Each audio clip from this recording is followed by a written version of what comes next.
Oh my god, dude, that's way too quick. I haven't even, like, posted the live link. We gotta post the live link. Oh, my...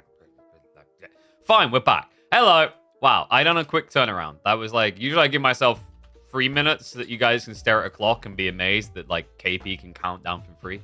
But today we did not do that. To my own ill regard.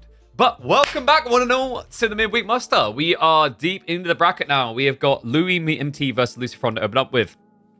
Anatan and Demu. Likely after that, Giliardi versus either B or Starflark happening later tonight at about 7 p.m. UK time. So in 6 hours. We got a busy day. And now that means we got a long stream. So to get that busy day kicked off, we should already have Lucifer up against Louis. I can see the draft is being actively done. I just need to reset the draft screen because you guys have too much faith in me if you thought I was going to do that ahead of time. So let me just grab the maps, and the Civ draft is already underway. Yo, let's test if Cal's stuff is trash, by the way. Pog? Yo, does it actually work? Okay, so Cal done something. He updated some stuff. There's new stuff. And one of the things, so the reason why everything's been a little bit chalked is not everything's perfect. There are some things that are just fundamentally flawed right now. He's working through the bugs. But one thing that we're meant to have, boom, is live drafting. Look, guys, hands-free. Because I'm not going to sit there and click in each of these every time. You know how, like, insanity-inducing that is? Hell no. No. But yeah, big shout out to Cal for working on that stuff. Then again, also big shout out to us because I think the words he used is guinea pig. So like, yo, we should be getting royalties from EGC when they end up using this system. But thanks to us, they're going to have something smooth. But hopefully we have an epic series here. Let me also just put the names in. He has got like some small things to fix. As you can see, for example, the fact that like names aren't automatically added in. They have to be manually added. Boom. So, Louis MT basically drafting as if Pro Scouts never got nerfed. Funnily enough, Lucifer does still snatch away that French pick. It's like his signature pick, and also on top of that, we've seen that he actually plays it quite well in the Pro Scouts still. Despite most people, you know, seeming like they're trying to move away from that meta. And not this boy. There are a few Civs that still do it, and I think like French is an interesting one to me because I don't think they need to do Pro Scouts the way that other Civs do. Because they have a proficiency for just gathering on the map. Because they're the boogeyman. You know, when you come out your base, like if you had to list the most scary Civs to go out on the map against, it's French and John. I'm pretty sure without a doubt for like 99% of players it's French and John. Because like, you know, someone's maybe gonna go, English is really scary, but like they don't find you in the flanks. Maybe Landcrosser is gonna now with their Demi Lancers, but that's like a more recent addition. Looks like we've got the boyos with their draft though. Lucifer rounding out with Ottomans. I really hope we get to see Ottomans today, man. It's kind of funny as well because it feels like a little bit of a snatch away from Louis. Surprising Knights Templar actually survived that long in the draft, but there was a very good reason behind that, folks. If you look at the draft on the map side of things, Archipelago got banned out, so there's no water map to worry about. So we Argosy Carmel. Louis actually picked Carmel, which is really surprising because Carmel doesn't strike me as a defensive map, a wall map, and you know, whether he likes to admit it or not. That man loves his walls. So upcoming game number 1 is going to be on Relic River. And I believe... Have they prepped the solo pick draft? I don't think they have. Which is funny, because they're like searching for a lobby right now. But I cannot see the game 1 pick, so we'll have to wait out a second. What I'll do now, actually, guys, while we're waiting for them to get started, let's actually run the ads now, and then you guys don't have to worry about that when it's time to... Oh, for God's sake, the all ads just ran. I literally was about to click it, and they're like, pre-rolls ads have just been disabled for 42 minutes. Actually, I guess 42 minutes isn't too bad. But, like, if we ran longer, we could have disabled them a lot longer. But, you know, the alternative is... This is why I almost want to attach something to like, when ads auto-run, where the Nightbot just triggers a comment saying subscribe. Do we have the pick? Brother. There we go. Okay. Live pick coming in. Oh. Now you're my... Yo, what's up, boy? I beg your stream, mate. Appreciate the raid. Welcome. Yo, boy, you're going to like the draft. Do you like that? Look at that filthy draft. Oh, man, you're a Louis fanboy, and I know it. Especially after you met him. But even more now because of the draft. China, Shu Shi. Whew. Man's after your own heart. He's like, well, I am Chinese, so... Like, it just makes sense. Don't be weird about it. You love that draft? I mean, the crazy thing... So I'm just getting Red Bull out. The crazy thing is that, like, Knights Templar made it that deep. But we were saying, because there's no Archipelago, that was one of the 2 maps that got banned out.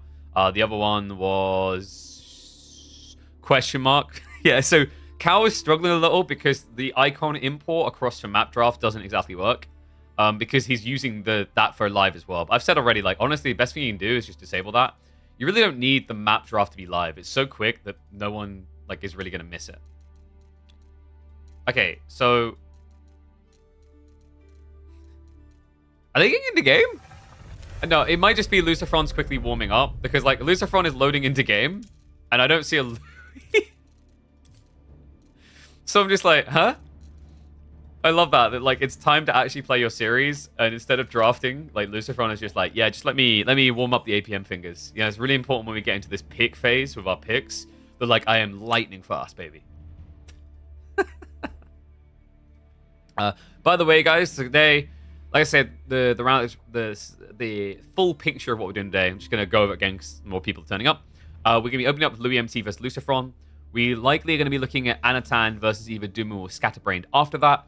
And then we should have time to check in on B Starflock before we get the winner of that versus Kiliardi later on as well. So majority of series today are going to be live. We might have a semifinals as well. We will see. It kind of comes down to whether people are up for playing on a Thursday. Like, it's very hard to enforce. I don't want to enforce it because, like, it's tricky because obviously, like, you could argue it disadvantages one player. But obviously, from a stream and show perspective, it's actually very important to have something else other than just the grand finals. And what is up? Thank you very much, Scarecrow RTS. See, he took the lesson. Ads suck. Get rid of them. Prime sub today. Boom. Or just sub normally. We have Mali and Delhi for game 1. Okay. Mali Delhi. I guess I'm not too surprised. Actually, I am kind of surprised because of the players picking it. A lot of the time, like, actually so far we've seen Lucifer going for Mali's. I think he's had 2 games of Mali so far in this weekly on Relic River. But instead, choose on the other foot. So, Delhi, by the way, I think, you know, Sono realized after we implemented this full draft, this week's maps, and let me ban that, is that it's a really good map pool for Delhi. Like, really, really good. And this might be one of the best map pools we've created for Delhi. So, if you have a look here, guys. So, obviously, Archipelago, no. Carmel, nah. But Dry Arabia, Dry River, Gorge, Lipany, Relic River, like, Delhi should be close to bannable. It's that good. It's a really, really strong pick here. So, if you're going to let Delhi through, you really need a counter pick to it to contest it. I don't think Knights Templar is going to be a counter pick, by the way. I think that matchup is going to seemingly feel cool, but the reality check is that it's going to be quite... I think it's going to be quite Delhi favored. Because the problem you have as Knights Templar is they are slower to start. Like, they are inherently slow off the mark.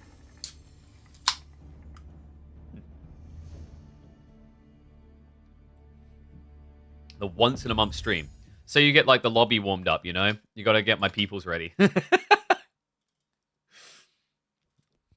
You're meant to be, dude, you know what you are? You're my fluffer. Oh, Jesus Christ. No, I can't believe I just said that out loud. Good fluffer. All right. Anyway, we'll get a 2-minute prediction timer going. I swear, there's someone in chat so innocent that they've just typed, what is a fluffer in the chat, and they're going to regret it. They're going to regret it. I didn't even know that. Like, someone told me what this is. I'm like, huh? I was like, I just take a pill? I guess that's less healthy. Okay. I think we've got everything set up. That's a sense to join the stream on. Hey, man, we always deliver, as you know. Ain't nobody deliver like a KP stream. I'd be your fluffer. I know. I remember the way, like, when we met in person, like, you were kind of googly eyeing me. I noticed it. Not as much as Voldemar does, though.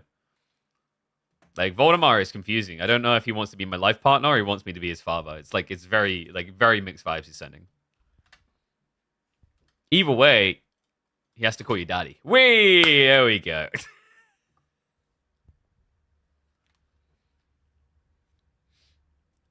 Jesus, all right, this is getting too unhinged. I'm gonna like dial it back. We have hopes of being somewhat child friendly.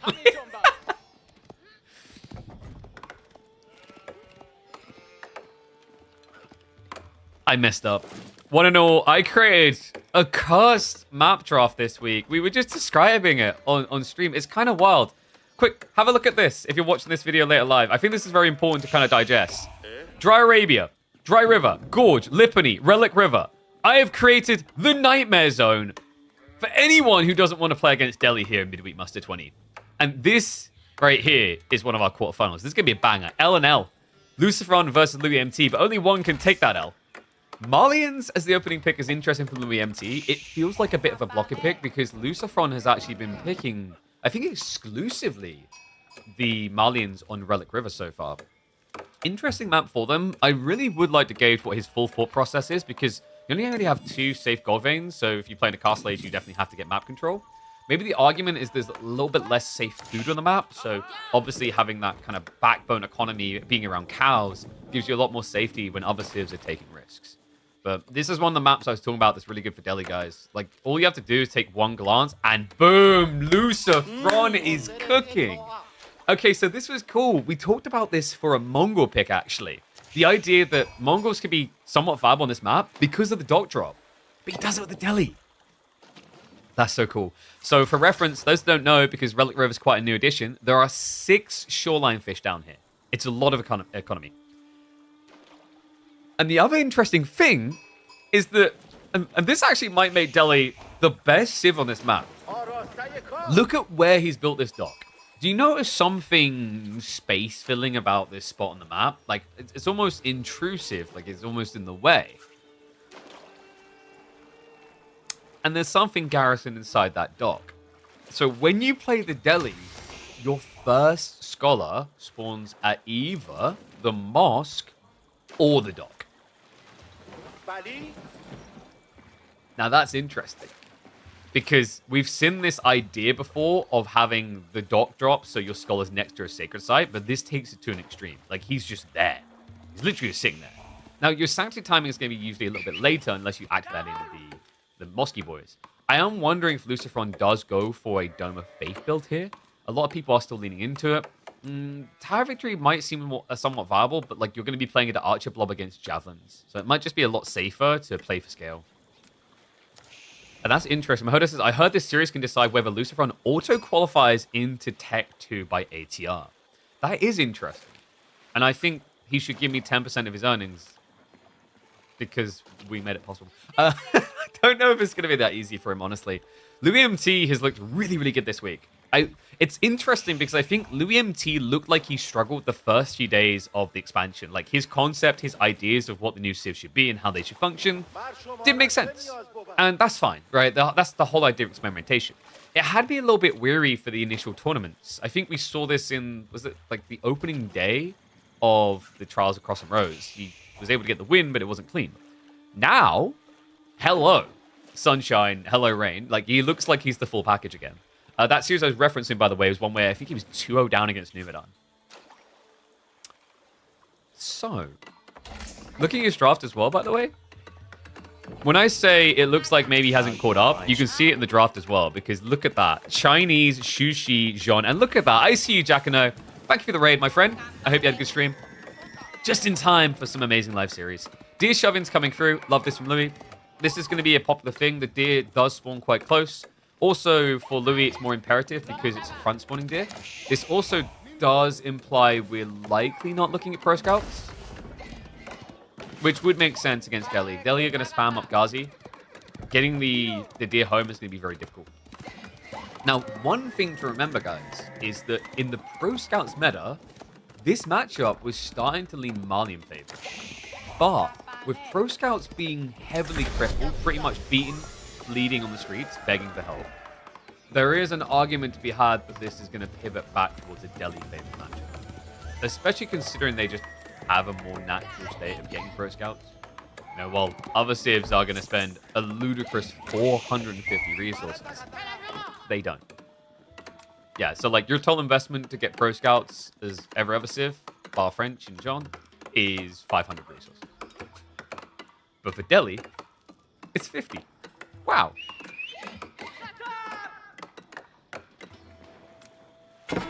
Oh, by the way, did you guys notice? I mean, 10K Coach just kind of glanced towards it in chat. I don't even know if he ironically realized what he's highlighting. They fixed it. Wait, Delhi, no. The one that hasn't been fixed, we'll have to check if it did get fixed finally, is Ottomans. Ottomans had an issue where their fishing boats would count as military. It's very confusing when you watch them on water. Yeah, this is a big eco lead thanks to all the fish. And remember, there's 3,000 food down here, so a lot of life. Yeah, like it used to be Delhi's eco fish boats used to count as military because they have an attack. And then ironically, folks, I don't know how many people know this nice little piece of trivia, but Ottoman fishing boats started to count as military on the capture age because they use the same model as the Delhi, even though Ottoman boats don't attack. By the way, those Delhi boats have been heavily crippled. I actually think if you see a Delhi player doing this, you can technically just spear rush them. I don't think you're going to do it as Malians because Donzos are so expensive, but one big change that happened is that fishing boats lost a lot of damage. They used to be a pretty lofty 6 damage, I think it was, base in Dark Age. Now they got reduced down to 4. So like you can actually contest this in the Dark Age now. Whereas before, if a Delhi player got 2 fishing boats up, it wasn't worth it. Even more so considering that on a thin river, there's no running play. And looks like we do have Ghazi plus Archer. Yeah, pretty much the standard. Nothing has shocked or awed me yet. What would be cool for Louis MT is Sofa. Sofa did get a stat buff in Feudal Age to actually mitigate the advantage Ghazi had. So, like, theoretically, Sofa should be good enough now to win a fight against Delhi. I think that's another interesting change since the Pro Scouts. It's like, we haven't really seen that experimentation to the extreme. We've seen some Sofa against Delhi, but usually the focus was things like javelins for Farimba. And yes, this is indeed live. There is only one potential spoiler. It's like later on as a filler, we'll probably have the B vs Starflight series. So everything else is up to date on the brand.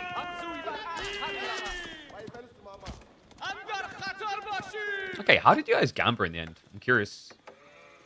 Wow, 50-50 split. That is music to my ears. That is wonderful.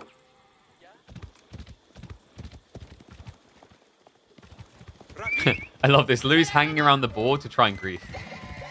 That's very smart, actually. One thing that I have been a little bit of mixed feelings on is the ball positionings. This seems to happen quite frequently. One player gets a ball near the center, one gets them far on the flanks. Like one or the other, right? It doesn't need to be like this. It should be that both spawn north or both spawn center. Center has some really interesting implications because you can block your opponent from rushing through. I actually think what might even be cooler, and let me know what you guys think about this, move both balls north side and add point of interest wolf dens to the center. That's kind of cool. So then it's not just a, I can reach the base quicker going this way. There's an upside downside. And obviously the upside is if you break through there, you hit pay dirt because you're going to get 150 gold per wolf den. So if you take out both of them, that's 300 gold. Speaking of gold, about time that Lucifer started moving towards that key objective, no? Yeah, he has got the Sanctity. The Sacred Sites are now being locked in. Remember, Southside, boom, he already has the Scholar here. Courtesy of the dock. So this is just a very, very efficient timing. Does he think this may be Pro Scouts? It's kind of like he's camping the deer just to be safe. And yeah, so the Ghazi, in the meantime, are scouting north side. So he hasn't seen any sort of deer movement. This is good news in Lucifer's mind. It means he doesn't have to deal with pesky Pro Scouts. The bad news is it looks like Louis MT is rushing an age up. And I've got a funny feeling. Could this actually be Farimba? That would be kind of sick. Farimba technically felt like it should have been dead after the Pro Scouts nerf. But the Javelineer one, I think, is going to be the surprising choice that survives. Just because compared to the others, it's about scaling something that doesn't die. Like, you go Javelineer contract, the idea is your units can't be killed. If you go for the other options for Farimba, the idea is that actually they 100% can be killed because they're Melians. And yes, I believe this is indeed the last tournament that should influence the tournament elo before Elite Classic. Because we resolve on a Thursday, which will give enough time for, by Friday, the elo to be modified. We may, as a result of that, be responsible for crowning the king of Elite Classic 3. Food for thought.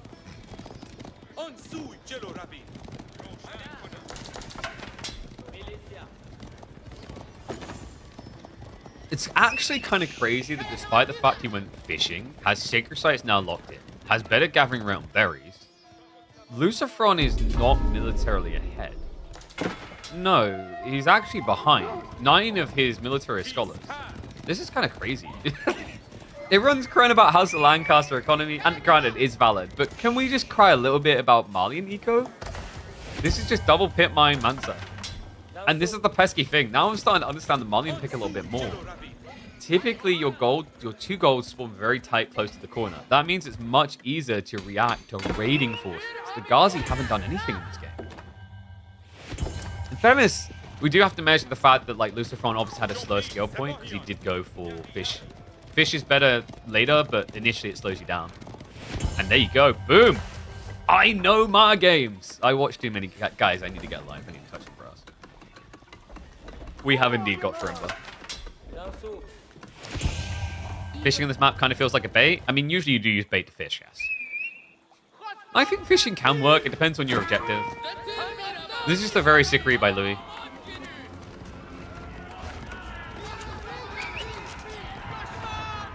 Yo, wait a second. Louis, he's outside the base. Hold on. A few spearmen. Oh, that's sick. I love that. Lucifer, only a handful of spears here to muddy the fight, so the Ghazi aren't being targeted. Gonna keep on chasing the Farimba. Tech's coming in. He needs a few more seconds to enlist the Mansa Javelineers. Veterancy is going to take a little bit longer. Lucifer needs to kill as much as is humanly possible, and it looks like he's going to do just that. Lucifer with a flood. This is sick. The Ghazi, yes, you might have Javelineer upgrade, but it doesn't stop Ghazi countering you. Only a handful left here, and Lucifer, he can go hunting for villages. What a timing attack out of Lucy in game 1. Villagers are running for their lives, but you see, there's just no getting away from this. The javelin count does not exist. And Farimba may just be dead. Call it for under, as in underwhelming. Oh, God. This is brutal. Lucifer still has more troopers coming. I think Louis knows it's over. There's just like no getting away from this. Even if you survive, you have no cattle, you have no Fulani, you have no economy. He's not even moving anymore. There you go. Lucifer. What a sick display in game number 1. Relic River. We may see games go long, but quickly getting reminded you can get swift endings too. Damn. That was crazy. I don't think Mali needs nerf right now. Undecided. Oh, that's crazy. Dude, that was sick.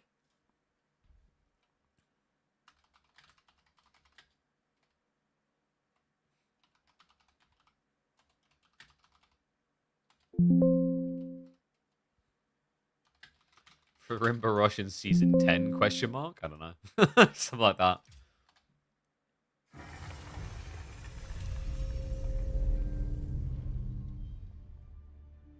What you get for agreeing with me is you get to be part of the caster curse. Welcome. Okay, so game number 1. A swift opening win for Lucifer. Dude, he's hungry. He wants that auto-qualification to tech. G2, let's see what they've got in mind. Okay, so Carmel, and it is going to be Lucifer's French pick. He really likes this pick. It seems to be his go-to for Carmel.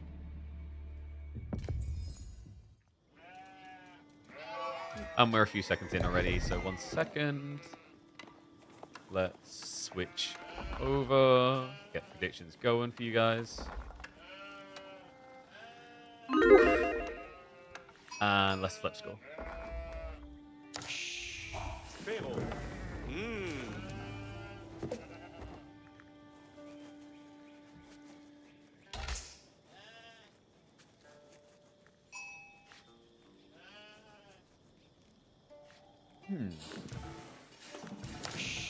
I'm trying to think of a fast Spanish automobile company to nickname Lucifer because after game 1, this man has no chill, no wait around, just full commit. You'd think Vortex is actually controlling him here because game 1 against Louis felt like a Vortex-type strategy. No harassment, just full send. We are in a G2 though, and it could just be the same. We've got French versus Chinese here on Carmel. Louis MC, definitely a cozy picker onto China, knows him incredibly well. I wonder if, I'd actually be curious if we went back to when Louis MT first started playing Age of Empires 4. Was this maybe his first Civ? I wonder how many people are like that when you start playing this type of game, if you're Civ, if your country is in the game, did you start with them or did you go somewhere else? Because China would be a pretty complicated Civ to begin your Age of Empires journey. So, personally for me, it was actually HRE. Yeah, I remember HRE was the first one, and then Rus, and then French. English just... I think I just saw the longbow rushes in the early day, and I was like, is this longbow? So, why is French and China so good on this map?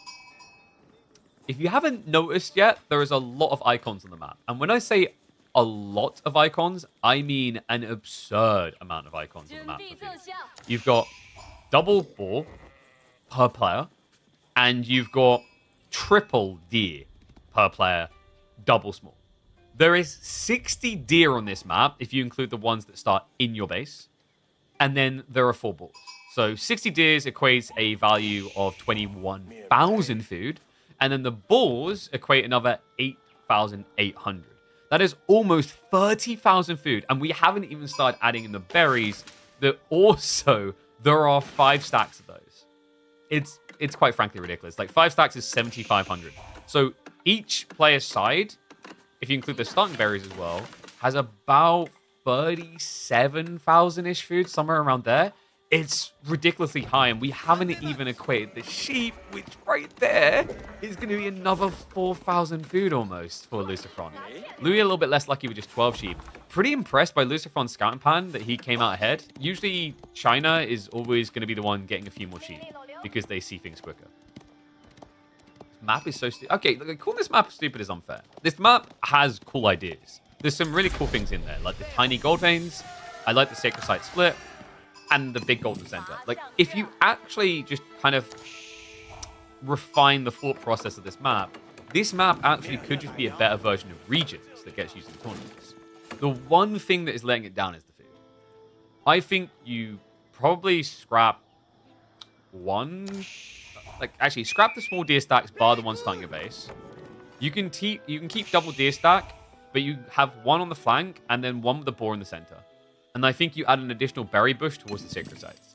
I think that's the way you try to balance this map. So the goal should be, even if you want to keep this much food, stick it near the center. Because right now, it's way too close to the base. It's way too safe. Things are getting a little bit less safe for Louis, though. Check this, Lucifer. We got night opening into 2TC. Yeah, we've certainly been doing this. We even saw, I think Lucifer was one of the players that done Pro Scouts plus 2TC. I don't think he's going to do it this game. Looking at the spawn, there is legitimately no reason. This is absurd.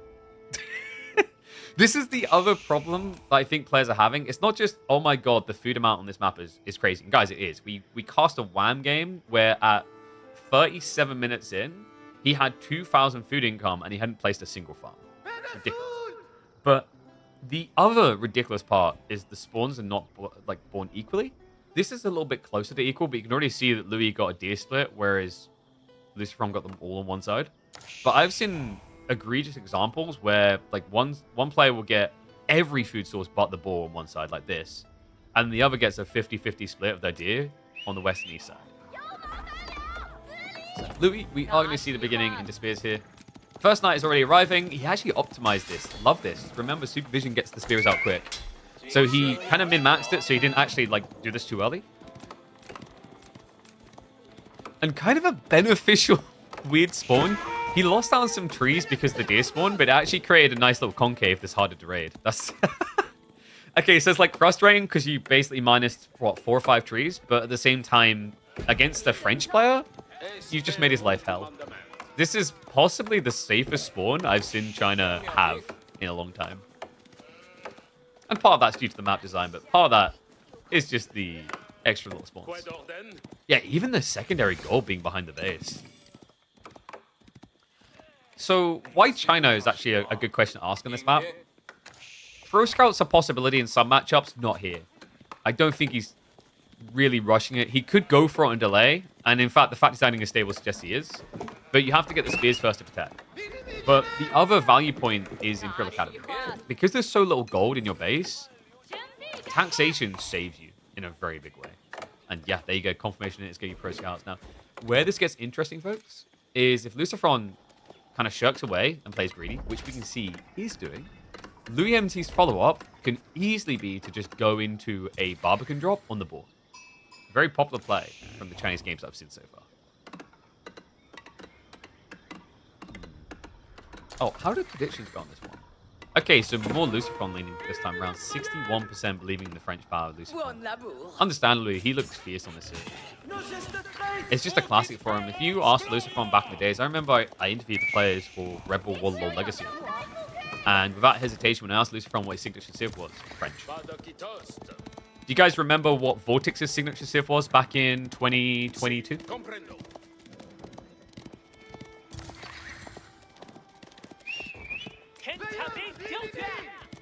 I think some people are already thinking the same answer as Lucifer. I can tell you it was not French.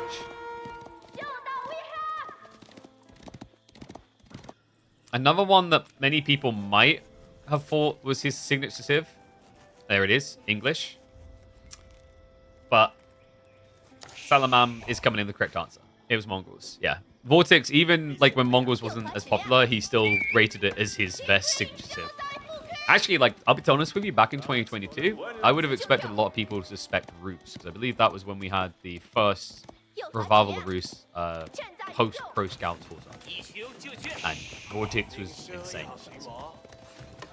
So Louis, he's going to the Horseman. Correct direction now that we see the archers coming. Love this little wall. Just make sure that no pokey raids come in from the Horseman later on. Would be very difficult to wall all the way across. Then again, there are some kind of forgiving points where you could wall here and then here. And then you'd have to wall wide. Like, it's very difficult to wall these days. But yeah, Barbican coming in, and because of the knight threat, he goes full defensive. In fairness, it's not the end of the world. Normally, the Barbican feels a lot better when you're not going pro scouts. But it can be worth it just to secure the boar and the berries. The thought process here for Louis is if he keeps back and forthing between the east and west side deer, he has more than enough flexi there to get the deer home and have enough food to get to the next stage. And we can already see that Louis is priming himself for Castle Age. Ooh, so, Castle Age into likely Lancer Rush here. The reason is you need to clear the map of the knights, because you have two choices here as Louis. You can either mirror 2TC and be behind, or you can try to surge ahead with relics, and then potentially delay 2TC. The thought process behind the relics is obviously this is the permanent difference maker in the late game. When you're 200 pop and you can't get more villagers, the relics are going to be worth an extra 12.5 villages. Is Lucifer trying to scale for an all-in?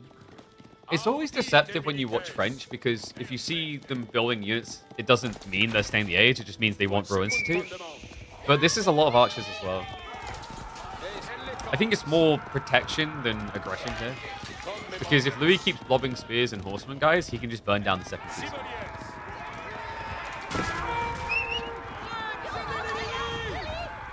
And also, what are you guys on about? You definitely build an Arkin out here. Nothing is going to go wrong. Like, look, you just Arkin here. You get the berries, the berries, the berries, the board, the deer, the deer, the deer. That was a lot of things to say in a row. And then when your opponent comes to raid, you don't care because you've built, like, mass Raxes. I mean, sure, everything in your main base is going to die because it's going to be a random dive, but your Arkins... I bet Poppypaw or Wham are already taking, like, notes on an Arkin out of your base build. Because I remember they started to do that last year, a decent amount. Like, Lippany, I think, was a popular map for them. They just build the Arkin halfway across the map. It's actually surprisingly effective. I think Arkin outside of base is reminiscent of Counter Hall mid-map. It gives you a really good strike timing, but the moment one thing goes wrong, your game goes. So we ended up losing one of the scouts there. Nice little raid by Lucifer, just to slow things down. But Imperial Palace is already in the way. And wait, Lucifer, he's adding in the spears. Okay, so I think he knows that a castle up is coming. And he's aware that he's going to get raided. So there's two thought processes here. You either keep your knights at home to defend against lancers, or you have spearmen to do that, and you can still raid. And if there's anything you need to know about Lucifer, it is that he loves raiding more than practically any player I can think of in Age.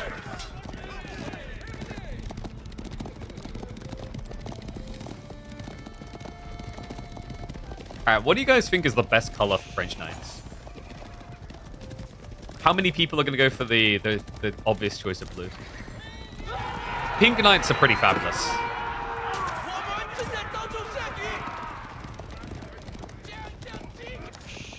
So, LuMT is keeping it simple. Mass Veteran Spearman.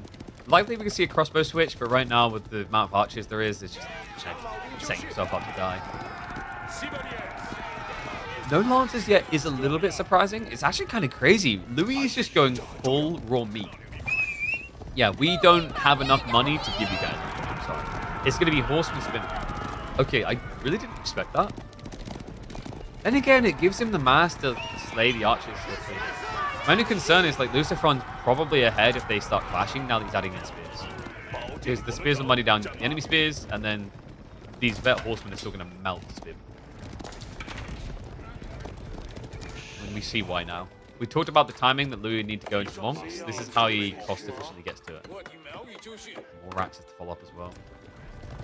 Yeah, because if you go crossbows, you can't actually march out into mid-map. If you go lancers, you aren't guarding the relics.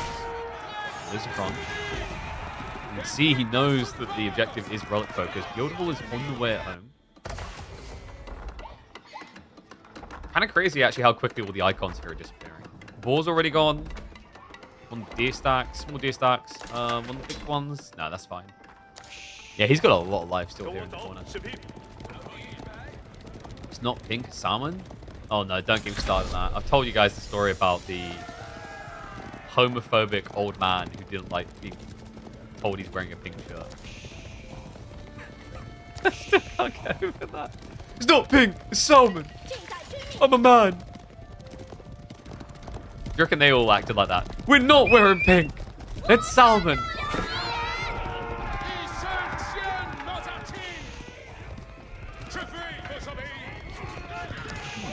So Guild Hall Lucifer just needs to kind of survive. It makes sense. Like going raw institute here when your opponent's blobbing spearmen is just going to feel bad. Also, this gives him a safety line against the issue of golds. Remember, Carmel only has one big gold vein. Every single other gold vein icon you see on the map is a 1600 gold vein. Yeah, I know. The devs really done us dirty in that. Not even half of your normal size gold vein. It's less. Also why the relics just feel so imperative here. LuMT already have two of them on the way home. Yeah, even sneaks the deeper ones first. Okay, this is looking like this could easily be 4 relics. LuMT has a third monk coming.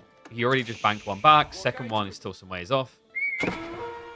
I'd be surprised if he doesn't get 4. Bare minimum 3 should be incredibly attainable. I think that's why Lucifer's trying to rush the timing. He only went for a single monastery though. He will secure the safe one on the east side. And he'll look to contest the center. Monk's going to remind it it's not that easy. The spearmen are on the way. Alright, this is the big bad boy fight. A critical one as well. Lucy knows he can't allow Lu to go up to 4 relics here. even with 20 villager leaders it is, you know how quickly Louis can catch up. So marching towards the base. Spearman front it. Knights kind of being held in reserve here to body block against the Horseman raid, and you see it, Louis MT. He wanted that dive in so desperately, could not find it. Nestabeast is now here though, and that might turn the desperation the other way. Lucifer somehow just dodges the big problem though, because Louis hits only a fragment of the archers. The rest of them going to stand their ground. But Lucifer, I think he's got the power to surge on through here. Nesta being struck down. Only a handful of archers left over, but that should be enough to sweep apart the remaining spearmen here. And Lucifer able to keep Louis MT pinned in his base. Crossbows are now coming, so likely Lucifer's going to have to slow down a little bit to get the reinforcements. But that means Central Relic should be his, and all of a sudden a game that looked like an easy 3 to 4 relics for Louis. He'll be lucky if he gets 3. And to make matters worse, the other problem with this fight here, guys, is the Nest of Ease. Remember, he went Imperial Palace. He chose that to get the eyeballs up and see early the raids, but turn-off effect of that, the resultant outcome is you just don't have the tankiness to survive long enough to have impact, as we saw. Looks like Louis will strike out lucky here. He's actually going to get that west side one, so it will be a 3-2 split in favor of him.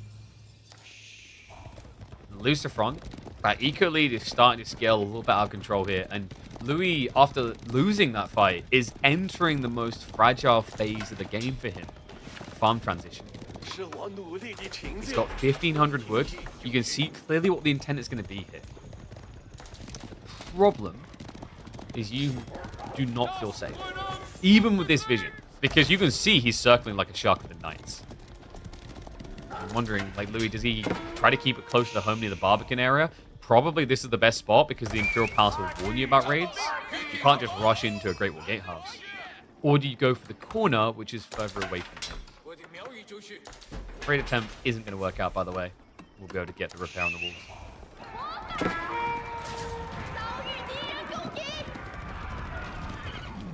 Lucy just appears here.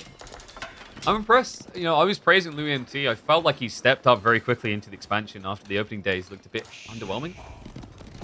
But Lucifer, I think we might be seeing the return of the potentially Spanish dominance, because I can already envision how this has been going. You know, when the creative preview was live, do you know what Lucifer was doing with all of his time? Scrimming against fortresses. Perfect practice partners. 7-8 hours a day, they just go at it non-stop. I mean, I'm sure Beastie wouldn't mind me saying having Vortex as a regular go-to practice partner was invaluable on his run at the start of the year in the SC tournaments. These Spanish bros, they were always such a thorn in the side, especially when anything new got added to the game, because of their ability to iterate quicker than almost anyone else. They weren't focused on dragging out the late game and figure out that 1% chance. They were focused on figuring out quick, swift strategy resolutions and optimizing. And that, folks, is incredibly valuable when new content drops. No chivalry? I think the problem for him is probably like chivalry starts to lose a little bit of its value when you go past stage, because it takes a lot longer to top off. But it could just as easily be yes at the stage. We do have a poor man's keep here, by the way. Lucifer is gathering stones, so there will be a follow-up, and that's going to be sick for discounting production in the center. Louis MT! What is this? Oh, I love these. I feel like every time I see this, I feel like I'm playing Cossacks again. I don't know if you can get it up though. Meanwhile, this one is going to be able to get up is the Red Palace. Construction currently underway. STBs are going to start shuffling in.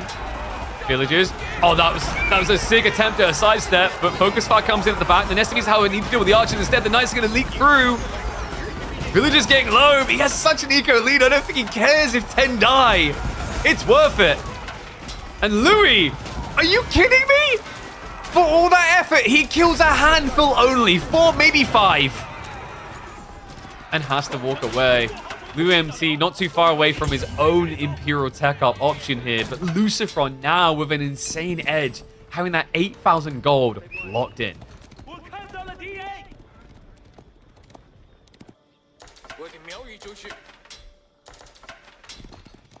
Now, this is a problem, folks. When I said this is like regions, it shares this element. He who claims the gold usually claims victory. Now, this is a map that you can trade on, but the trade is intentionally set up in a way that, like, usually you just can't. Like, are you seeing this? You can't get max trade. You have to actually set up the corner. And it's still pretty quiet.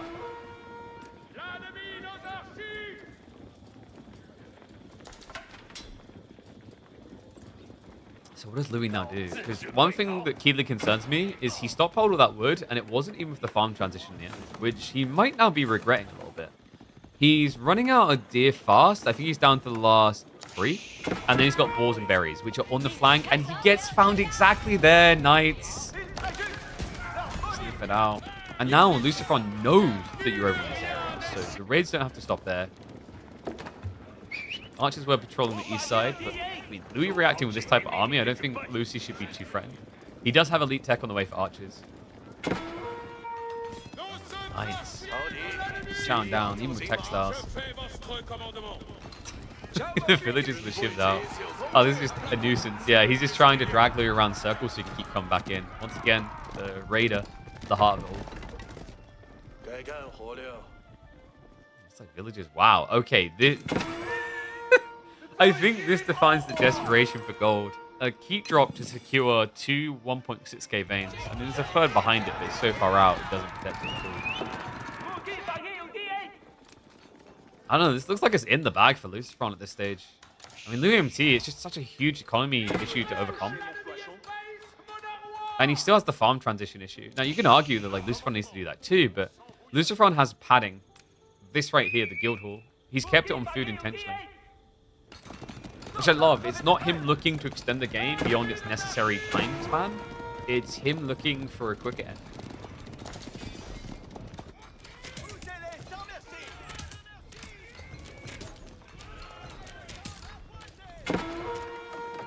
Okay, so we have a Great Wall Gatehouse to secure another 1.6k vein. I'm crying inside at this point. Alright, we have some China mains in chat. How much does this Great Wall Gatehouse hurt you deeply?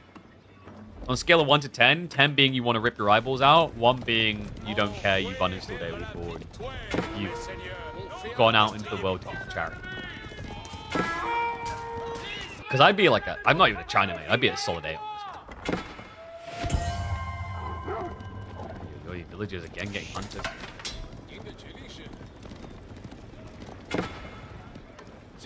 Army's reacting, but Louis, this isn't exactly the I have you now moment that you're looking for. No, because of the difference in technology. It's elite archers, elite knights. Things could even get worse soon. Like, for all you know, your opponent could have biology primed, so the villagers are just going to get sacked. And when we sack people in this world, we don't leave them with a 401k. No, no, no. We send them to the afterlife. That is now going to be almost a double up in villager count and a double up in points for Lucifer. Oi, oi, oi, oi, oi. Yo, I was looking for like a competitive back and forth series, you know, goes the distance, has some oomph to it, really good for generating viewership. But Lucifer has no chill. Louis MT is going to have to find a way of just upping his pace, I think. Because like game 1 was just aggression versus greed. Game 2 was more, it wasn't aggression versus greed. It was actually more about the resource stake timing. So rushing that center for the gold, like that is the critical moment on that map. Whether you like it or hate it, like that is the very unique identity of it. Similar to regions, is if someone gets a keep up on that central gold, 92% of the time it's GG. It's ridiculously dominant. So looks like they're getting ready for what could end up being Louis MT's final game of this week. Where can he take us? So he's still got Gorge, Lipany, and Dry Arabia.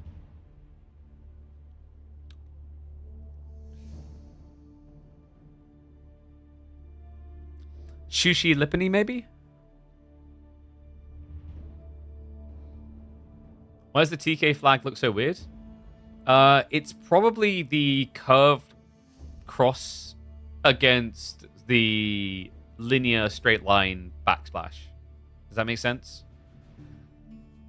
Because like you get this really polarizing effect when you use curves against straight lines. I don't know if there's like a scientific or mathematical or whatever term for that. Maybe.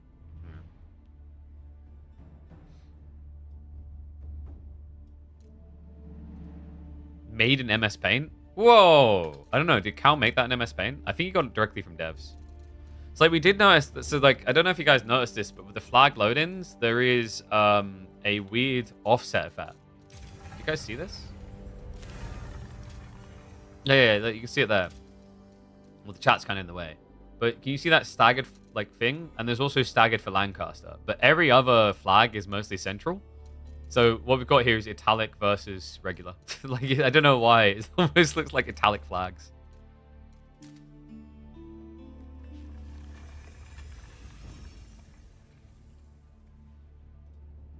Okay, so Dry Arabia. Oh, I mean, this could be good, actually. Like, this could actually really be really good for Louis. Mongol pick?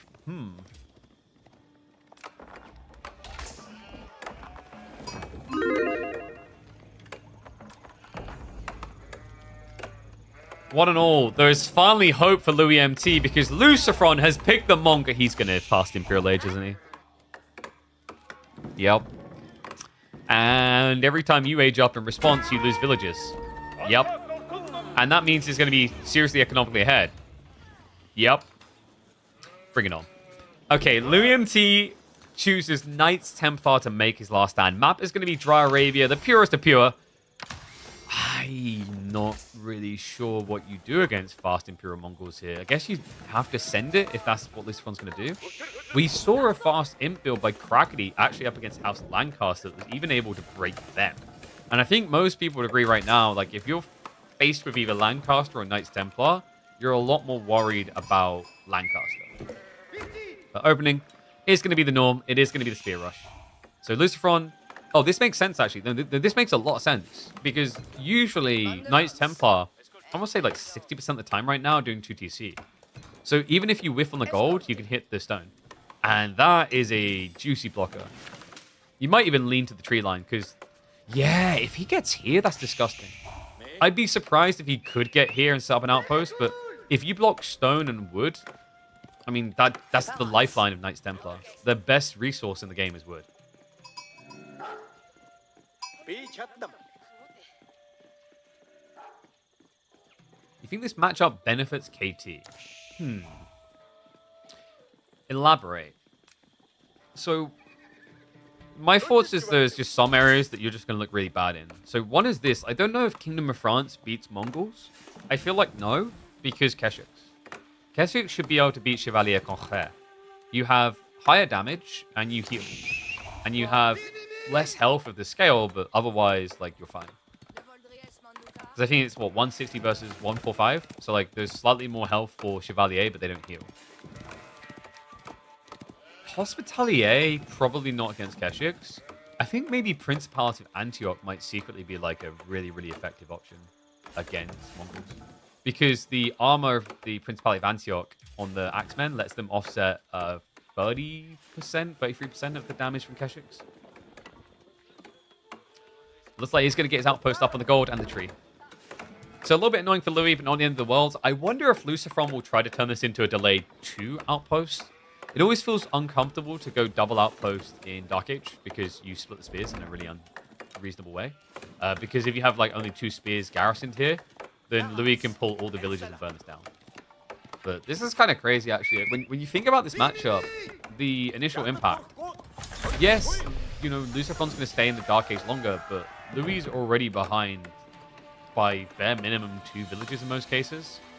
Like you remember, it's normally meant to be 3, but Mongols move their TC at the start. Love this. Just sends a spin around the back, make sure his opponent isn't going onto stone. And Louis MC with the correct reaction to archery range, but that's kind of sick. Silver Tree. We don't really see this landmark as much anymore. Kind of fell off in a big way. I think the problem is Silver Tree scaled really way too slowly. Especially against Pro Scouts. But Pro Scouts is heavily weakened now. And if your opponent is thinking 2TC, this is perfect. The spawn, not so much. Yeah, like there's 3 types of Dry Arabia. There is one spawn type with the trade post, which you never do Silver Tree on, which is behind your TC. There's a second one, which is slightly staggered like this, which is hard. It feels like you have to go diagonal to make it worthwhile. And then obviously there's a jackpot where it's in the corner. Wasn't Tower Rush accomplished when you're not gathering gold? So if he didn't want to do 2 TC, it hurts him on the night scaling. But like this is the problem with Lucifer's play and why I thought he'd outpost here instead. Because the gold is just accessible. Lucy knew this as well. He even checked around the back on the stone. So unfortunate. So I don't think there's anything you can do in a rush here. Because Lucifer went for Silver Tree, he's going to be focused on scaling some economy. That also leaves him vulnerable. Your opponent's got archers. Archers are actually one of the best units to kill traders. And the second best has to be cavalry, which he's going to have a lot of. Double stable Chevalier.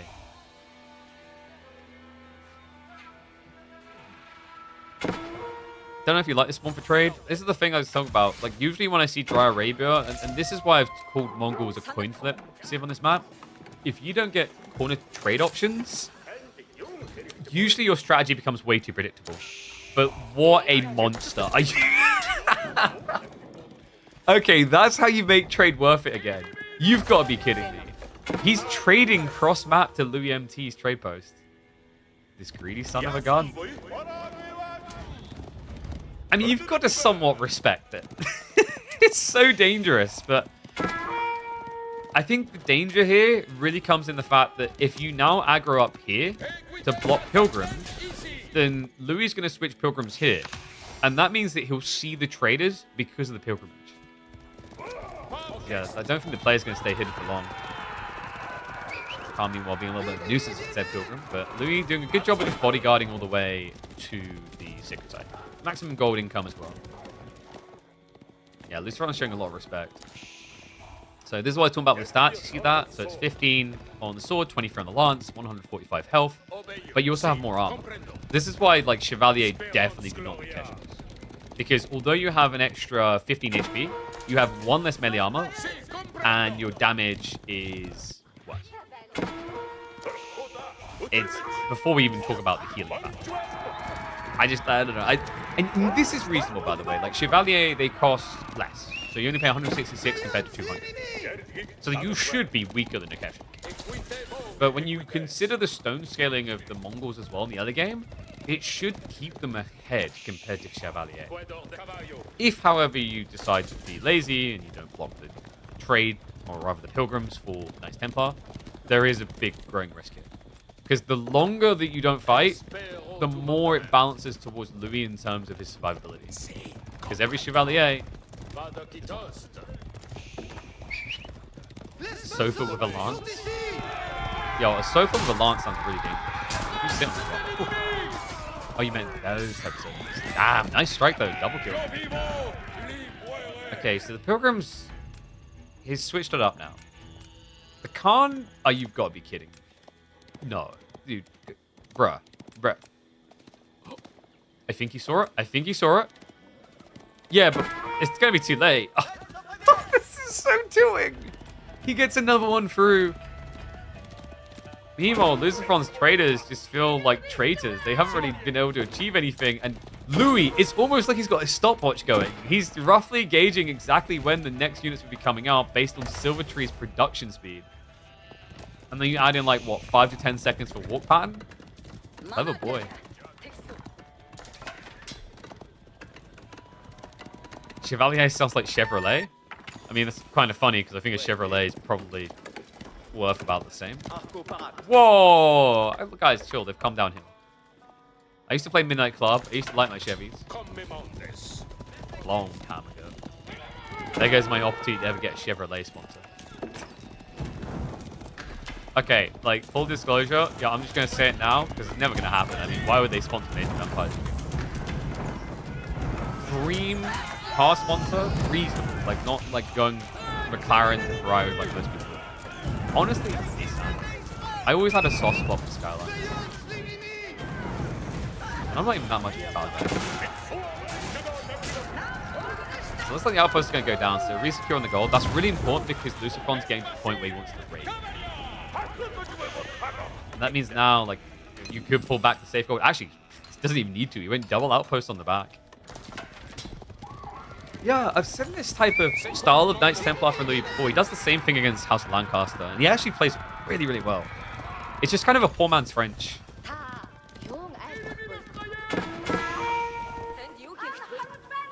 So what's Lucifer's out now?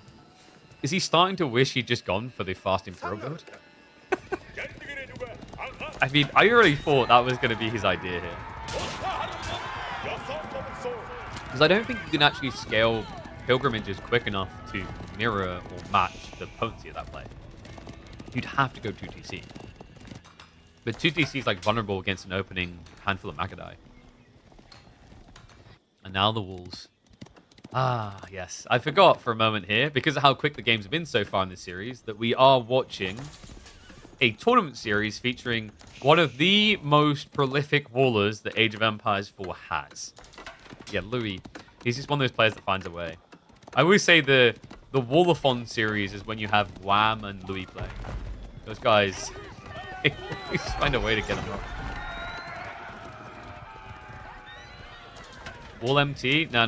You see, you got it's much easier than that. You just don't realize it. It's Walui. That's his Nintendo avatar. This is Walui. Or you can even just put an Italian accent on it. It kind of sounds like you're saying Waluigi. Go Waluimdi. Waluimdi.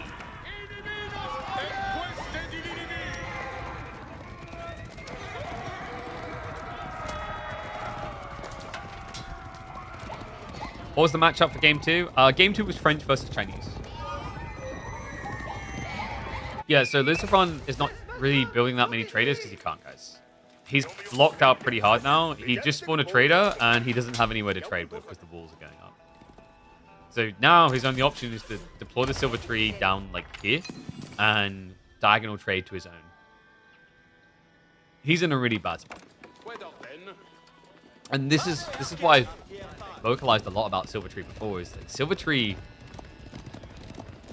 actually sucks. It sounds really good on paper, but when you realize what it does to your game strategy, you don't like it. Mongols need to have options. I think Silver Tree makes you way too linear.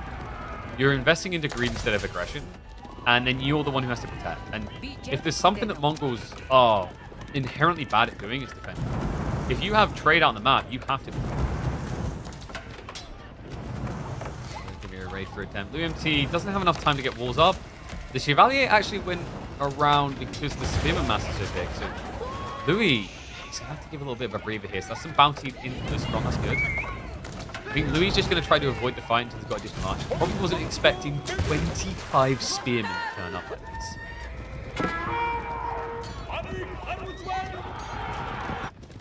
Yeah, this is actually kind of uncomfortable. Louis' woodline also feels immensely threatened. That's a gap in production, which he can't really afford right now. No, I think he's starting to realize that Louis, if he just stands around like this, he's going to start to lose the game. So he tries to start marching across the map, maybe even intercept reinforcements or go for economy. Because the other thing is, Lucifer doesn't have that. He actually doesn't have wheelbarrow. His villages are absurdly slow. Good lad, though. He did at least get textiles, so respecting the night raids. This is crazy. Like, how has Lucifer pulled this one out? This guy is not human. Just as we thought there was going to be a new L taking to the podiums, I think Lucifer has something to say about it here.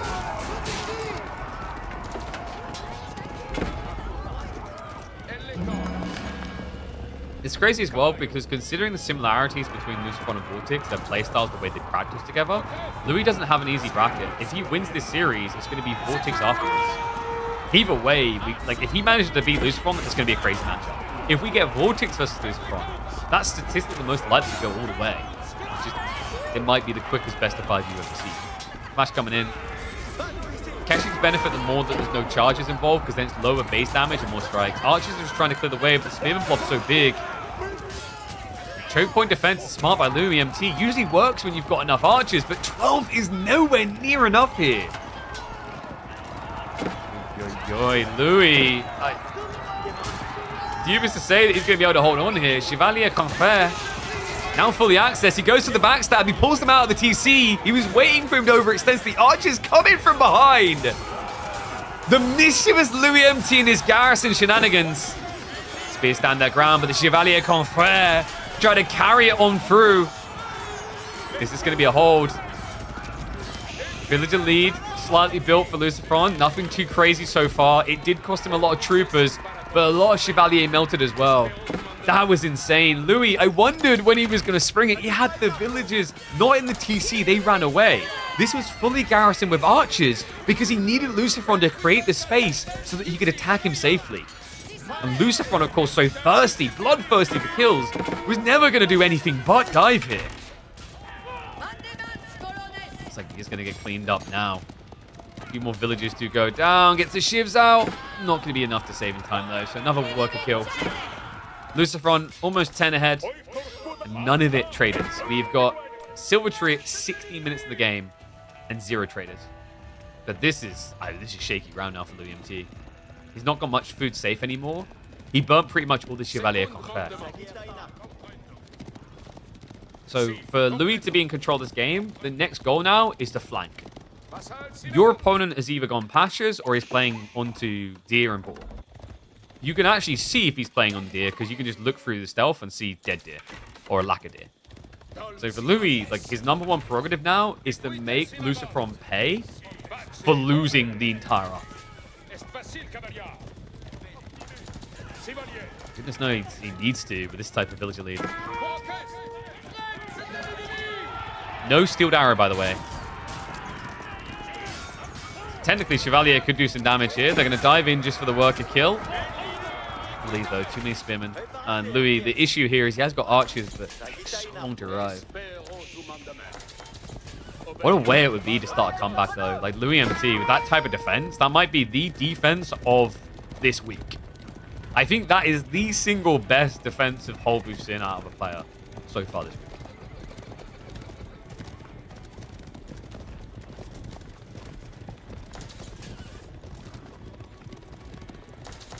I mean, you may be some more flashy ones, but like the imperative nature of that moment. True turning point at Louis. Where does he get the food for this? This is the crazy thing about Knights Templar. It kind of creeps up when you use that extra sliver of wood in there. It actually does matter a lot, but he's definitely been rushing on the food sources.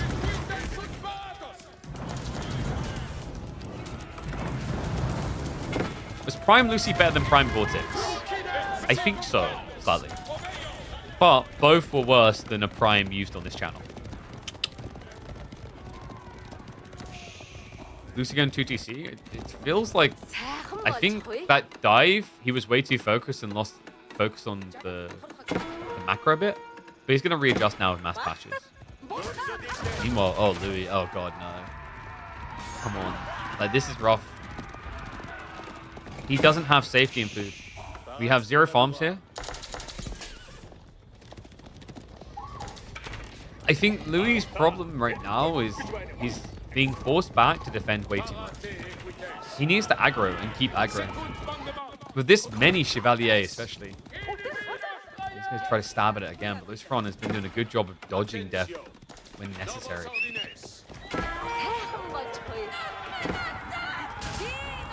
Charging again. There is no steeled arrow, but the spearmen are too close. He's going to leak over towards the deer again, but just a handful of spears, man. This is the thing about Chevalier Confrère. They melt against spears. You know when you're like, knight beats spearman. It's never really that way with Chevalier. I think mathematically you can beat one spearman, one Chevalier, but you limp away barely alive.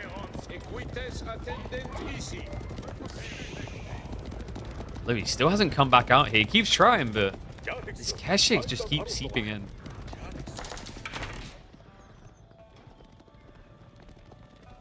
Yeah, honestly, if any more villagers die near here, the deer are going to get a taste for villagers. Hey, that's a dangerous Age of Empires world. You know, when you're like, we're hunting deer, and you look down your scope, there's a deer behind you with a sniper scope looking at you. Rams now. He can't afford these dives on the outpost, he knows it. However, he might not be overextended. It's fighting Chevalier. He's fording the archers. I think his goal here is to lose archers for spears completely, and then Chevalier swarm. Yeah, you can see, I love that. He's baiting the brace. That's intentional to stop him getting hit in melee. And there we go. He's going to charge in now. Move speed arrow gets activated by Lucifer, but it just doesn't matter because Louis wanted the fight. Archer Micro seems to be on point. Actually made it simpler because Lucifer put all the spears on the north side. Louis MT is just getting a-click target down. Archer count is looking strong though. 19 to 22. If Lucifer can get away with most of them, he can come back again later with a heal, but no.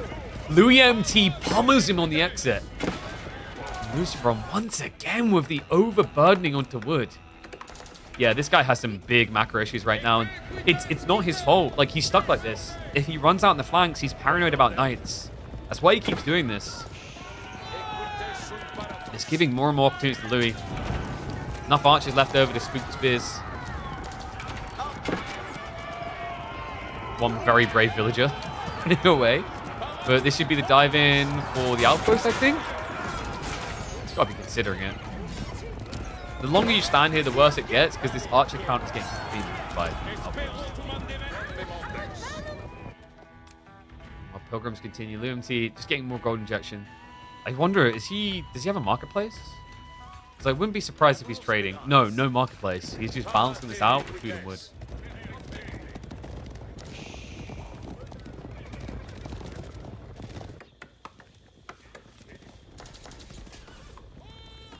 You can see how things are starting to kind of swing a little here because of the fact Lucifer's defending. Mongols, just, as we highlighted earlier, it's not their prerogative as a civilization. And this feels like their prerogative for most gamers right now. Dying Mongols. That was so close. I think if there was not textiles, Louis MT would have done that dive. Reactions out of Lucy.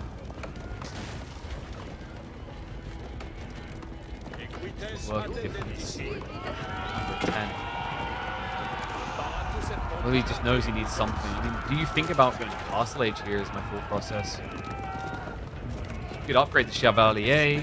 Fun fact about Chevalier, they're a fast upgrade unit. They only take 30 seconds, not the full 1 minute. Veteran Seaver Archers would take substantially longer, but I think he might just play full feudal to start. That's awkward though, because Lucifer has got the pasture switch in one location, so everything is here. If you can beat him in this fight, sure, game is over. The defender's advantage is real. What did Lucy do about traders? Ignored them. It was a bait. I'm pretty sure that's what Lucifer fans will say. Chevalier charging in here though. Archers. This is awkward. Lucifer on the way has to fight here. Move speed arrow gets activated, but love that body block from Louis. Just stops the Keshik from reaching. He's keeping his distance so perfectly here. We're going to have the same situation again. If we see a peel to the east side and spears stay there, Louis could do what he done last time. He's going to just second those archers. This is smart. He's fighting towards the choke point, so melee can't concave. Okay, these fights are just getting better and better for Louis now. He also just got a huge influx of food again. Yeah, the boar. So this is kind of do or die time for Louis MT. If he waits much longer, he's going to be out of resources. He has got a handful of farms up, but only 15. Whereas your opponent's got like 10 pastures. And this is smart. He takes the age. Genoa it is. Okay, so you could go Genui's crossbowman against the spears, but this is more just about the extra gold influx. Yeah, like I don't think the unique units matter much. You could argue armored spearmen, but it's just more important to get more gold. We need to be careful not to overextend. Lucifer. We've seen him move towards these choke points and get punished before. Can that force him back? Louis, yeah. So I wonder if Lucy's suspicious at all, because usually Lucifer's suspicious, rather, because Louis is usually a bit more aggressive on the retreat. Ah, okay, that might offset suspicions. Yeah, that little raid on the backside gives him space. So tech up complete. Lucifer now an age behind. And the Chevalier are going to be upgrading 25. This is go time. I don't think you wait for Vet Archers, because if you wait for Vet Archers, your opponent will get Vet Keshiks. And a Kurultai defense here is big. It's a melee blob, but, like, it's the way you survive.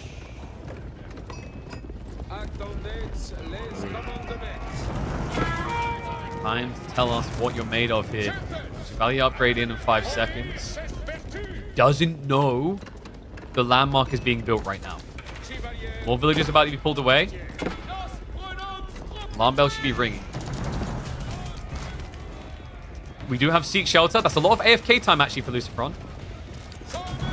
Two villagers lost here, but the Kurultai complete. Okay, so Lucifer not dead yet.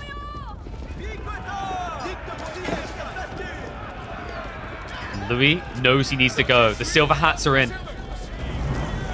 Death to sheep. We don't see any of them in our crusades. Okay, if he can brute force him off the Kurultai. Easier said than done, though. Veterancy for Keshik's just a few seconds away. Louis, he is switching to Genoese crossbowman.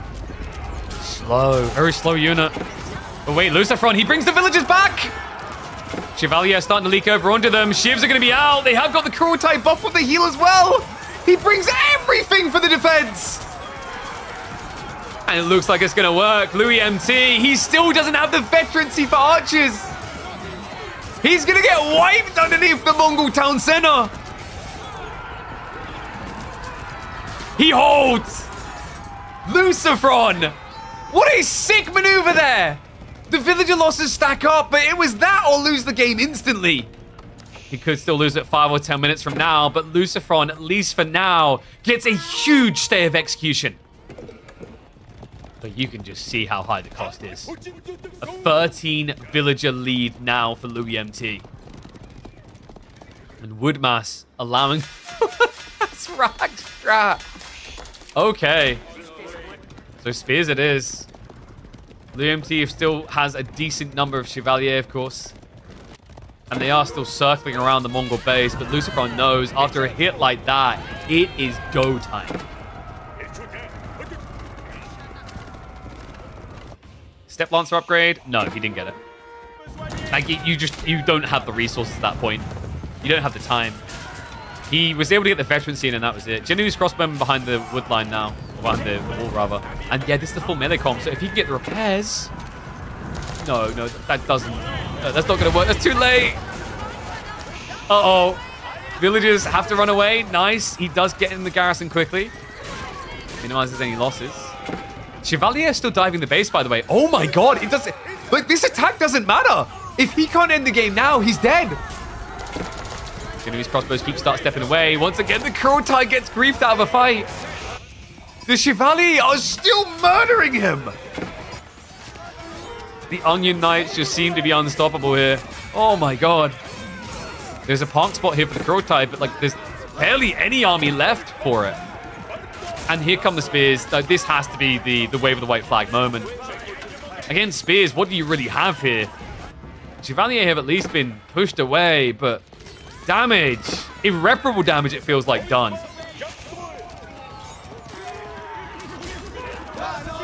All right, this is a game of the week.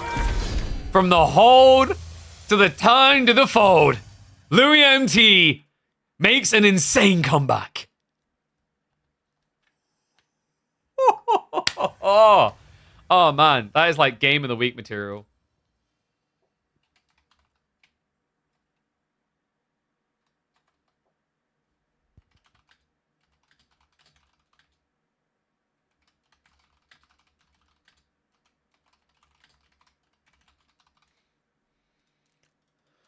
Whew.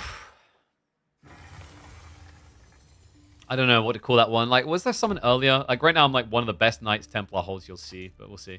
But what we do see is Lucy bleeding. Louis MT gets on the board finally. So Knights Templar up against Mongols, left side win. And what a series this is suddenly turning into. Makes me wonder what they've got in mind next. So we have 2 maps left over. We've got Lipany and Gorge. With the drafts...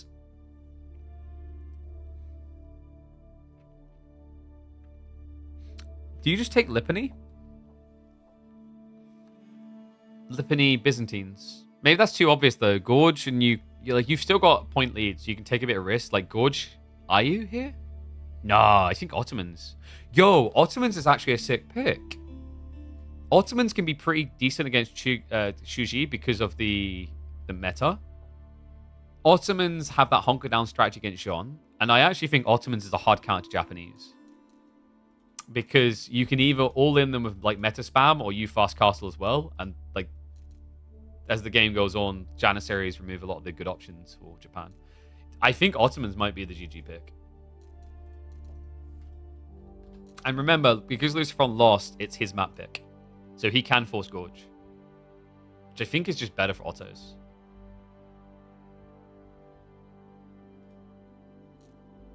Wonder if KT will get banned on the weekend? Hope not.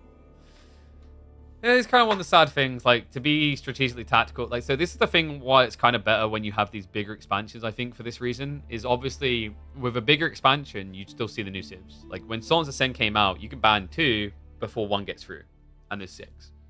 So, like, you're going to always see new. So, from a tournament POV, it definitely feels a little bit better. We're just waiting on the boys to start, though. They're in lobby at the moment. Let me check what we got on AOT draft.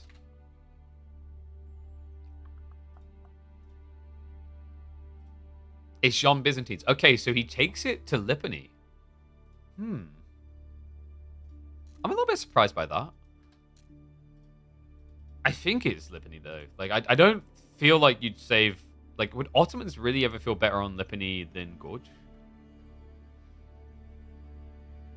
Because if you're playing defensive strategy, like, Gorge can be really nice at the initial spawn. But you could argue Ottomans don't like playing flanks, whereas Lipany is a bit more gradual, linear, should we say? Let's find out. Okay, he actually, yeah, he's doing Byzantine Gorge. So, wait, did he think that this was maybe... What would he thought? Maybe the Shushi pick? I think maybe he was worried about the Shushi pick. Let's find out. Let's hop in.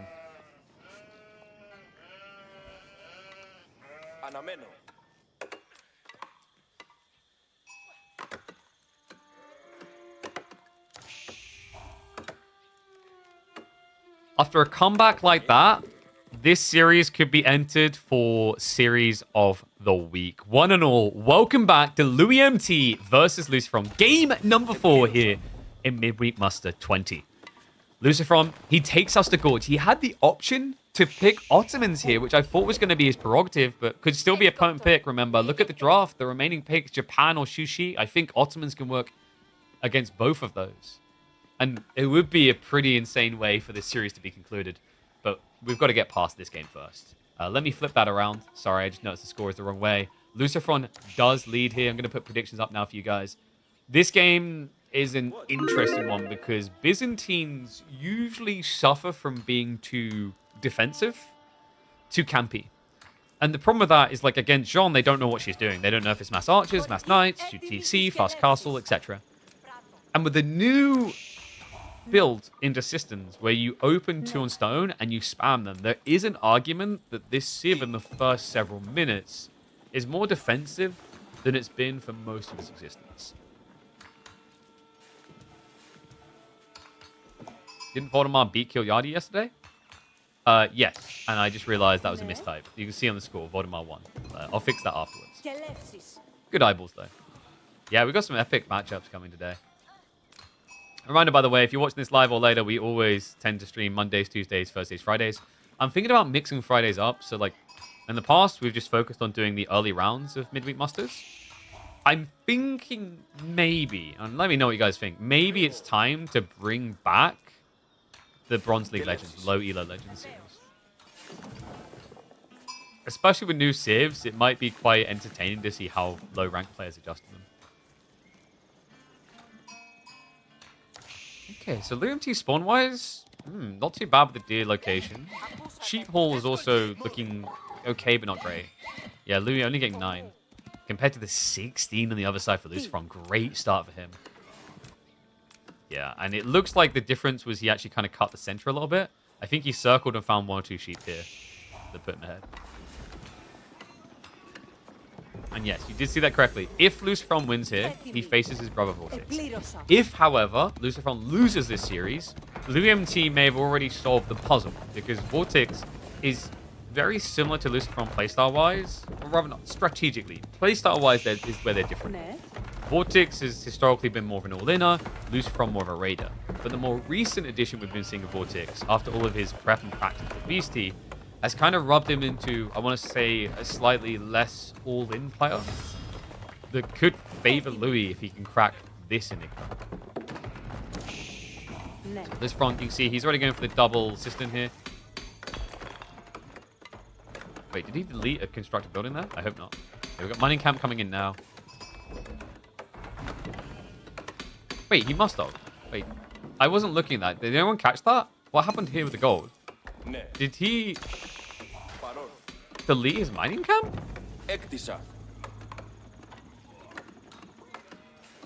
Mining camp 1 top. Oh, whoops.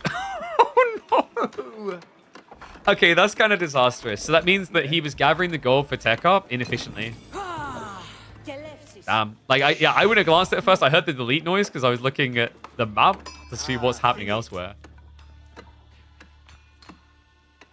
So definitely less than ideal when you consider he was gathering for 100 gold already at that point. And Lucifer going for the houses like this. So a little tip to people, these type of houses are really nice because they're body blockers against knight raids. Think about it this way. If a knight charges in from here, without the house, he goes like this. Because of the house, he goes like this, this, this, this. On this chunk of territory, it doubles your wall time. And that also, as a result, buys more time for you to run away and the charge to potentially kill. The other thing as well is, like, down the line, you can consider border settlement. It's pretty good tech still. And it has been nerfed to be a bit more situational, but if you're really paranoid about raids, it's valuable. Okay, level 3 sister now coming in. And it's going to be pro scouts from Louis. Okay. I think Lucifer knows, though, like, you're seeing this much gold gathered already at 5 minutes in, and it's alarm bells. You're kind of past the point where this is about knights. 5+ Jean is way too much. Because, you know, you need, like, 200 for the tech. Wheelbarrow maybe is going to be another, like, 150. So that's 350. And then the knight is, like, another 100. Like, the math just doesn't support the gathering. So, Clever Cloaks Lucifer should know. How do you want to address this? You have to start very defensively because you need to get the full Grand Winery. And, wow, Louis, he actually goes for melee Jean. But makes sense. Like, this is the thing. And against this type of spawn, you kind of want to have range on because of this outpost now. But, I don't know. Let's see if people have been paying attention to my boring ass cast. Can you figure out why you wouldn't do range on here? There's a very, maybe to like an average player, not so obvious, but then immediately obvious when you see it reason. The reason why you do not want to do range on, like almost ever against Byzantines, is because they go spearmen, they almost always go javelin. And javelin melts range on. You just die every time. It's why you'll probably never at the high level see a Jean player go archer against Mali. If they do, it's super situational.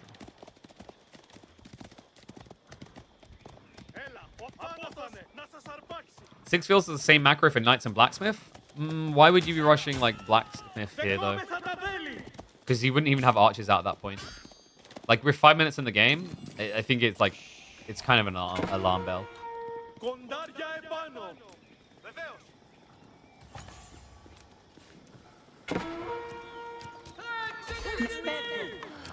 Oh no, Lucifer.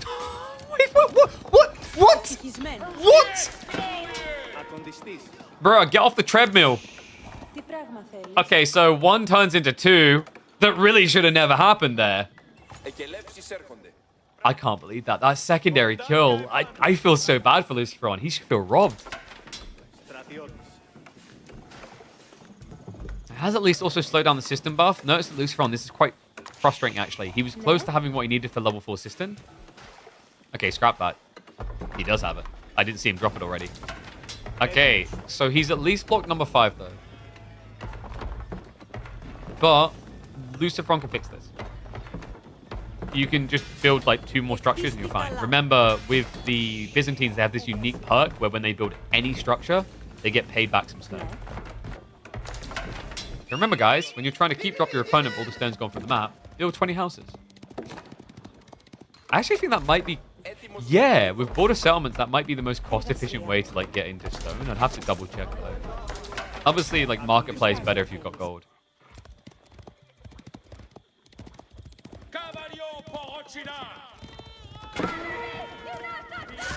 Ambitious night raid. But a little bit of a distraction. He does it again. Louis MT gets another pick. This is perfect as well. You know, he's starting to push into knights. Chivalry is going to be very desirable the way that he's playing them right now. I love this. This is poetic, actually. Watching Lucifer be the one that can be raided to death. There is that chivalry you just mentioned. Arch is starting to be switched into as well, but the javelin timing should be quite strong for Lucifer. Second jab should be coming out any second now. There you go. And this is the thing, like, old Byzantine build was more like 9, 10 that you get the second mercs out. So, proof in the pudding, the systems are working. It left Lucifer weak from the first timing, but I don't think that first timing matters much against Jean. Do you really ever want to be rushing out with 4 javelins against this hero unit? Probably not. I wonder, does he think about going back for the final system? No. Okay, it's going to be a very secure. How did you guys predict? I didn't check in the end. 67% for Lucifer. That's a lot of faith in him and the Byzantines. Some people asking for a recount.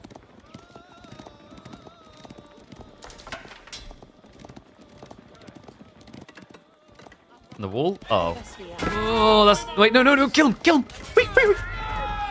Yeah, because like you're probably dead at that stage anyway, because the javelins might just clip you with vision. So he does get the kill.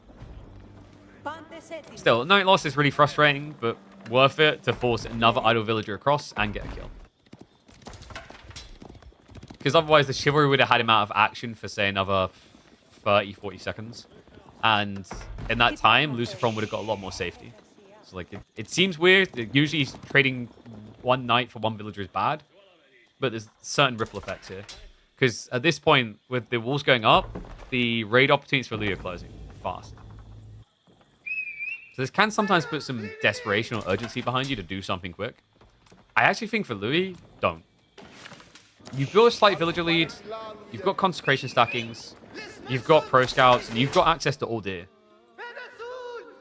Realistically, you can just try to trend towards castle with mass knights.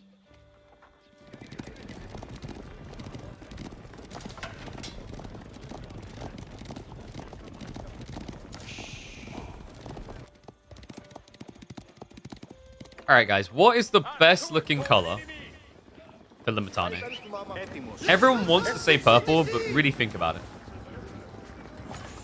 I don't know, man. I don't think they look that good in purple. Like Varangian, I get. The Spear Boys? I don't know, man. I'm kind of rating more of a yellow. Maybe red? He's doing a great job on this.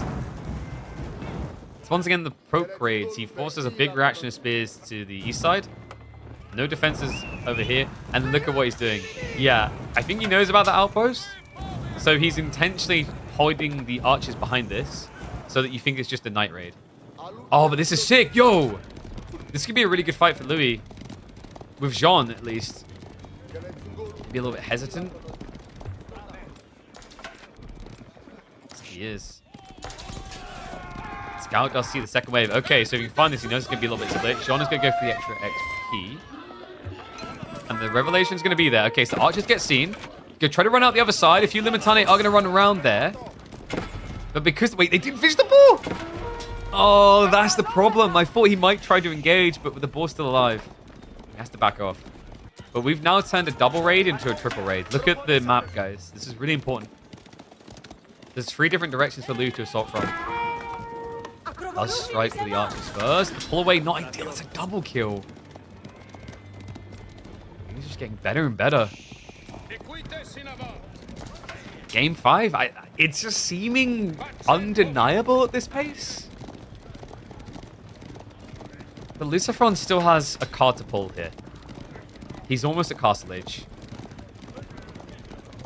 Albeit it has been an expensive ride to Castle Age, but when you've got system buff, you can kind of afford it. You've basically got close to 50 villages worth of cap. That's going to raid in. Those are villages. There's some hesitation though for good reason. There's just so many spears.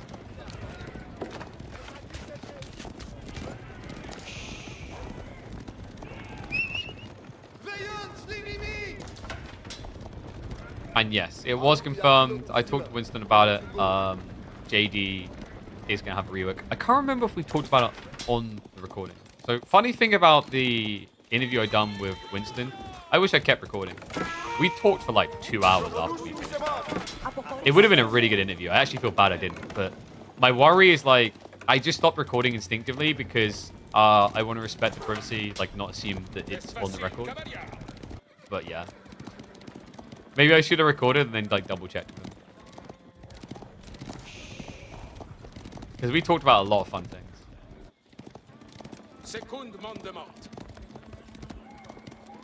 Okay, so Louis, is this where you start macroing up? He's starting to hold a little bit of reserve, but that could simply just be a lack of enough production. But that usually is what leads to castles happening, is you just don't have enough production to keep up. Golden Cloud's on the way. So Limitane are scanning around the back, but the Knights are going to sneak in again. Oh, this is going to be sick. If he can bait this correctly, this is huge. Lucifer, quick reactions though. Plays it perfectly. I was a little bit worried he was going to overreact on the flank. Experience coming through. He knows this little trick. He's experienced it for 14 minutes of this game so far. Louis now knows what it is. It's Castle Age. He's getting ready with his own. Lucifer, this is a big deal, folks. If you can survive until the Castle Age, you get access to Camel Riders. Your opponent has 23 Knights. It's not about building camels to beat him, it's about building camels to debuff him. Especially with Game Royals too.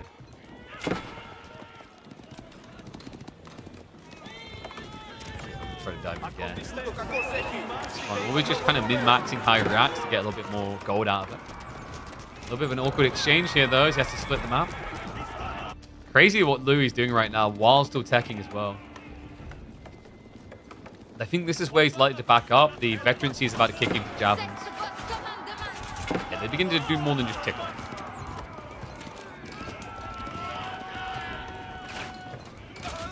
Keep in mind, there are still more deer to be gathered. But Louis MT... Yeah, I think he's still got ones over here as well. And Pro Scouts is just so different now. At this point in the game, the map is dry, even if it's just one player playing deer. But not the case. There's still almost half the deer available. So checkup complete. Louis MT needs time. The problem is the chase is on. Archers better skirt past it. Lucifer doesn't want to rush. Because if he rushes across the map, there's a second wave of Knights, and I think he knows it. The math just doesn't make sense of what he's seeing on the south. See Louis edging in here. Veterancy's about to kick in. This is a pristine timing. He could actually just rush down the outpost. I think he has enough time here. So you want to kill for Limitane. Troopers are coming home. They might not be quick enough though. Outposts. Remember, torch damage gets buffed up, so Lucifer, he has to leave. MT does see it in the end. We'll better clip one or two. Diving deeper is risky here, but he does have an out on the east side. Takes the west instead. Louis is playing with fire, man. The way he's just edging a lead so delicately in this game. And Raw Bloodlines now just a minute away. Varangian switch up. I feel like that might have been a misclick. I mean, you are up against archers, so adding in a few Varangian can be good.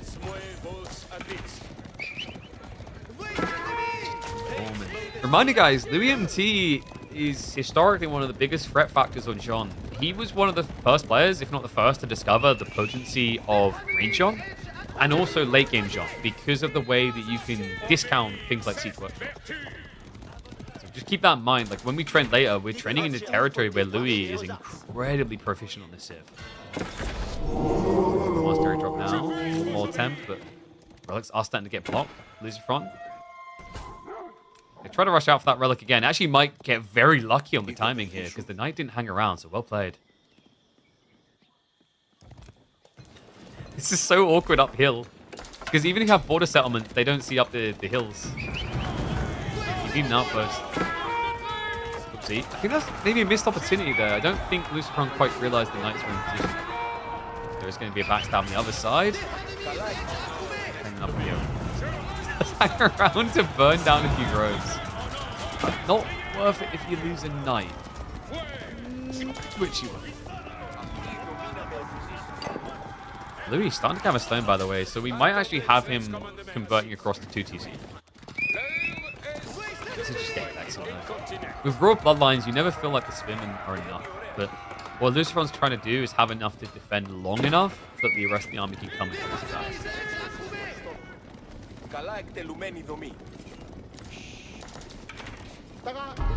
System building defense could be useful?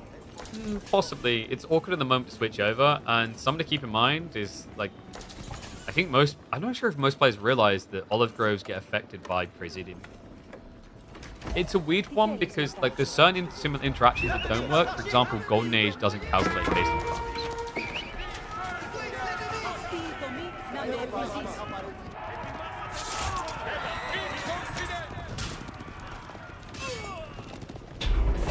I wonder what's going through Lucifer's mind right now. How does he feel about the idea of game 5 here? We mentioned that Ottoman pick, which feels like the checkmate. Is that maybe giving him some solace with this uncomfortable position right now? Like, definitely a game that's not over yet. The one that's leaning Louis favored. From Good Eyeballs is indeed out of gold. He has some accessible options to the north side of all the small tree lines. It's all about timing, though. Meanwhile, Louis, we talked about him and his fabled Siege Workshop plays. It's coming. And look what's on the way. Ordnance Company coming in. So Springles just went from 250 resources down to a much more affordable 187. This is the thing that makes him scary. Springolds, they're not exactly going to die quickly with javelins. They're not going to kill them super swift, but it will eviscerate the Limitane line. Another thing to keep in mind is, like, Limitane do have damage reduction against ranged attacks, so you'd think they'd be okay against Springolds, but the damage is so high because of the bonus. You still tend to melt. And I think the goal now is Louis wants to force Lucifer to commit into him, because so far the issue for Louis has been he has to go into Lucy.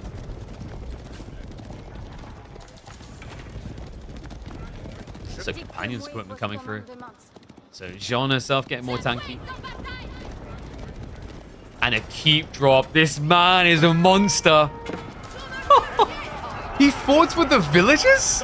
That's crazy. I'm trying to get a bait in, but look at this. They're stacked. They're stacked for the sprinkled shots now. Maximum penetration available. It's hard to actually see what you can hit. The villagers are a little bit revealed now. Camels are going to start leaking around, but there's not enough of them. There's not enough time. He knows it. Louis is forcing a 5th game and potentially the craziest comeback we would have seen in KPMM so far.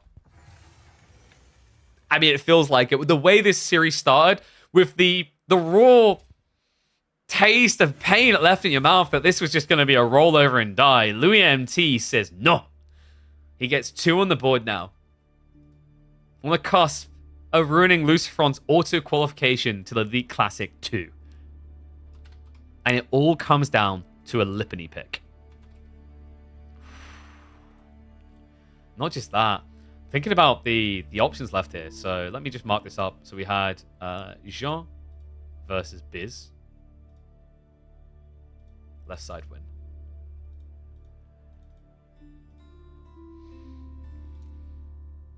We talked about this final game being potentially quite risky for Louis. Because Ottomans, I think they can deal with Shushi, especially now with the nerf to Pro Scouts. I think there's actually a build where you just go Sapahi. And Japan also dies to that exact same build. Like, nothing has really fundamentally changed about Japan since they, like, discovered they have a really big problem playing against Ottomans. And even if the game goes later, Ottomans are really good against Japan because you can't play Mounted Samurai at all against like Janissaries. It feels horrible. Also, the meta double armor, super effective against things like Onibugeisha.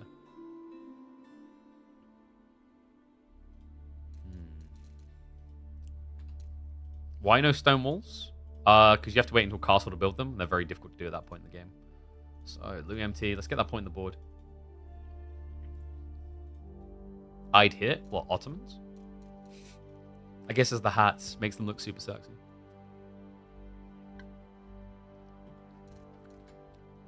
KT seems like an A tier or above Civ. I think they're like A tier. B or A tier. Nah, probably A. I don't think they're OP or anything. I think they got some strong things that people need to get used to. Like, some people try to moan about the wood gathering. I'm like, it's different, but I don't think it's OP. I think, like, actually you can't take away that aspect. Like, if you remove that aspect, they become a trash Civ. Because it's literally the good economy element. A lot of people are going to sit here now and say to me, yo, KP, what about the Pilgrims? The Pilgrims can generate ludicrous amounts of resources. They get over 2,000 passive gold income in the late game. Sure, but like we've been over this before, guys. That's like saying 20 Great Bombards is OP. How did you get to 20 Great Bombards? And that's the problem. Like if Knights Templar don't have the wood, they're a bad Civ. Oh wow. Color me surprised. The auto picks just doesn't come out at all. Huh. I guess he thinks he's got better success with Ayu here. Let's find out.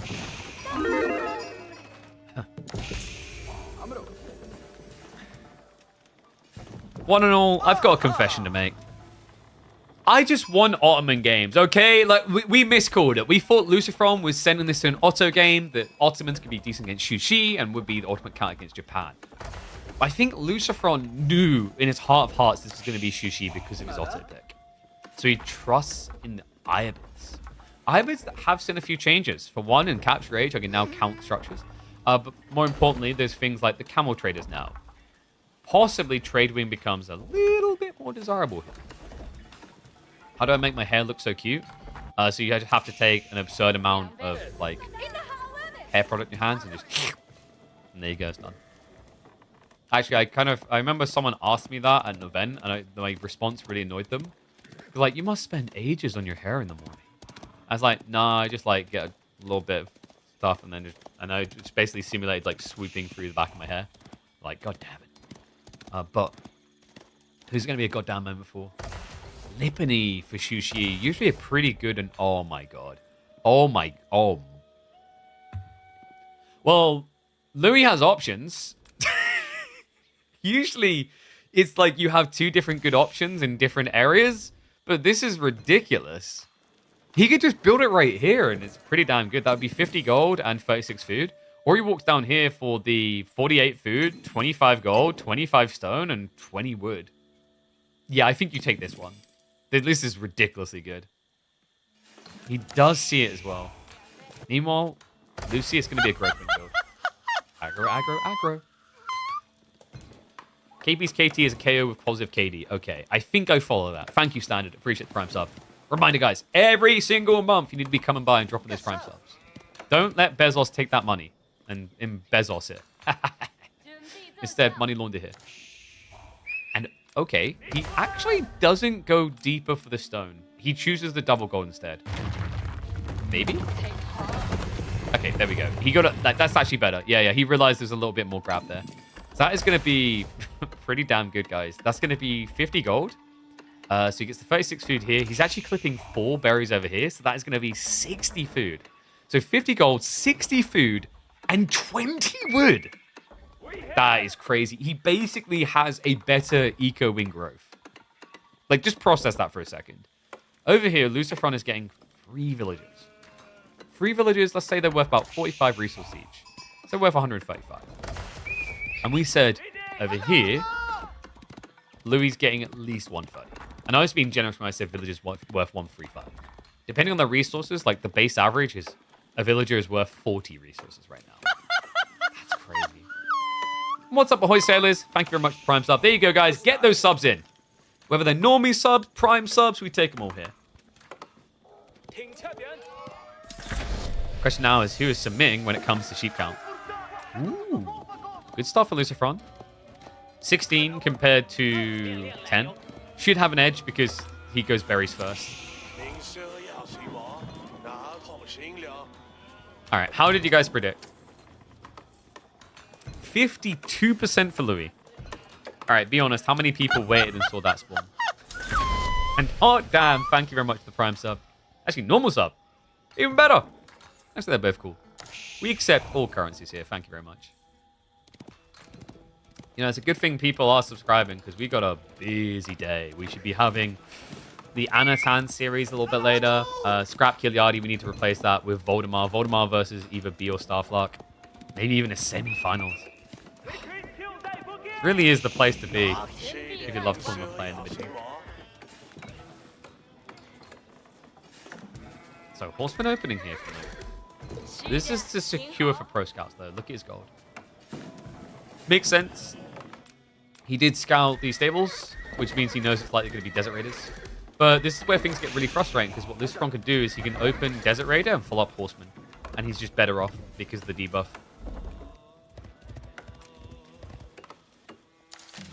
Any plans for what happens after the current series of KPMM? What do you mean, the current series? What?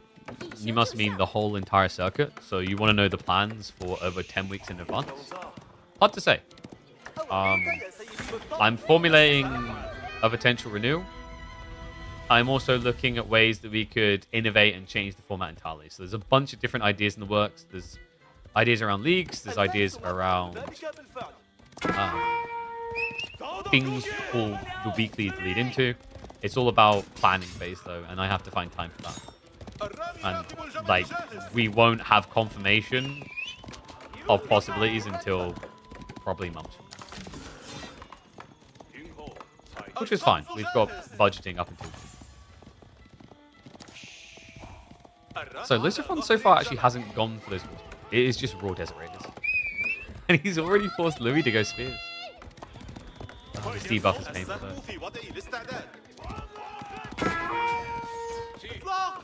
I don't know, man. Did Louis really need Pro Scouts? If he got the gear shoving, it wouldn't have been too bad. And what is up, Cop and Schnella? Thank you very much for the sub, mate. Appreciate it. Yeah, basically, if you like hours and hours of competitive AoE4 content, this is literally the channel. It's the easiest TLDR. Because we have more hours of tournament games, I think, than anywhere. Which is crazy. This is this is crazy. Lucifer's actually just doing the raw Desert Raider thing. We've already seen this once this week from Mio Micah. He had a very interesting tech switch down the line. I wonder if we'll see something similar here. One thing that's interesting is if you actually rush the blacksmith timing, you can do a lot of damage from range against horsemen. Also allows you to clear the spearman. But Louis, like the reason why Spears isn't kind of a throw here, normally Spears feels bad against Desert Raiders because they kite you infinitely. But for Louis, his goal isn't to chase and kill. His goal is to efficiently get his economy. And that's why Spears makes a lot of sense.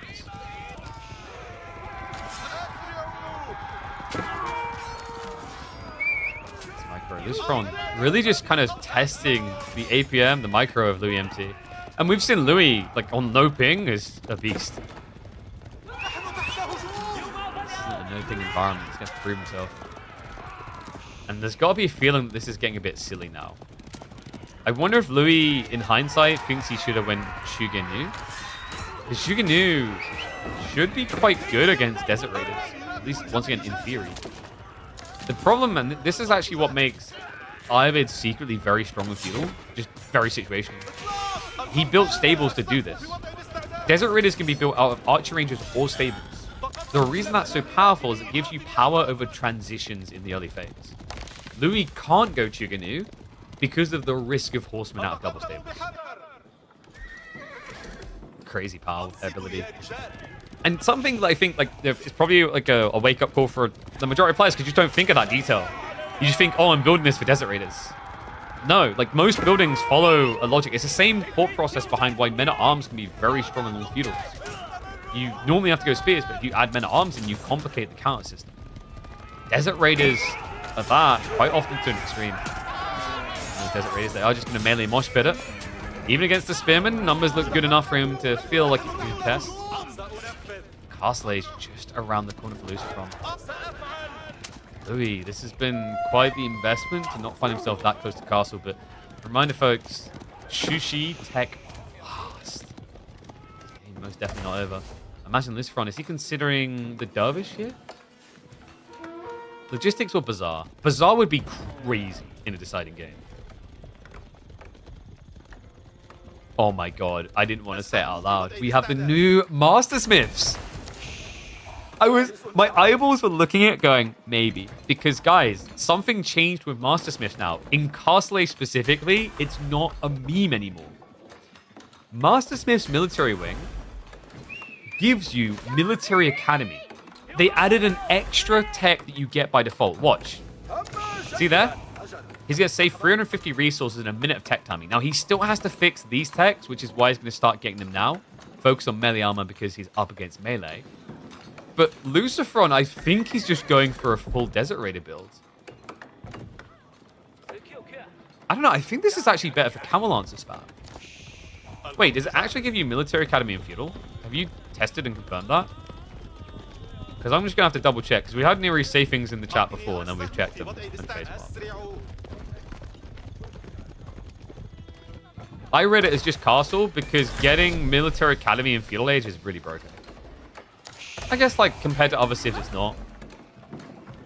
It wouldn't be unreasonable, but it gives some viability for sure. By it used to, you mean when? Because the change I'm talking about was made a few days ago.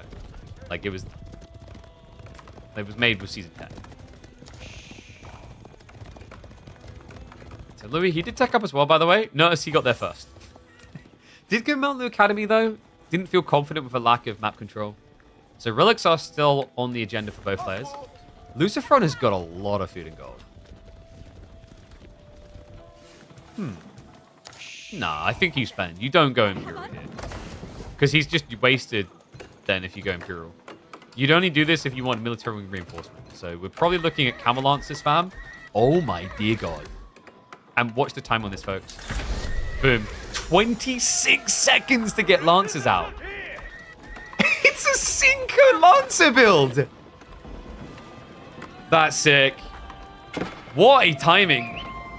I think he can mathematically afford to surge it up to 10 Lancers in the first minute of Castle. It's going to cost him, though. Villagers. Oh, no. Wrong place, wrong time. Shivs are going to be brought out by their full elf ones. One of them is going to be sacrificed, though. The buff doesn't arrive. That'll scare him away. Oh my god, this Camel Lancers. This is ridiculous. Also works for getting the veterans. No, okay, it doesn't work with veterans. Yeah, I forgot about that. He hasn't got the tier 2 Golden Age, so he's not getting the Desert Raider upgrade a bit quicker. That's wild.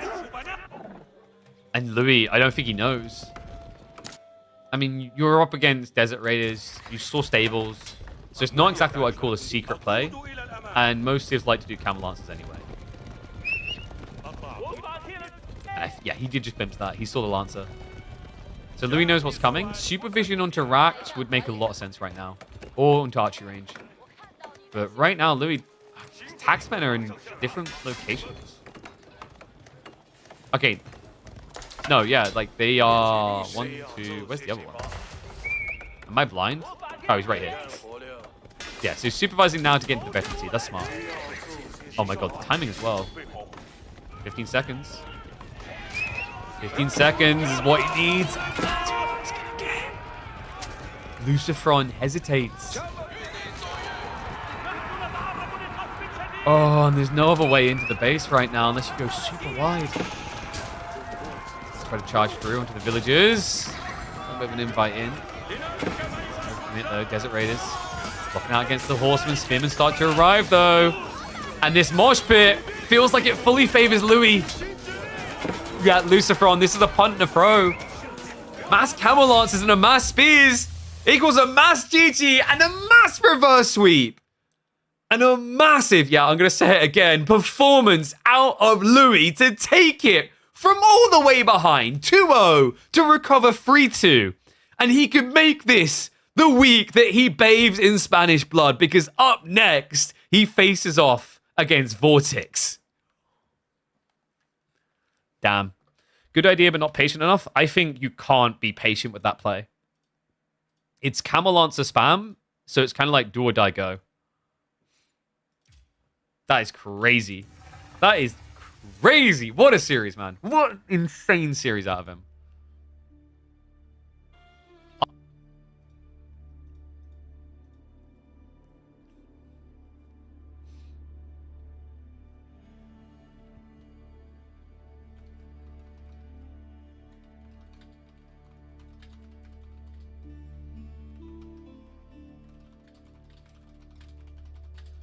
Was the Master Smith's muff good enough, maybe? So, guys, I can confirm what we got coming up next. We have got Demu versus Anatan. But we do need to wait. So let me change title. We're not going to have long to wait. I think Demu's just getting a snack right now. So what we'll likely do is, I think Anatan's probably going to be playing like a pub game or something. So let me pay out on Louis.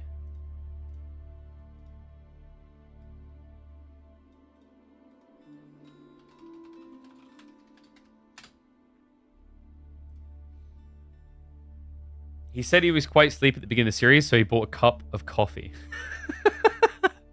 Oh, dude. Like, it does, he's not telling his BM. It's always like BM's like, oh, yeah, you can only beat me when I'm sleepy. That's fantastic, though. So, let me have a look. Is Anu Chad online? He is. I think he's waiting.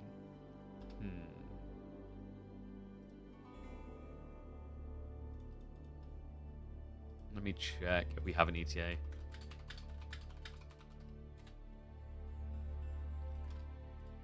Because Demu's usually not too long on his lunch breaks. Let me just mark that up as well so people who coming in know what just happened. Louis MT, an absolute beast. Reverse sweep, baby. 2-0 down and comes back like that. Props to him. I'm excited for that, though. Louis versus Vortex. So, let me have a look here at our bracket, and we'll quickly update this. So, we did make a whoopsie on that. A reminder, it's not going to be Kiliadi, it's going to be Voldemar. And we might be able to catch the B Starflux series a little bit later to see who actually makes it through there. We'll see how the schedule goes. Like, that one will be from recording, but it's a case of whether we like need it to pad. Because in a few hours, we are going to have the Voldemar versus that person series. And we're going to have Demu versus Anatan in the BO5, which could easily be like 2 hours at least.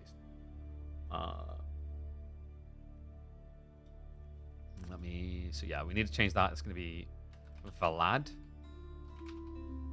And then we just had a crazy... I can't say crazy enough. Like, that was incredible, actually. Props to him, man. I also felt... I don't know, like, going back, I wonder if over this Master Smith's build, if it wasn't for that curious detail, if Lucifer just would have played the Ottomans, if that would have been better. It's tricky, though, against, like, Pro Scouts, I guess, was his key concern. And my bracket has fully disappeared. Oops. There you go. There you go. That's the results so far that we know. Damn good Tuesday. No wham or puppy equal dead 20? What do you mean? How does that make it a dead 20? Rogan? Like, you've got B, Demu, Anatan, Kiliadi, Vortex, Lucifer, and Louis. And then, like, those are obviously, like, the top 10 players. And then you've got, like, a bunch in there alongside them. Yeah, like, I think, like, NA Pride is maybe a little bit hurt today. I do have over 20% NA viewership. I'm sorry, guys, but no NA here. Ask the NA why they not NA. Ask the NA why they say nay. Okay, so... Anatan's just sent drafts, so I imagine Demu's going to be back in a minute or two. Probably. What we'll do, I'm going to put a game up in the background casually while we wait a sec. And I'll keep an eye on the draft.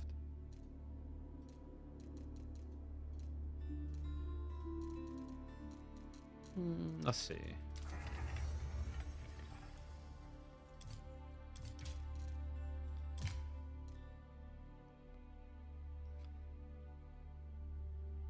What on earth? Is there a team tournament coming up?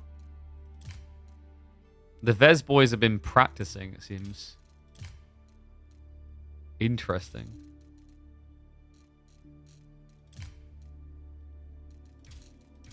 Did I miss a team tournament that's coming up?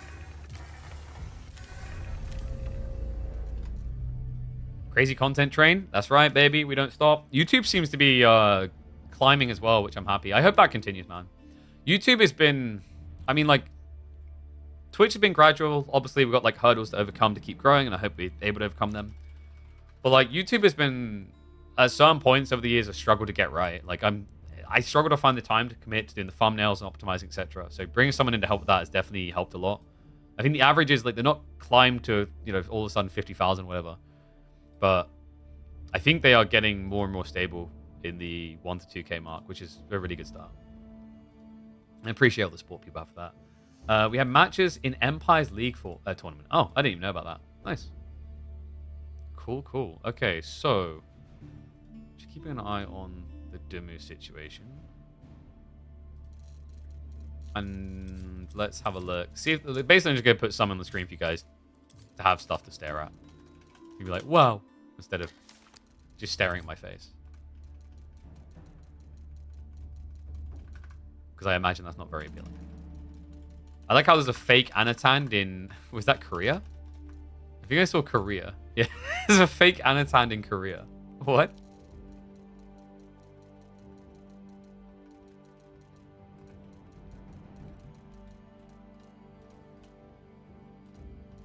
I keep wondering if that mid one person is mid one. Probably not. Would be cool though. I mean, we just want something to watch. Camels. Does he build camels though?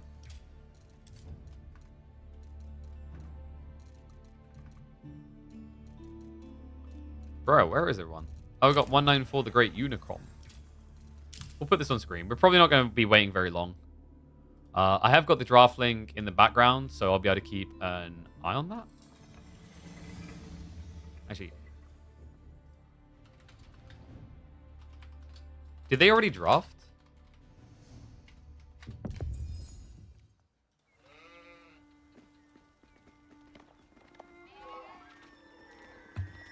What? It's just for deer, right? Yo, that's nah, dude. Dude, that's a scam spawn. What? He gets the deer, the boar, and the deer and the berries. Like, what the?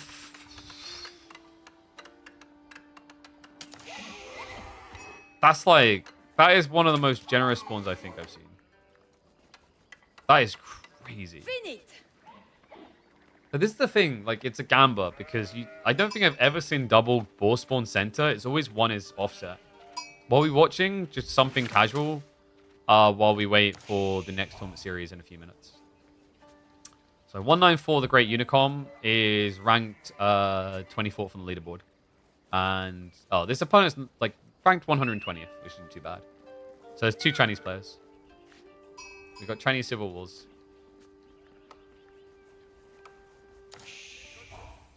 Isn't 194 Core? I'm not sure. Core did have an account called 194, but there was also another guy called 194 that was a Chinese guy, which is where it originally came from, I think. This map's always unbalanced. It's a shame. I actually think it's like, if they fix this issue around the boar and deer spawn, I actually think it's the most competitively balanced of the new maps. Just ridiculous, though. Because, like, look at the comparative spawn. You got deer. You didn't even get back spawn deer. You got forward spawn deer. You got all the berries nearby, sure, but that's only great if you're a berry civ. And you're not very good at burying when you play Lancaster. But, you know, actually, guys, no, I'm fine with this. This is, like, Knights Templar versus Lancaster. This is balanced. It's just, it's a friendly balance. Because you're playing OP civ, so we had to nerf you slightly. GG.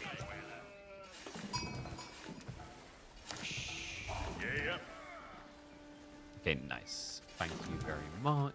I'm just going to set everything up in the background. You guys can watch him gather the beautiful deer. And I'll respond to your messages. I just need to reset the drafts in the background because we have got drafts coming in for the next set. I don't think they've begun the actual draft yet. But I'm going to have them ready. Yeah. So shout out to Anatan. He's already prepped them for Demu while Demu stacks. But But when does Anno get to snack? And I'll keep an eye on that in the background. So the moment I see any movement, we can switch over to that. Because let's be totally real, chat, this is just going to be another Lancaster Castle game. Like every single House of Lancaster game. I'm getting a bit bored of them. Who won just now, Lucy or Louis? You can see by the brackets, it's Louis. So Louis MT is going to be facing off against Vortex. We don't have an affirmed time for that to begin. Probably that'll be on Thursday, but we'll confirm. Okay, this is interesting. We have Hospitalier. Wait, is this a delayed outpost rush? Without any aggro, that's a bit... That doesn't seem realistic. Wait, he's going to Ford Racks. Yeah, I think he's going to Ford Racks. Oh, sorry, wrong scene. Yeah, this is just the while we wait for the next game series. Yeah, dude. It's gonna be the rocks. We got the Knights Hospitalier rush. Pretty cool, like mathematically in theory. I've been nerding out the numbers on this build so many times on stream at this point. I think you guys are tired of hearing it. Like mathematically, like this can actually make sense to counter Lancaster Castle. It's just very difficult. I think it somewhat relies on your opponent not not adding units and instead just going mass manners.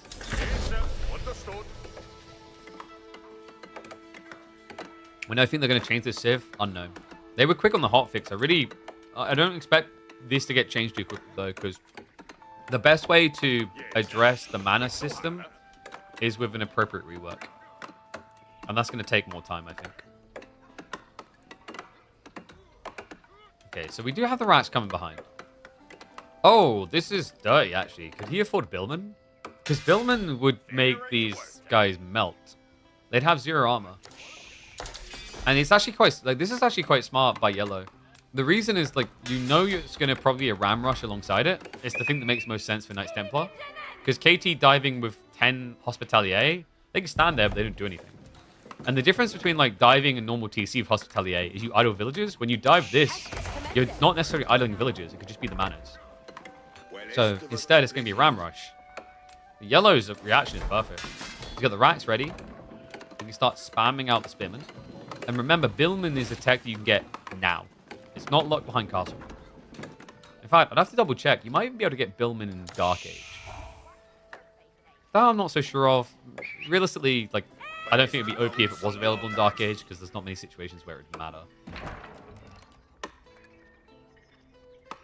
Love this as well. Something that I highlight about Knights Templar with rushes like this is technically they should be more efficient than any other Civ in the game. Because most Civs would send this villager home. You don't have to. The villager just starts chopping a tree and you're getting resources. And you know, you can say other Civs can do that, but other Civs pay 50 resources to do that. That's not a great investment. 50 resource investment means it's going to take over a minute for this villager to pay back. That's why most people walk the villager home. Because it's less risky and you don't really miss out.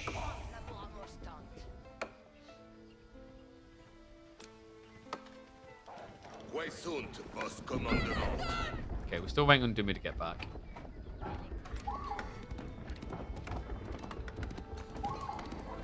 When it's Demu versus Anatan, we're waiting for Demu to finish his snap break. So, ram time, boys. Yo, ranged clown car might be dead, but have you heard of the healing clown car? Oh man, I kind of wish I recorded this game now. I just don't think we're going to have enough time for the whole game. That's my thought process. This is cool though. So yes, one village down already. 194. It's perfect. Remember, you have 10 damage per Hospitalier, so you can insta-kill. And here comes the chain heal.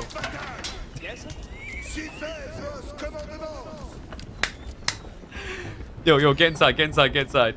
BRB, BRB. This is the ultimate clown car. You guys just didn't realize it. Delhi players do this too. You've got scholars. It's even easier. This is the type of strategy, by the way, that's very good on low count, but really annoying when you scale. Because when you scale, you've got too many units. So, like, trying to get them to trigger heal is much more difficult. Also, it's possible you just get insta-kills. We have the Spearman. We do not have Billman. If he sorts his wood... No, the gold's the big problem, isn't it? Yeah. Actually, it's got exactly the gold he needs. It's just genuinely wood. Now, this is meant to be the counter, by the way. Hospitalier lose to Mass Yeoman. But by going Mass Yeoman, you now have no answer to Ram. Go again. Please tell me he's building a second. Yo, he's actually going Castle Age. This game has me deeply intrigued now. I don't know if I'm going to upload, so if I upload this, the quality might be lower because I didn't hit the record button because, we're in casual camera mode. But I don't know, maybe it's, content people would like to see. We can just pretend I'm playing, guys. All we need to do is, pick a bunch, do it loud enough, the microphone picks it up, and then, occasionally do this, and then, click back, and then, this, and then... There you go, guys, I'm playing. Wait, no, don't run off. So this is one of the big problems. If you don't stand ground, they get aggroed, and then they just don't heal. The Ram is slowly dying, by the way. As cool as this is, he hasn't actually done much with it so far. He's killed one villager and idled the gold. But it's all about that castle timing. Your opponent's adding in a lot of army, and you've spent nothing extra. You do have one weakness here. You can't actually run away from the yeoman. So there is going to be a threshold where you should die to this.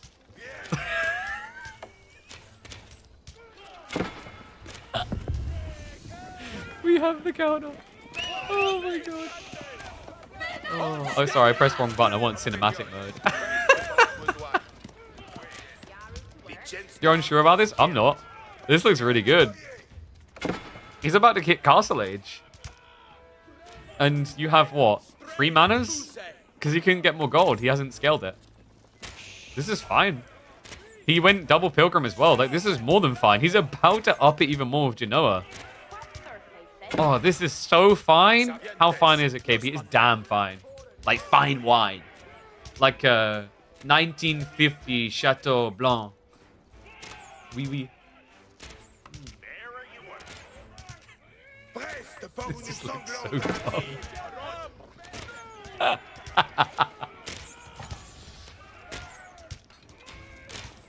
But Yeoman are OP, and I have 16 of them. Oh no. Finally! They are gonna die.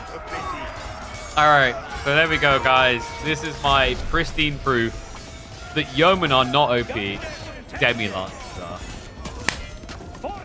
It is empirical proof the cavalry is the problem. Alright, it's Templar Brother time. He does actually... Oh, yo, he's upgrading the Hospitalier. -1 village is a bit rip. He's still got the Pilgrims going, so he's really not that far behind in economy. The Ram is still alive. Wait, so you save the Ram but not the villager, bro? And he's actually spamming up more Hospitalier at home. This is interesting, guys, because Hospitalier... Oh, this is sick. Do you guys see what he's doing? He doesn't conscript out of this racks because he doesn't want Lancaster to know he's doing it. This is really, really smart. So Lancaster's like, okay, yeah, he's probably cavalrying, so I can just build more space. So we actually have got a mirrored tech. King's College. Ooh, this is scary because actually King's College Knights beat Templar Brothers, and he just saw them. You'll at least be able to clean up Demu Lance. You want to keep this alive because when you tech up, you can go for Collar of Essex, which gives almost double damage to Demu Lance. I think it's like 60% DPS increase.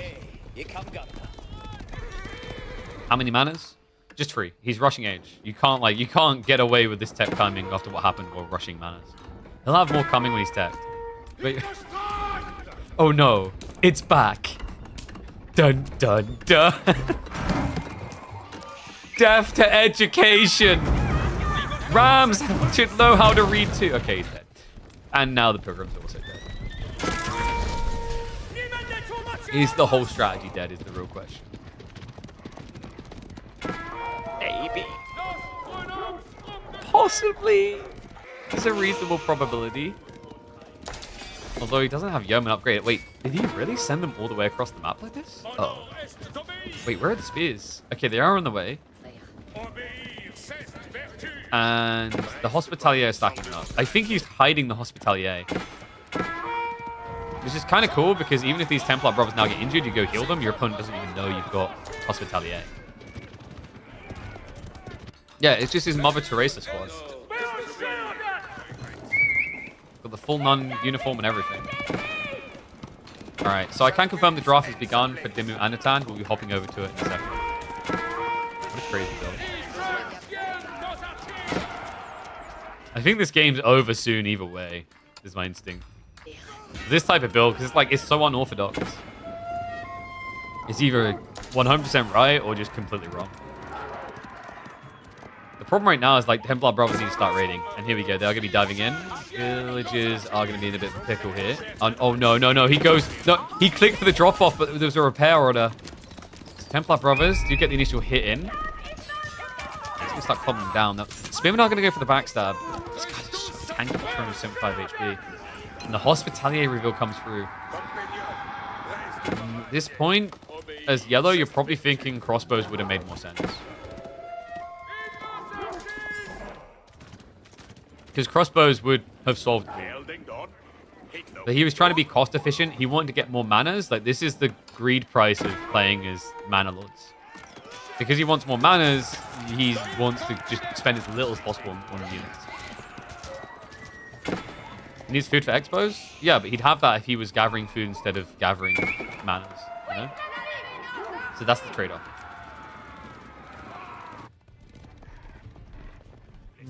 I don't know if I'd say purple has done enough here.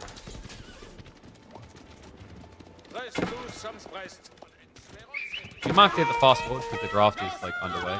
We'll speed up a little bit. And the Templar brothers are starting to get a little bit annoying here. Crossbows are starting to arrive though. And remember, there's just so many manas, you have to kill a lot more villagers than this to be ahead. I mean, he's not even ahead at all.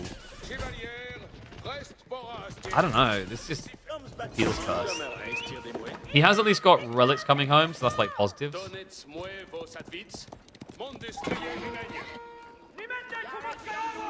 You invest in this game? Yeah, but like, Tourney series that we're meant to be casting will be starting to sec, so this gets 4x speed.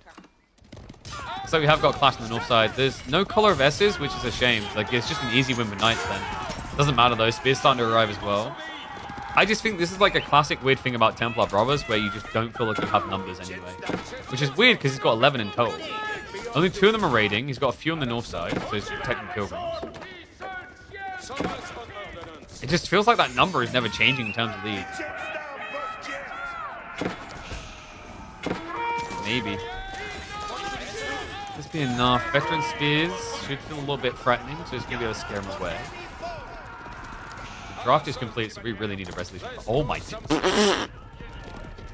What on earth did I just see? 9 Springalds? What? That is wild. Brothers are going to keep sneaking in raids. Like, yellow at this point is running out of safe food is the issue. Yeah, he's having to take risks. So all of a sudden, this is starting to pay off for purple in a big way.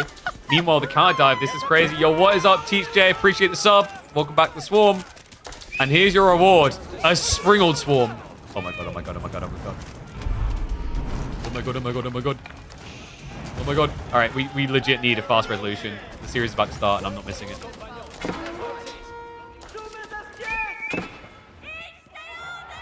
Brother, please. Just fight him, damn it. We're not going to get to see the resolution, are we? We have to, like, this is so much siege, and I don't think he's revealed it at all. Like, Purple's just been very crafty about never showing his hand.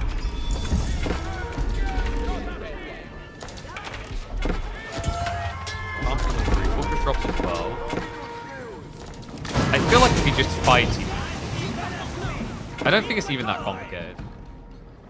Alright guys, look, we've got to get to the tournament series. I can't see this out. We might have to come back and revisit this later. This is kind of crazy. I think actually he's just gonna lose the Hobblars. I think he's dead to Hobblars. Come on, let's go. Sorry guys, tournament series always takes priority. Otherwise, we're gonna lose a bunch of people going, where is tournament game? Question mark.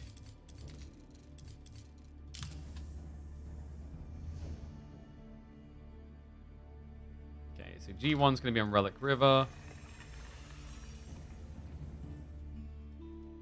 Abba versus Ayu. What? Yeah, dude, we definitely don't want to miss this. Are you kidding me? Abba versus Ayu is kind of crazy.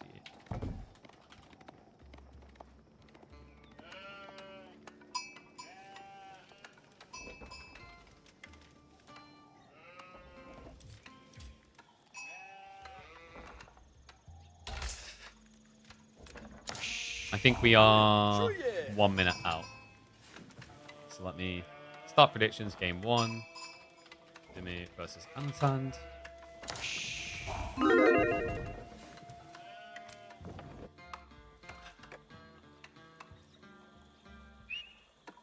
Oh, this is going to be something special. One and all, welcome back to the channel for another competitive series. We've got Anatan up against Demu and a Middle Eastern showdown on Relic River. Ayab is in the hands of Anno up against Demu's Abbasids. Very interesting picks, actually, for Relic River, and you already see the value play for Demu. It's going to be a dock drop on the south side, only 75 wood, but he's going to get access to 3,000 food of shoreline fish. Really cool play. We've been seeing this a little bit more all of a sudden. I think at first when Relic River released, no one expected or understood this play fully. But suddenly we're just seeing Mongols do it, Delhi do it, now the Middle Easterns doing it as well. Just seems like a very kind of impactful play. Definitely has a lot of high value down the line. And also, quite often, I've noticed it's not always guaranteed, but quite frequently anyway, Relic River spawns 2 relics down here. So you're already kind of positioned to play blocker later. And you're going to need to, because this is a fast castle build from Anatan, I think. Okay, like, I'll calm down that. It's not 100% fast castle, guys. Culture Wing Logistics, you see it and you think castle, but players have gotten better and better at using it for aggro. So instead of being fast castle, it becomes kind of semi-fast while you pressure your opponent. Because the heal power of these guys in the early game is crazy. When you focus heal in a small fight involving 2 or 3 units, it just feels like Culture Wing Logistics stops you ever killing anything. I wonder, Demu, what's the reaction going to be? Military Wing could make a lot of sense, especially seeing as he's playing onto flank resources, so there's risk. And that did just get scoured. Okay, so Anno knows what's happened over there. Sheep distribution is good for him as well. 18 sheep to just 11, I believe it was. 10, sorry. Okay, so that's good. That offsets a lot of the food issue. So in terms of like raw maths, that's going to be an extra 1,600 food. So that's half of the value of the fish. Difference, of course, is that Demu can add in more workers temporarily. And Anno. Okay, is this just an outpost to protect for Fast Castle, or is this 2TC? Yeah, it's just the outpost. Okay. I guess he's maybe paranoid about Camel Archer opening. Usually, whenever Abbasids get fish, Camel Archers becomes viable. And this also, yeah, swats away the military wing. You could technically just use the dervishes to do that, but it's very micro-intrusive, I want to say. Because it's archer plus spear. So, you know, they'll basically target fire down the dervish and then turn on to the desert raider when you're not healing. Oh, wow. Okay, actually, no. He's just going to use that to block the docks. What? Oh my god. Can he do anything about this? Anno's... Wait, we're getting greedy now. He definitely has enough time. An outpost takes 1 minute, guys. Yeah, he gets as knee-deep as possible. Alright, I think we have a fun series here. Yeah, I thought he'd maybe just use it to protect the gold at home. But I guess he just sees that this is way too much value and also kind of way too easy to deny. Love that. Also just sets up a palisade. Oh, you cheeky son of a goose. Okay, this is mind games upon mind games upon mind games. He does get the wall up. Wait, I don't think that's blocking anymore then. Yeah, he's stuck here. He's actually stuck here. Alright, Anatan is a genius. So that dock feels a little bit wasted. You can still build more fishing boats, but your investment up north is kind of burnt. When Aristotle comes in, it's going to reach to here. So you can hide up here, but like reclaiming this area is going to be difficult. I guess Demu could just go for a ram. He's got military wing in 10. So he could just walk over, ram up, clear this out. But if this is then fast castle out of Anatan, he's so ahead. Because the reaction of this Your military wing's now not gonna aggro the enemy base, and then you have to build a ram for 200. Like, you're so far behind at that point. And here's the other funny thing. He already brought the dervish over, so Demu has that info. He knows the possibility of fast castle. There we go, Aristotle's on the way. Now, we did see a stable at home, so it looks like he does want to play the age. Could you actually just spawn horsemen here? Okay, he's going to play it safe with Desert Raiders. My thought process behind horsemen is with the dervish heal, you probably just don't care about spearman stabs. You'd only care if your opponent was to upgrade them into feudal age, which most Abbasid players don't do at this point. And someone tried very hard to spell look for group pigeon. Well done. Knee, look for group. The idea is to get conk and 1v1 ladder. Is that the gradual goal, chat? We have to conk everything. We've already conked all of the historical battles.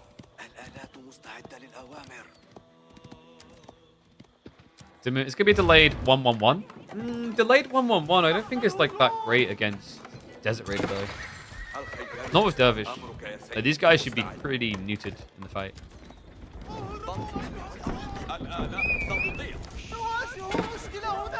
Desert Raider is going to arrive. Very impactful if you actually have a dervish, not so much without. Hey, lose the scout. Yo, that's actually a big deal. That's an easy way of trying to snipe the ram. So I guess Anatan's just forfeiting this. The dervishes were not in position. I think he was expecting to be attacked at home. And he's going to end up losing the Desert Raider. I feel like I'm liking this less and less as this goes on. It's just looking much better for Demu now. I mean, Anatan still has costs around the corner. But Demu's economy is decent. He got worth out of this. Like, killing Desert Raider and the Outpost which is 175 for resource investment, then Desert Raider for 180. You spend 200, like, it's totally worth it. He's very happy with what he got here. And now he can also just force more units to be spawned because the gold spawn. Okay, so Anna, what's it going to be? Growthwing seems the most likely, but he hasn't left the berries, which is very sinful. This is the type of thing that gets people whipping out a beaten stick. I'm going to punish you for not doing the optimal play.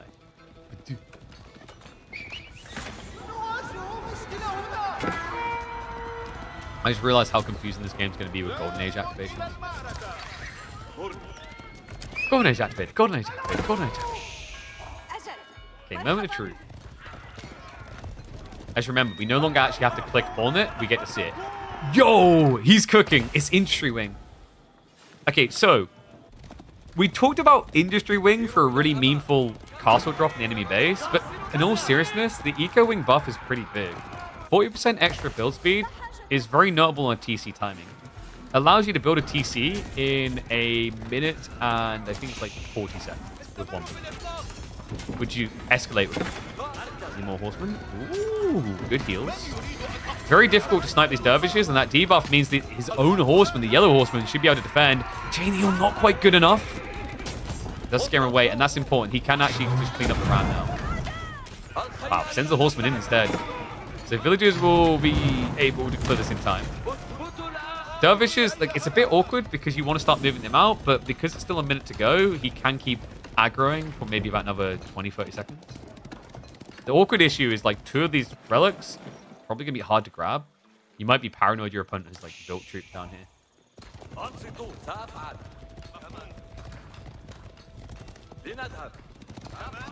Yeah, I just realized, actually, like, Pigeon is very popular in France. So with the increased amount of French players these days in AoE4, I'm going to get a lot of people assuming I'm French, aren't I? I've had this. I remember I used to get this in other games where they just start yelling French at me and I had no clue what they were saying. Good micro by Anatan, min-maxing it. But this is kind of breakout point. This is where you want to start moving for relics normally. Otherwise, you just feel very inefficient with the grab. It might be he just feels too threatened to leave the base. Because Demu is just basically blob spears to keep him in. My voice flexes me. Wait, how do I sound like I'm from New York? I've never once said... Well, actually, that's not true. I have said it before. I'm walking here.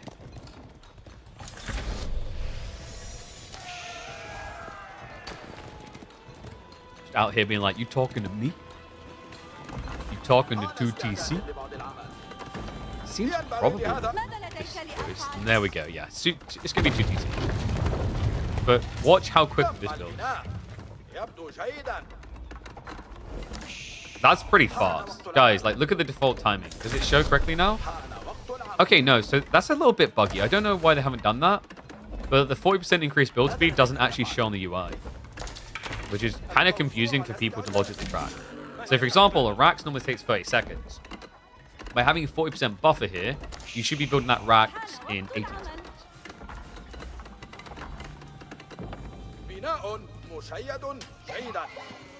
So 2TC online. Demu can mirror and do better, though. I think Anatan's idea is, and this isn't even to demean it, cute, but I don't know if it's effective.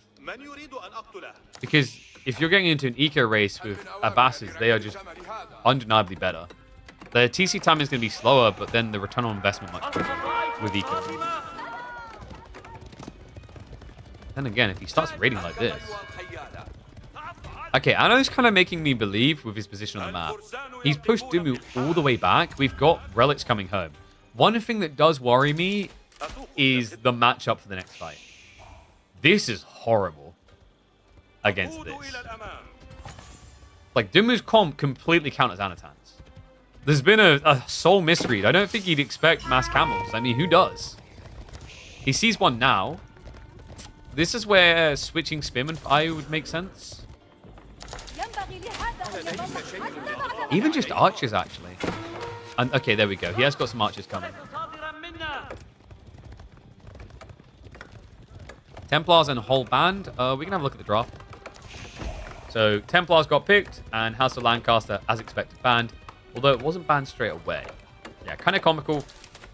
Delhi first pick, by the way, makes so much sense for Demu. The Midweek Mustard 20s map pool is 5/7 Delhi dot. There's a lot of good maps, including this one. 6 spins in. Not a great fight. But if you don't lose any, it's fine, because you've now got dervishes. And relics do need to be dropped off at some point. Yeah, the wood's being pumped into more archer production, so he just doesn't have the extra economy yet. He's more focused on making a 5-relic grab.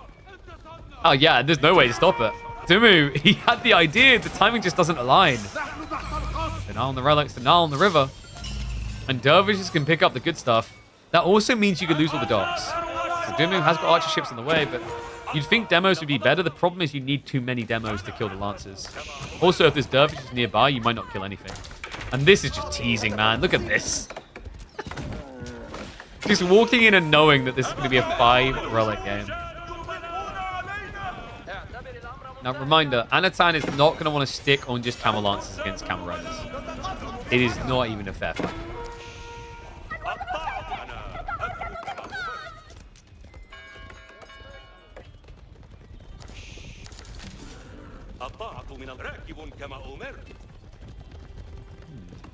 Looks like Demu. Wait, why is he going another mining camp? Huh? Wait, was that to bait him in? Like, was that actually intentional? He has textiles. It kind of baited Anno in. I think, did he get 1 worker kill? Or none? I don't think he got any. He just lost out. It's a bit funky. When Anatan take the last relic in the bottom, I have a feeling he might not know. He does not know. Oh no. He should suspect, but he just doesn't know. That's unfortunate. There's nowhere else it could really be on the map. Even up here, like, seems improbable, but like you should be checking for it. Is there any advice you would give to a player who has Conk 1 and just started playing the season? So focus on your core game mechanics more so than cheesing something to get a higher rank. You'll get a lot further long term by doing that. So you need to review your games and figure out where your core weakness is. Are you bad at like your tech timings? Are you bad at scaling units? Do you always miss macro your economy? And then figuring out what the appropriate solution to that is. So some of them are very obvious, like some are not. So for example, mismanaging your economy can be fixed in different ways. You can just get better at how you allocate villagers, or you can turn that into an advantage by leaning into civs that do farm transitions very well. Because maybe you're a person that gathers wood. So all of a sudden, gathering that wood is not a negative. Would I consider a tower rush a cheese? Tower rushes have developed to the point that they're less cheesy per se. Cheese can usually be embodied as you have a tactic but not a strategy. So if you have a very OP tactic, like me build mass desert raiders pew pew, but that's it, then yeah, it's kind of cheese. Strategy is when you have a formulation of tactics to get a win. So for example, going into an outpost rush on the docks was part of the strategy for Anatan to get all the relics. But if he'd just done this and then committed to it, it's a tactic and it's more cheesy. Anatan don't do no cheese. He's lactose intolerant, baby. He just gets creative. I'm impressed he's pinned Demu this well, considering that he looked like he should have been countered. But I think Demu's encountering that classic issue when you play Camel Rider spam. It's slow and it's expensive. Especially when you do two.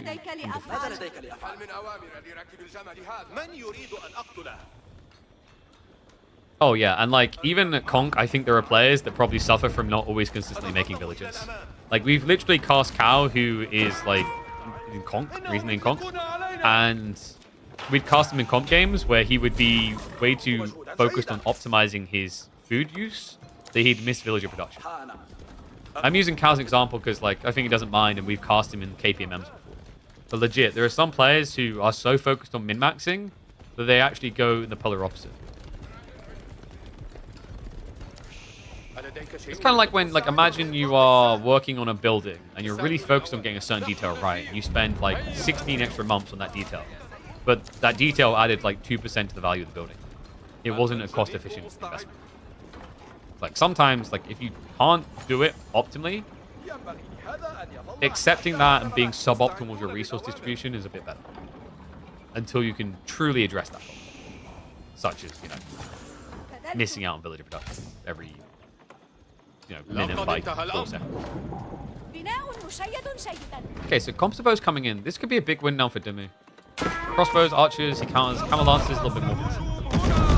Okay, that is a horrible spread though. Angelique for maximum pain here.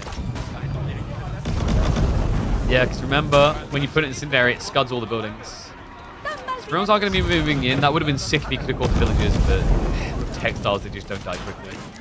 I do love the fact he's thinking Spirals here, though. Demu is playing a very defensive prompt with Spearman.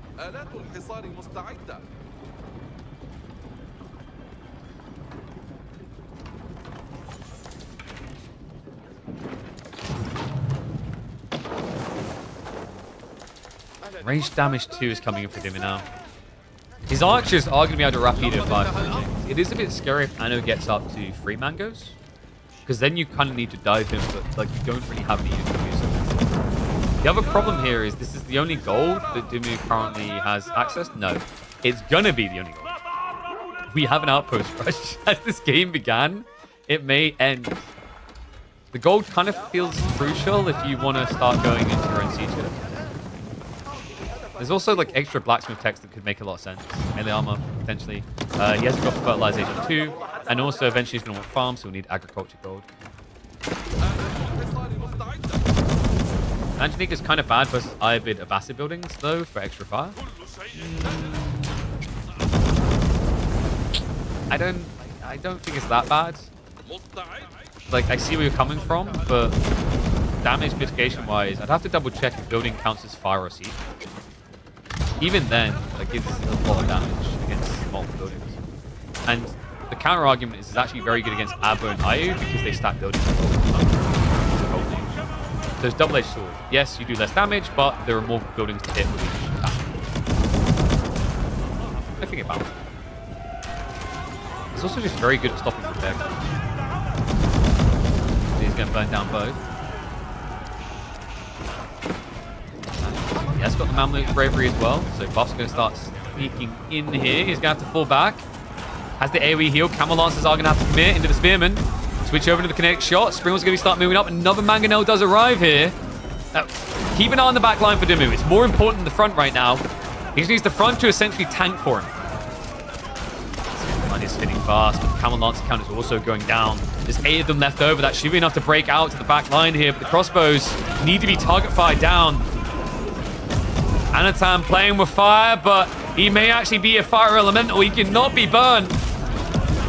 There's no front line left for Demu. There's nothing of the army left here. Siege holds on. Anatan gets a huge win in the fight. I mean, that might be the definitive moment. Demu is gotta be scrambling on the gold front. Yeah, I wondered where the villager losses are coming in. It's down here. He doesn't even know. He's gonna lose the entire gold working force to a sprinkled outpost. Okay, he did at least bulk up 600 in reserve, but considering wanting to Golem switch here, that's gonna sting. Man, Anatan, just a big swollen brain here. 1 outpost into 2 to define this game. And now with an overwhelming siege advantage, I'd say. You're seeing how this damage adds up. Remember, Demu doesn't have that AoE heal to quickly fix this. I don't know what that potato aim was. Aim deeper. It doesn't kill quick. Wait, why are they aiming so short? I think if Anatan targeted the villagers, it would have hit to the back here. There you go. He fixed his position now. Oh my god! And that, folks, is why Incendiary is so good. Even when you miss, you hit. Demu, he's going to go back for the repair. I mean, you're going to have to pull fresh villagers. But it's going to be too little too late. So outpost goes down.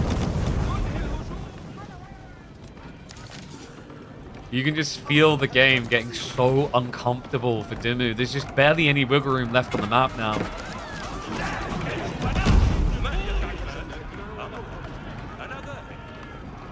The normal attack is death better against a fortified tower. The trade-off, as you just saw there, is like a normal attack is more dodgeable than kinetic, than incendiary rather. And once again, if there's more than one building, like look at that. It's so much better. You just scud it all down. So like on this area specifically, the incendiary made sense when the mine camp was still alive because you could hit all through.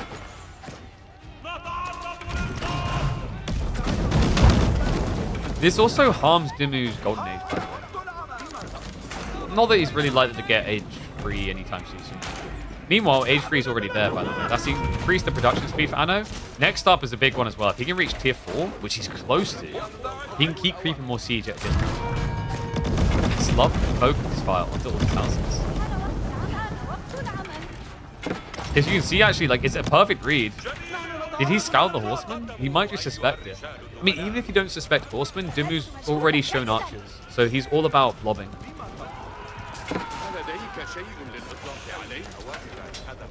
Anatan on fire as much as Demu's house is in game number 1. And now the real siege begins. House of Wisdom targeted.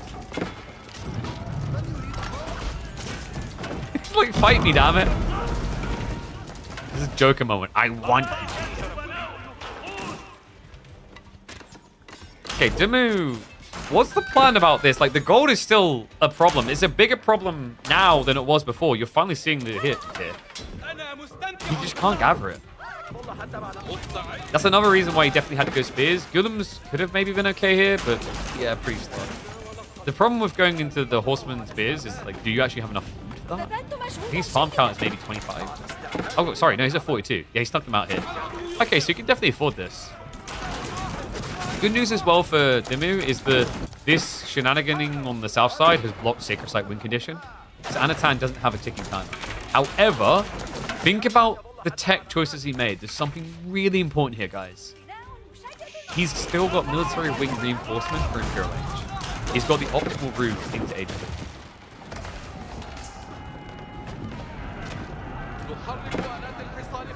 Damn, yeah. I can't believe he actually burned him all the way down like that.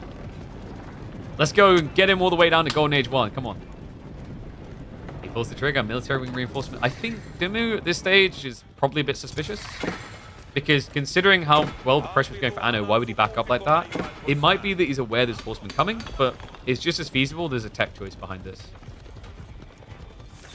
He sneaks in the still. Walls are coming up. Dude, he fully knows that it's horsemen. And they're wasting their time on the outpost. Oh, this is huge. Lancers. Idling all the farms. Look at the eco difference. He's still raiding. We march forward now. So he will always scout out the walls. Anatan continues the backup. Now it is dead obvious. Demu, it's time to play full Papa mode, right? Fell off. Time to teach Anatan a lesson. Issue is, do you actually have the speed? I mean, technically you should at Siege. Dervish, I like that from Anno. He's wasting his time with the A-click. There's more for the retreat. Outposts are being rushed up here. 50 seconds out for military wing. It's going to be a hell of a wait to get into your elite text, though. Nano may have to leave the area, actually. Refuses. The Camel Lancers are still going. Okay, come on. This is ridiculous. There is going to be a raid in the center. It's only a few spearmen, though.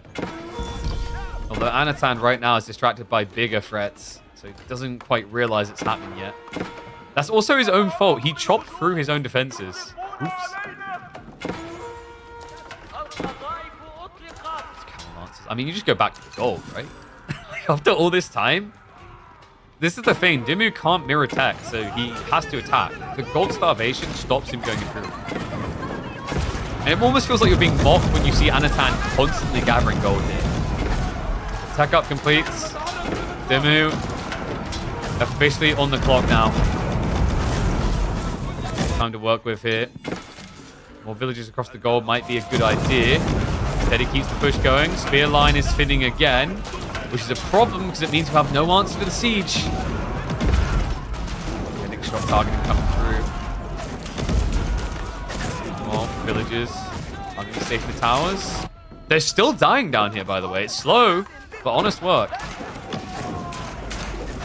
Now I think he's broken to move. No real front line left. It's just too many archers in the back. This is crazy. Watching Iabids beat Abba with mass archers. That's meant to be Demu's prerogative here. He's got the superior archer force. And now with being elite archers, it doesn't feel that way at all. Yeah, that priority tech on elite archers and camel lancers seems to have done it. Anatan, he definitely lost a lot of villagers, but at this stage in the game, that just bolsters more military. And remember, he's also got those desert raiders getting added in for free, generating 680 resources for free per minute. This is where the age of the camel takes over. And he's going to lean into it. It's perfect against the horsemen. Shreds right through them. Demu has done a great job of securing the gold again, but he still has a huge question mark over where the age up is. Pressure coming in. Like, you can't help but feel actually going after the food is better than going after the gold now. And we do have a Carol Assault on the way. Mango also going for the siege. Oh, but one village is not going to be enough. But this might be. The big boy ram. Oh, a lack of walls? We've once again got camel lancers heading towards the farms. Para Sultan is going to start heading towards the keep. Mango does get protected just in time there. Well played. We'll keep it alive. Now it's Demu's turn to feel a little bit uncomfortable around this castle. Especially considering, no, he baited him full. He sent everything to the back. But Demu, he is going to have a tech option in about 30 seconds. The challenge is going to be surviving the tech up.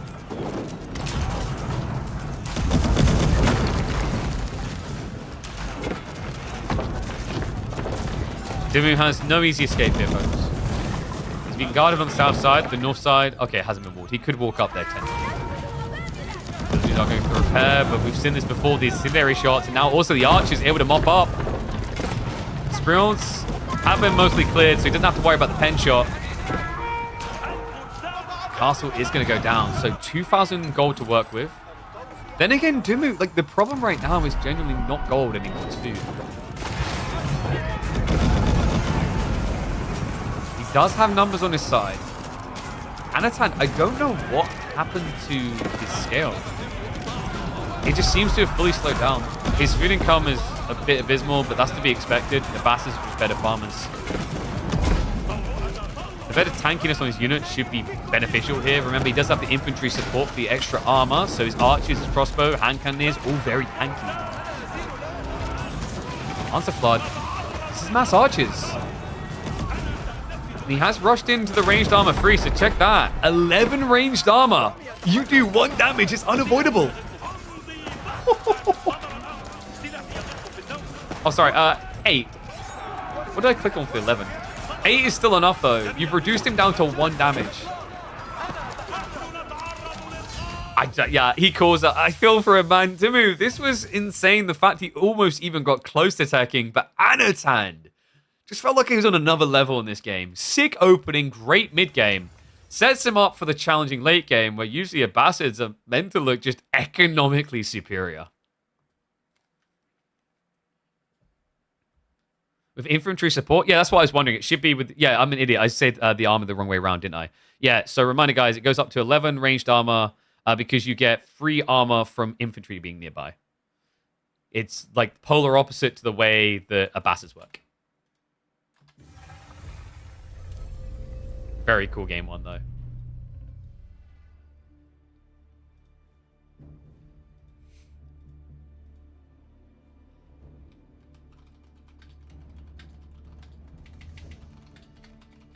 Massive mind games on the river, I guess.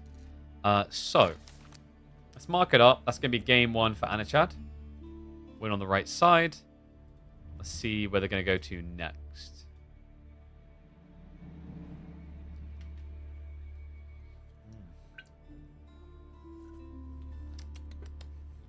Tasty.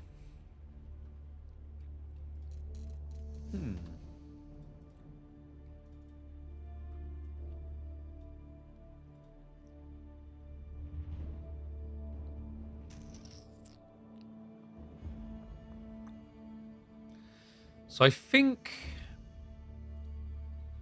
if you're Demu here, what was it? Gorge Dry Arabia, Dry River Mongols maybe? I mean, you're 1 game down. That's a bit dangerous. And Nano does have like, you know, Chinese, Jean, which I think can answer. Maybe just go Rus on Gorge Lepony?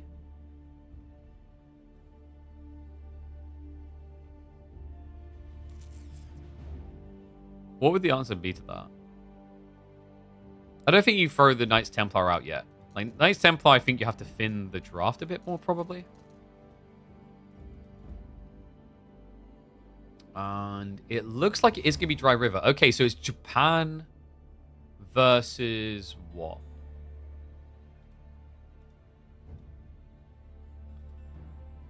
It's Japan versus Mongols. Okay. Yeah, this is a fun matchup. This is a very aggro-focused matchup because there's 6 ponds with fish on them. Okay, so let me put that in. So it's going to be Dry River. Mongol versus Japanese. I think we are just waiting for the boyos to hop in game, if I'm not mistaken. Yeah, just waiting a sec for them to be ready to launch. Let me just catch up on chat. Did I miss anything? Can you now explain Swiss cheese and how it's different than AoE 4 cheese? Yes, Switzerland hasn't been added to Age of Empires 4 yet. Glad I could help with that. Thank you, thank you. Maybe soon, though. Who knows?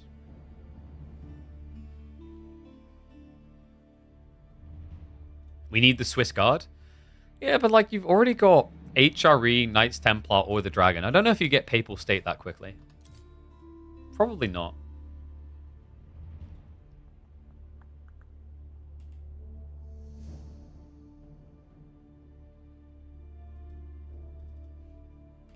We want Scotland.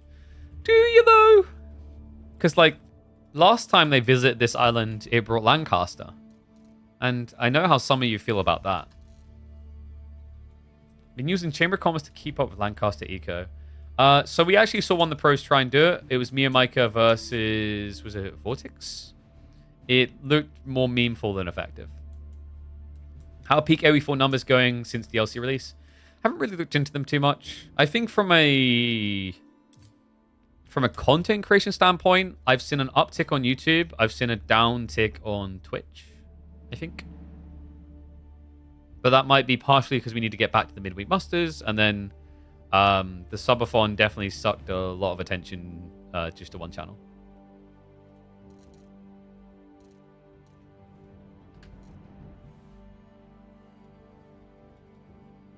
But yeah. It's also, it might just take time for people to trickle through to the content consumption element. So it's really hard to fully gauge. Okay, so looks like we are going to be underway with the boyos. Let's get ready to hop in a sec. Use just quicker here.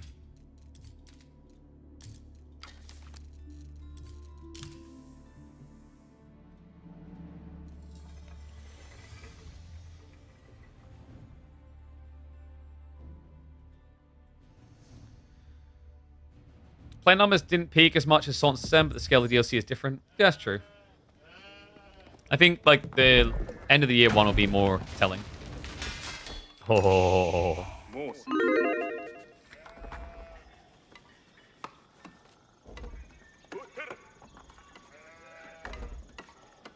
One and all, there's an important question that's been on the mind of every Japanese main for months now. Did the Rax discount really do anything? Anatan is here to show us the truth.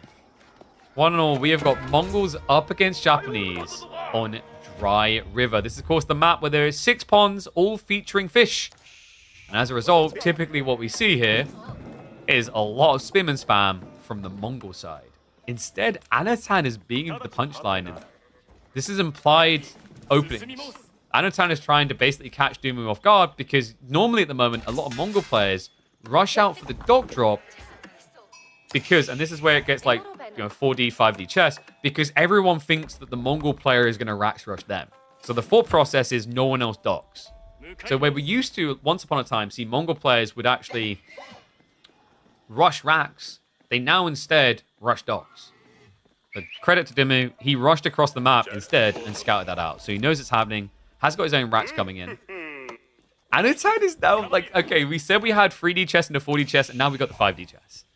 Instead of now getting sucked into a war that isn't beneficial, which is mass spears, which is not beneficial because, remember, Mongols have double production, and they generate stone passively. He's going to use this opportunity to try and get all the deer home. That's very crafty. Okay, that's cool.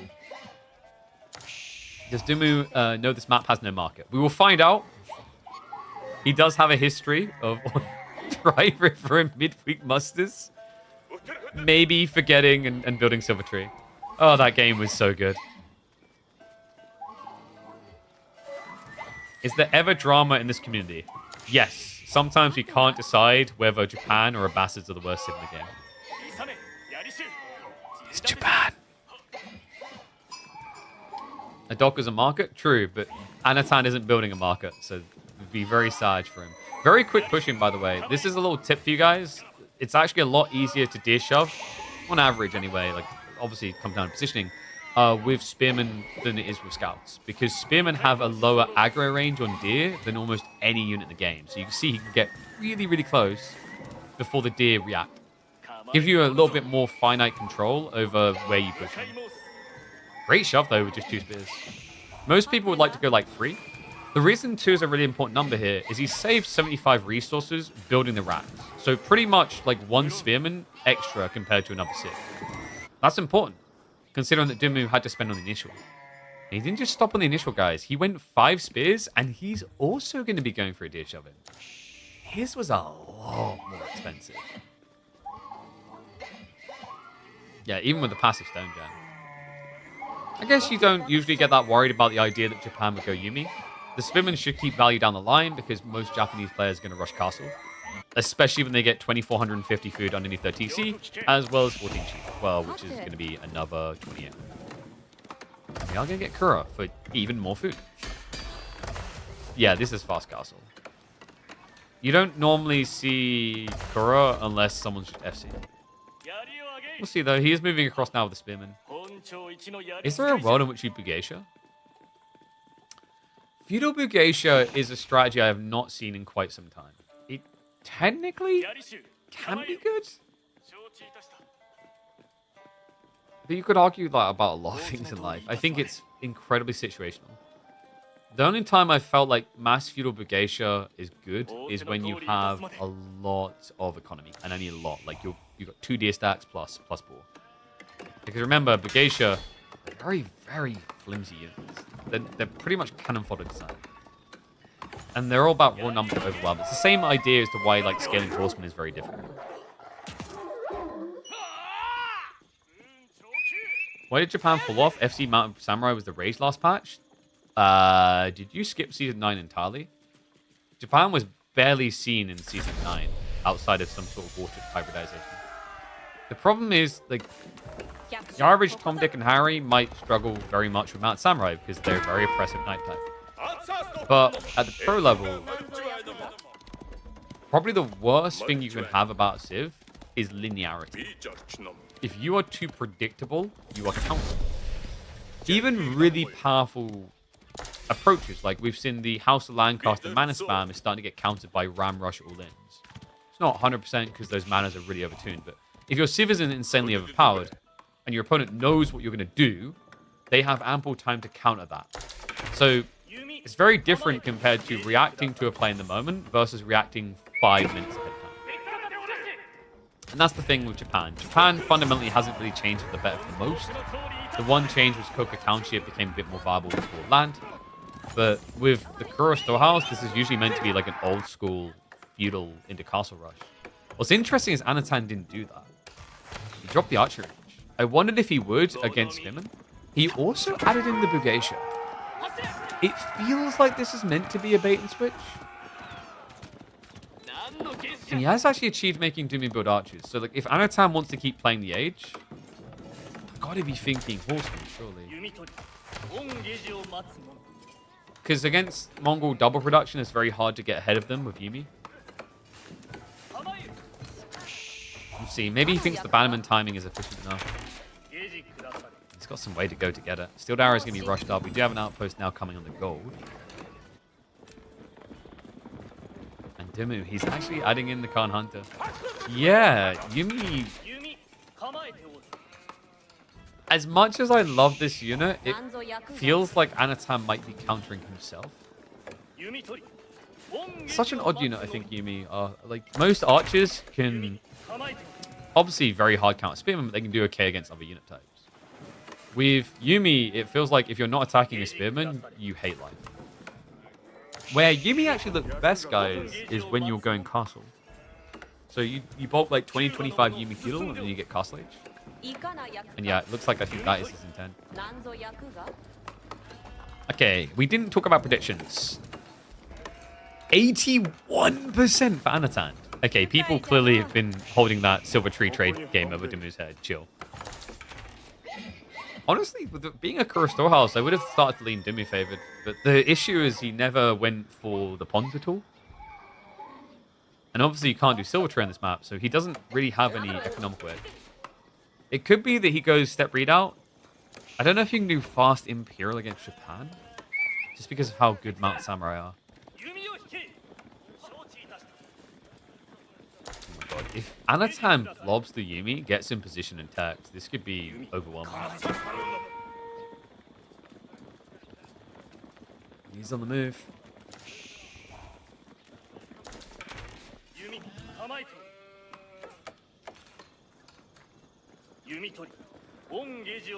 Why deer stones don't spawn deers? There's a landmark that does that in the Castle Age. Might be a bit crazy to have a landmark that does that in the Feudal. Then again, like, that landmark does a bunch of other things. I think they just didn't want to go for a boring direction of how to make deer stone good. So they chose, like, a different approach, which is the Khan Hunter, which is a pretty cool approach, actually. Okay, so we do have the Daimyo upgrade coming in. I wonder, does Anatan just switch stables now? Like every Japanese player does. No, he's sticking to his guns. Okay, we, I think, have a aggressive Yumi timing here. Oh, this is so exciting.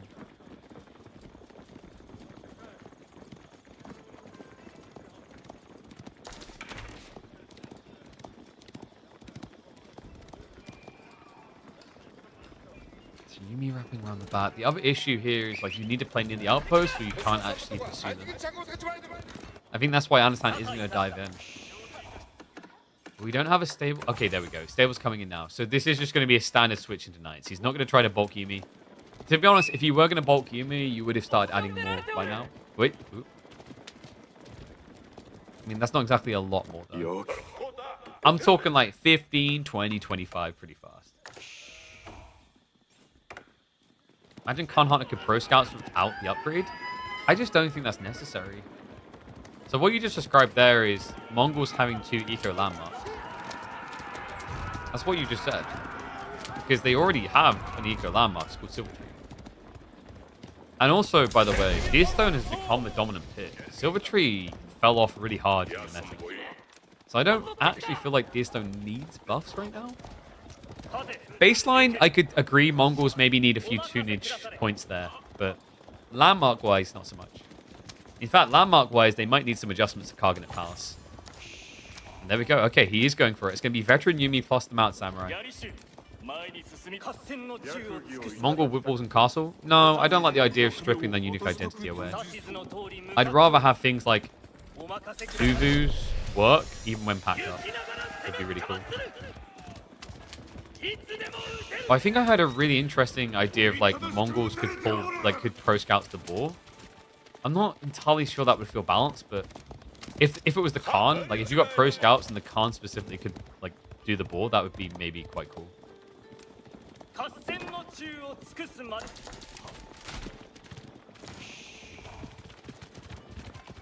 Okay, so Demu, he has got the right idea going into crossbows, but I don't know if he was really expecting the Yumi to be upgraded. He's going to get eyeballs on this pretty quick. Another nice thing, when you get a Khan Hunter, you now have 100% uptime on Falcon Scouts.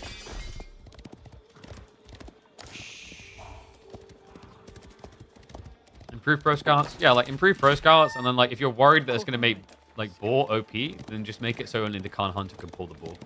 Because then if you like kill the Khan Hunter, the players can't. So it's high risk, high reward. Okay, high risk here for Demu. Has got the troops in position though. That outpost is going to be a sore nuisance here for Anatan on the approach. It just guarantees that the crossbow shot should actually penetrate the armor. Behind this, good things are happening for Anno though. He can just rush the relics. I don't expect Demu to mirror that play. He's got other concerns right now, like having enough crossbows to not die.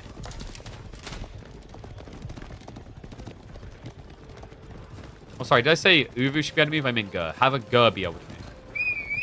So I think Gurs should be that they can move and be dropped off at. You shouldn't have to unpack them to drop off. Sorry, I was going to sneak in here. I mean, Chip Raids is really all Anatan needs. It's an eco-even game, but it won't be for long. And that's why. I was about to say, Anatan's lead mathematically didn't make sense. It's the Daimyo mana having the Oroshiro drop. All of a sudden, producing villages every 15 seconds. Second Shinto is there. He's already got 1 relic home. I mean, at this rate, there's going to be nothing left on the map for Demu.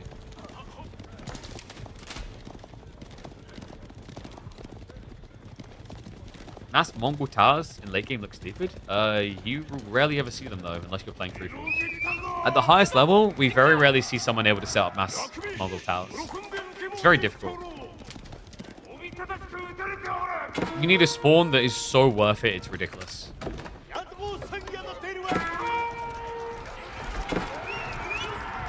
There's going to be more poke coming in from Anno.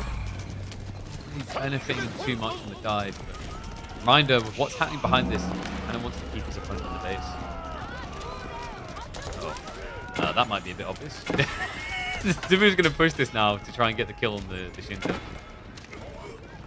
Go kill him in arms to chase him.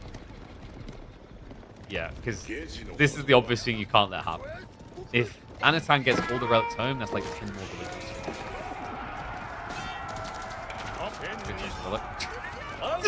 I kind of respect the attempt to drop the relic instead of what most people do, which is just press wall lol and still die.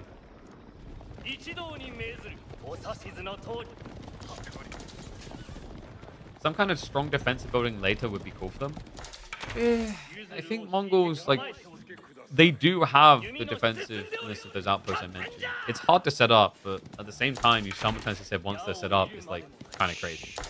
So, you know, you can't have your cake and eat it there. It's either you have an insane defensive strategy, but it's really hard to do, or you have an easy to do defensive strategy, but it's not very good.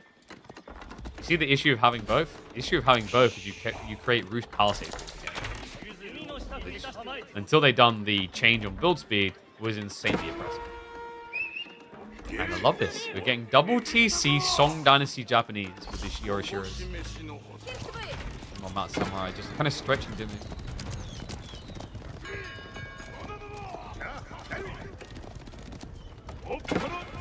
Seems like Mongols against Lancaster would be impossible. It's, yeah, like, I'm trying to... So, I don't think, if you play against Lancaster, I don't think your goal is all-in harassment. Your goal is poke, force reaction, and we've actually got a game between Kraken and Anatan that shows you what you do. That'll end up on the YouTube channel, by the way, so keep an eye out for it, if it's not already up there.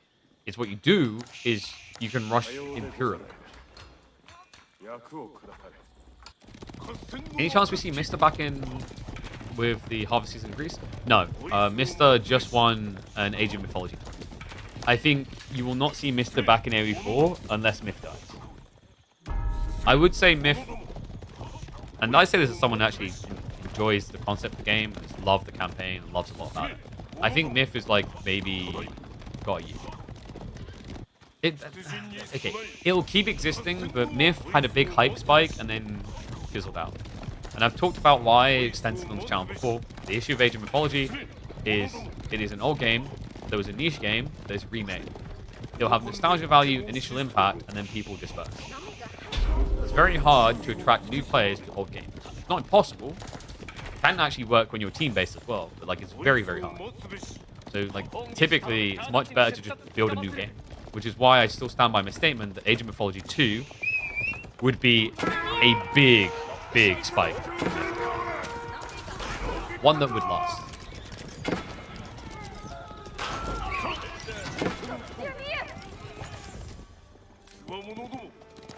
Anatan's just doing a very good job of controlling that. And there it is. As expected, it is going to be the fast Imperial build. Demu, pre-17 minutes going for it. Cargonet Palace on the way. So remember, this generates somewhere in the neighborhood of 700 resources per minute with Military Academy. And you can see he's priming the timing. Very, very powerful play.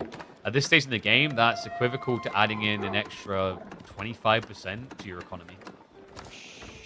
Anatan's not doing too bad himself. He's going to be stuck an age behind, but militarily, shouldn't be too worried straight away.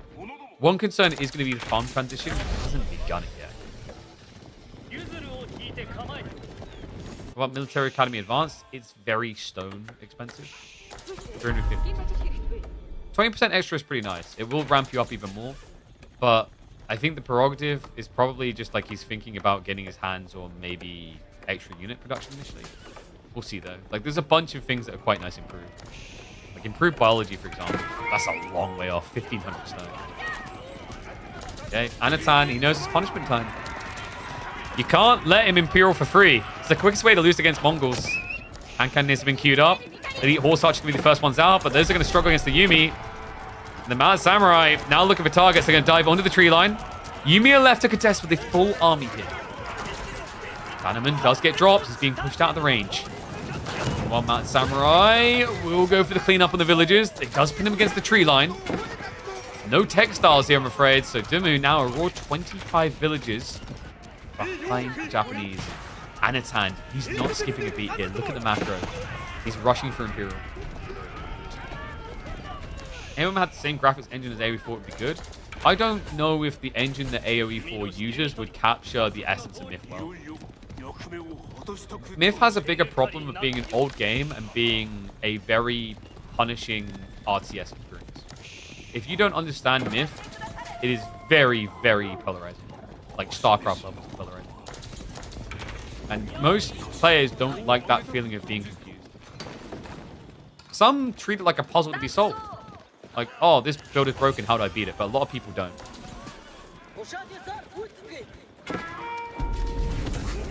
And that's why a fresh game would be like very different. That's why AoE4 done reasonably well in the end.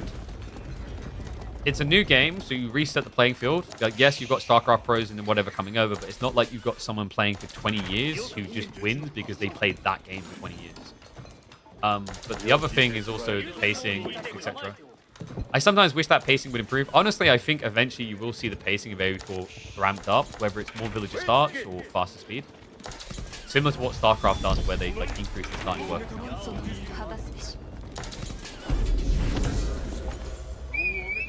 Do I think free textiles would be too good for Mongols? What, you mean like at the start of the game? Way too good.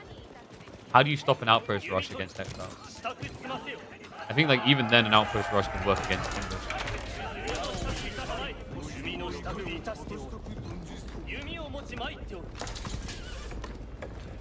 Crazy that most AoE4 didn't play AoE2. That's because like AoE2 demands your commitment for many, many years to be on top. There's a lot to them throw away to switch. And what's up, Rai Sharant? That's not a lot to throw away. A nice free sub to give over. A smart way to use it. Thank you very much, mate. Appreciate the support.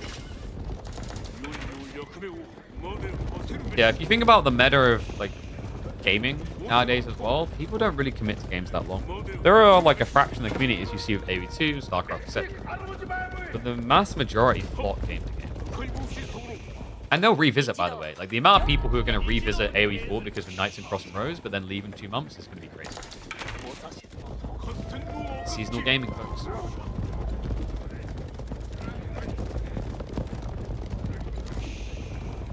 AoE2 boring if you compare to AoE4? I enjoy both. Maybe that's a pop out in people's eyes, but I see the merit in both. Both have some really cool aspects. We have got this toxic outpost we talked about, and he went for cannon placements, but they barely get any value. That's such a waste. Anatan, just no chill here. It's kind of crazy, actually. We thought he was going to go for Imperial Age. Slow down. Rush it. This is beneficial for Demu, though. He's just getting more and more free Imperial armies the longer you wait. And it's starting to feel like Anatan could be forced into a Castle the Crow. I think that's why he's diving like this, though. Yeah, because it creates the illusion that you're all in. And it means that Demu cannot rush your base when this happens. Tanegashima Gunsmith now on the way. Okay, so this could turn into a hand cannoneer race. And a hand cannoneer race is very interesting between Mongols and Japanese. One side is DPS focused, the other is movement speed, range focused. But the movement speed requires aura extension, which you don't have. So that just leaves you with range. The range is pretty good though. So if we click on the hand cannons, you'll see here, they're up at 5 tile range, that's an extra +1. But that can be offset literally within the first shot. The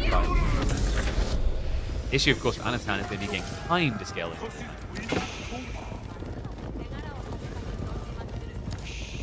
AoE2 viewers don't necessarily play the game? Exactly. And that's like another thing I mentioned before. Like, 4's viewership may not be that high compared to 2 and StarCraft because you don't have legacy players.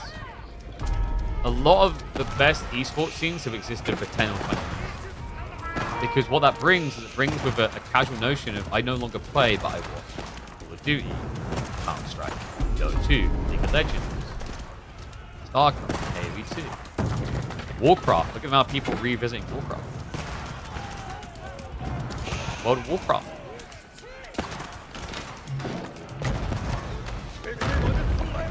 World of Warcraft's also very uniquely different. Like Race to World first, even if you're an active player, the level of like activity like inclines you to watch it, especially considering they're doing content you want to be doing.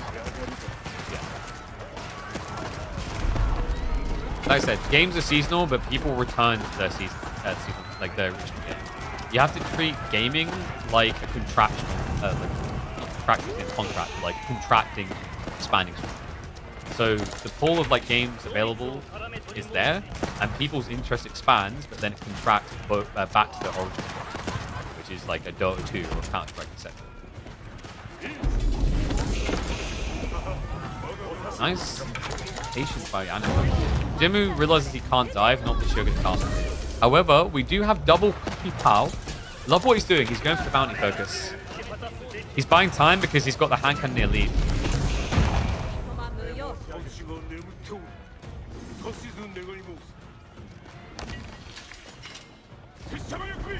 I think we've got a full Battle of Nagashino on our hands. Google that if you're not familiar. Or just play Samurai Warriors. Mass hand cannoneer versus mass heavy samurai. I know. Is he thinking about just going for the base? That's very smart. Your opponent can't necessarily dive in. No, because like this rocket launcher will just kill him. But you can dive him. Oh, this is sick. Demu's kind of stuck. If he comes home now, he's going to be too late to defend anyway. Wee still going after the tiny buildings. Mad Samurai now with the dive in. It's so many samurai. I know. He's not sending everything in right now. He's checking if there's cannon emplacements. That's actually genius. If there's cannon emplacements, he loses a lot fast. Instead, it's just going to be a small amount of sprints and then arrow shots. Dives in even deeper. Finds another wee power for free. Villager count is going down fast. Demu is in full emergency mode. He needs to go. And he doesn't want to. Because we play a medieval RTS, and yet for some reason, this Civ has a rocket launcher. Did I just open Age of Empires 4, or did I just open Team Fortress? Samurai able to idle out the main base. No food income now for Demu. No extra troops coming, barred the free ones from Karganet. Time appropriately being bought here. Going after additional landmarks, but like the problem is really the Shogunate. Not to mention the fact Anatan, he's got tickets stockpiling for a pull. And plenty of hand cannons queued up. Looks like the Karganet reinforcements are actually trying to contest the Mount Samurai. Wait, he could just landmark snipe him. I actually think this is enough about Samurai. If you clear the outpost to just take out the landmarks quicker. He's going to have to come home. And yeah, you can see it. The army's on the way. But the damage is already done. It's 45 villages to 114. Mongols are trying to play like it's the 22nd century. All workers' jobs have been replaced by AI. The Karganet is how we prefab. I just don't think it's going to prefab quick enough. Someone activate overclocking mode, because this thing just can't keep up. It was like, but look at the positives, guys. I can build a lot more military now. I just need to survive 10 more minutes.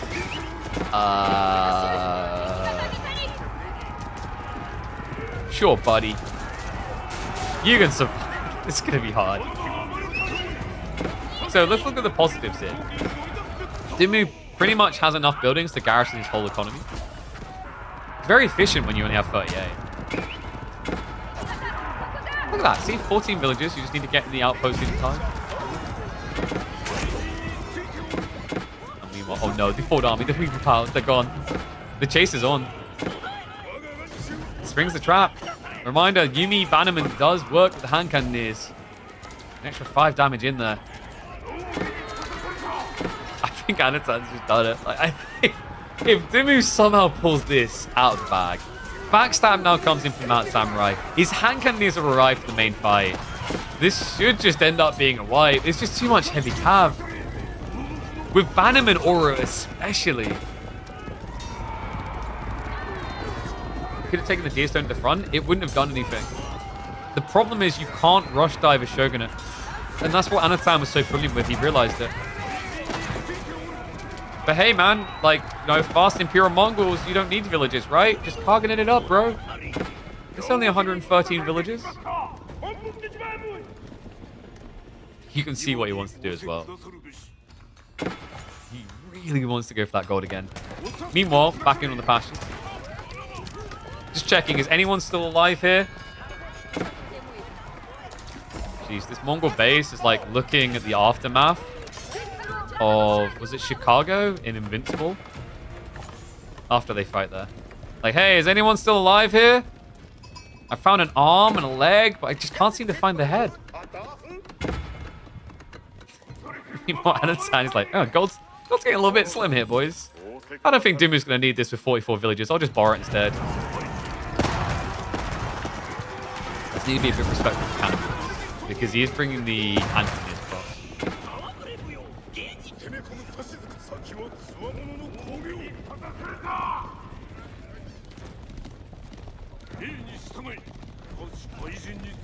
Ah, yes. When everything looks grim and the game looks over, remember, mash it. Actually, in fairness, Khan Hunter plus the extra range, you can just keep kiting hand cannons. So this is like one of those technically moments. You know where like you're technically 40 great bombards can be unlimited men at arms. Technically.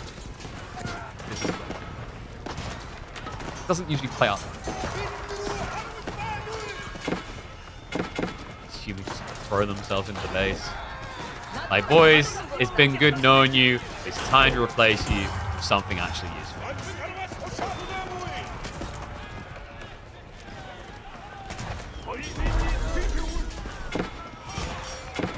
I think he won't tap out as long as he's got this gold. Step readout is at least just allowing the flood extra HCs and Magadai. Both heavy on gold.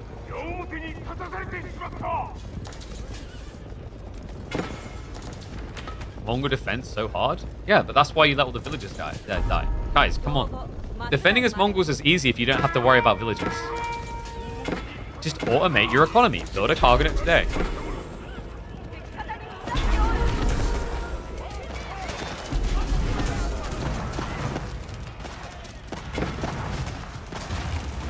Okay, his Demu just had enough of sitting back and getting beaten.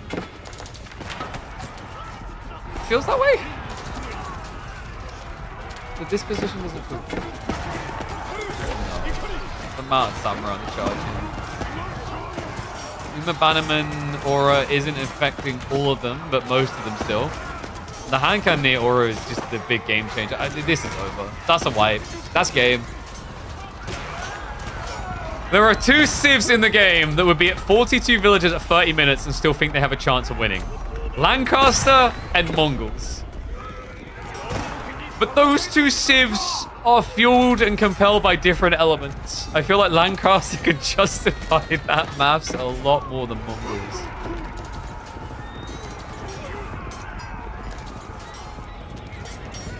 What a cool game. Disappointed. No Domaru armor. Yeah, he's only getting it now. It's too late. It doesn't count anymore. Domaru armor is almost like a reinforcement pack because when you're in a fight, it's useless, but it's great for getting your new troops here because it moves quicker when you have the deflect bar. All right, guys. Have you ever wondered what Mongol Imperial looks like with under 20 villages? We're about to find out. Oh no, he calls it curtains closed on this one. Anatan is rolling through Benny Boy. Oh man, what a crazy game. What do you guys think of this one? We don't often see Japan like this against Mongols. I know a lot of people also been struggling with the Mongol Imperial Rush. Did this solve some problems in your eyes? Let me know in the comments and I'll catch you in the next chapter. Khan alive, no GG. Pfft. Yeah, but the sheep, man. He let the sheep die. God, what's the focus point in that game? Wasn't there something? I'm trying to remember. There's something that happened in the early game. Oh, it was the Rax rushes, wasn't it?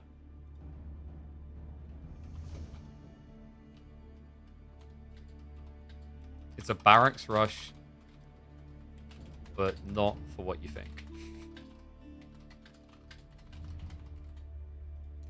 Okay. So, second on the board, Anachad looking scarily unstoppable right now. Although we've seen this pattern once today already, folks. Reminder, we did just witness the comeback of the week between Louis MT and Lucifer. So could get similar treatment here. So what have we got? Okay, it's going to be the Knights Templar pick. So Dry Arabia, Knights Templar versus the Chinese. Just waiting for the game to appear. Boom, there we go.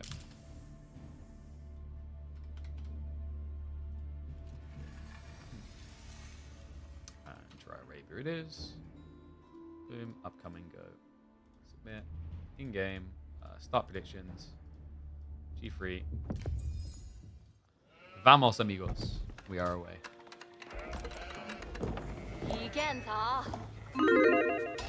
And flip the score. There we go. We remembered it all. Big flex.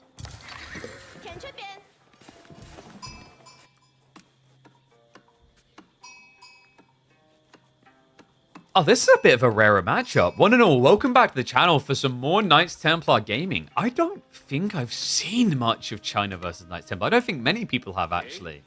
China, just a civ that China just tends to get picked in very different maps. But Demu, I don't want to say we're scraping the bottom barrel, but we can't hold any of our punches anymore. Draft-wise, he still has the Delhi, Ruse for potential comebacks.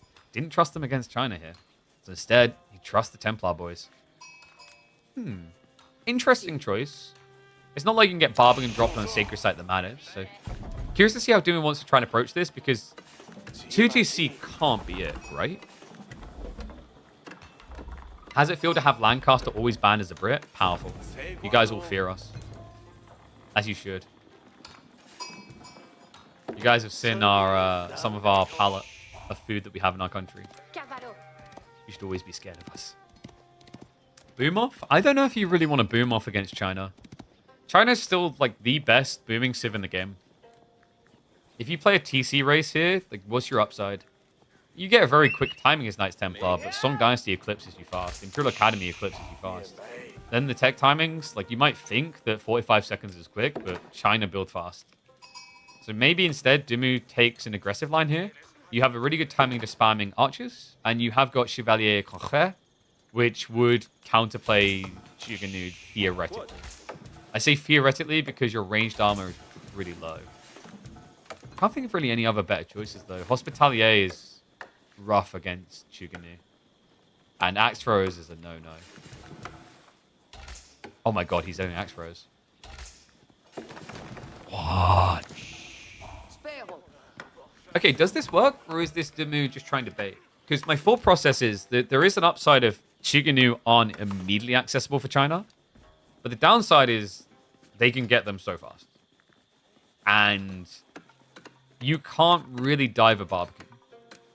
So maybe Demu sees something this spawn that he likes, but he hasn't even scouted the enemy side, so it's not about that. Oh, he's going to try to force aggro onto his side then, so it's 2TC. Did that get scouted? No, I think Anatan rotated the backside quite early, so he hasn't seen it yet. Great sheep haul, by the way. Chinese with 17 sheep. You could actually get away with not pro scouting here. In fact, his spawn is really good for 2TC himself. He got double deer back. So like, kind of just, if you can, push this one beyond the tree line and then wall this. And I don't think we are getting pro scouts, folk, because you can see by the gold count, he's got like 2 on gold. 90 gold deposit in the mill. It wouldn't be like a crazy timing for PS. You do get extra melee damage? Sure. So like, it's a general advantage in some ways. So actually, if you're thinking about the bonus of this civ, Feudal comes down to 2 choices. You either choose 10% more melee damage, which is kind of okay into pass guard because they're less tanky, or the alternative choice is you go French, which gives you a mini military academy effect with the 15% production rate and 5% gold discount. So one is eco and scale, and the other is efficiency at max pop. Easiest way to think about it.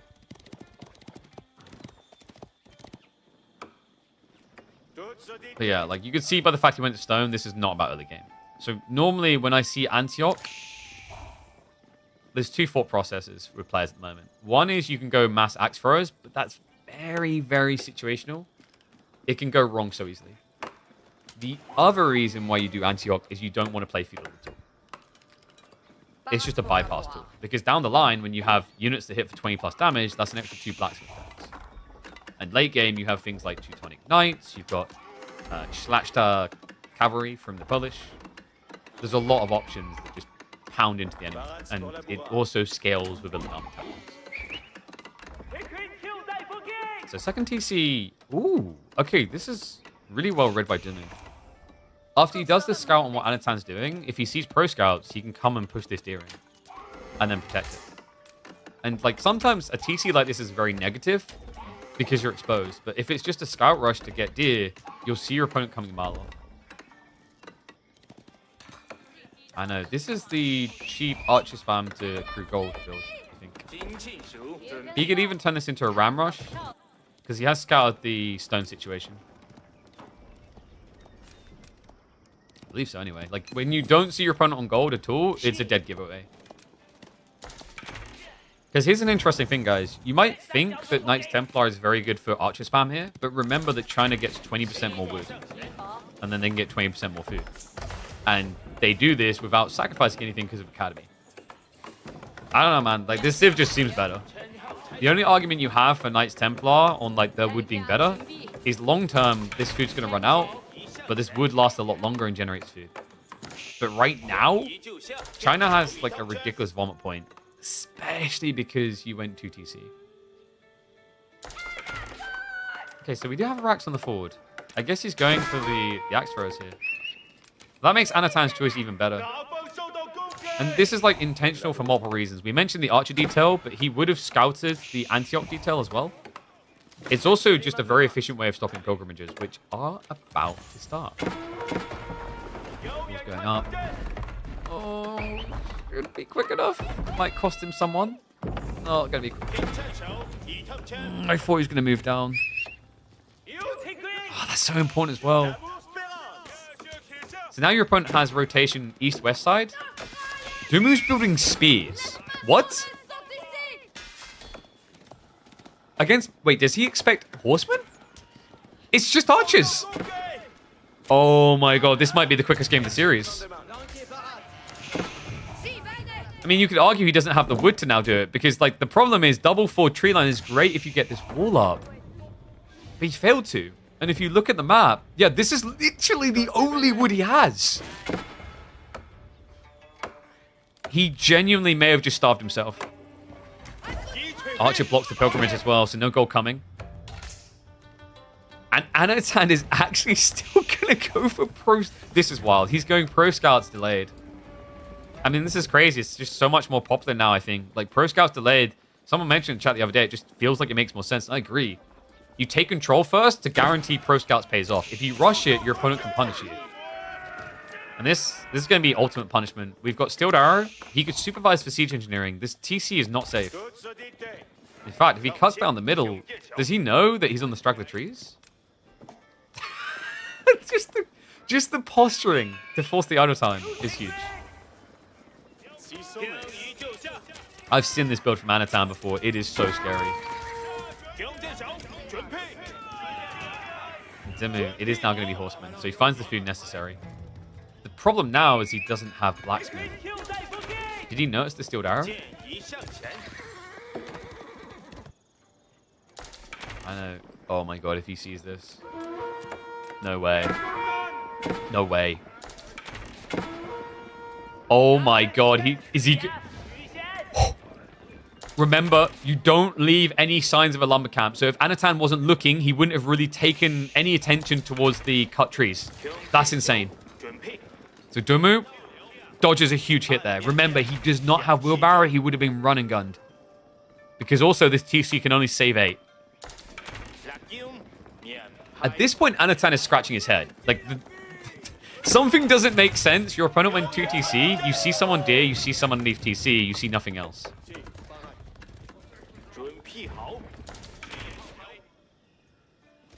Some do have Spinman getting added in now.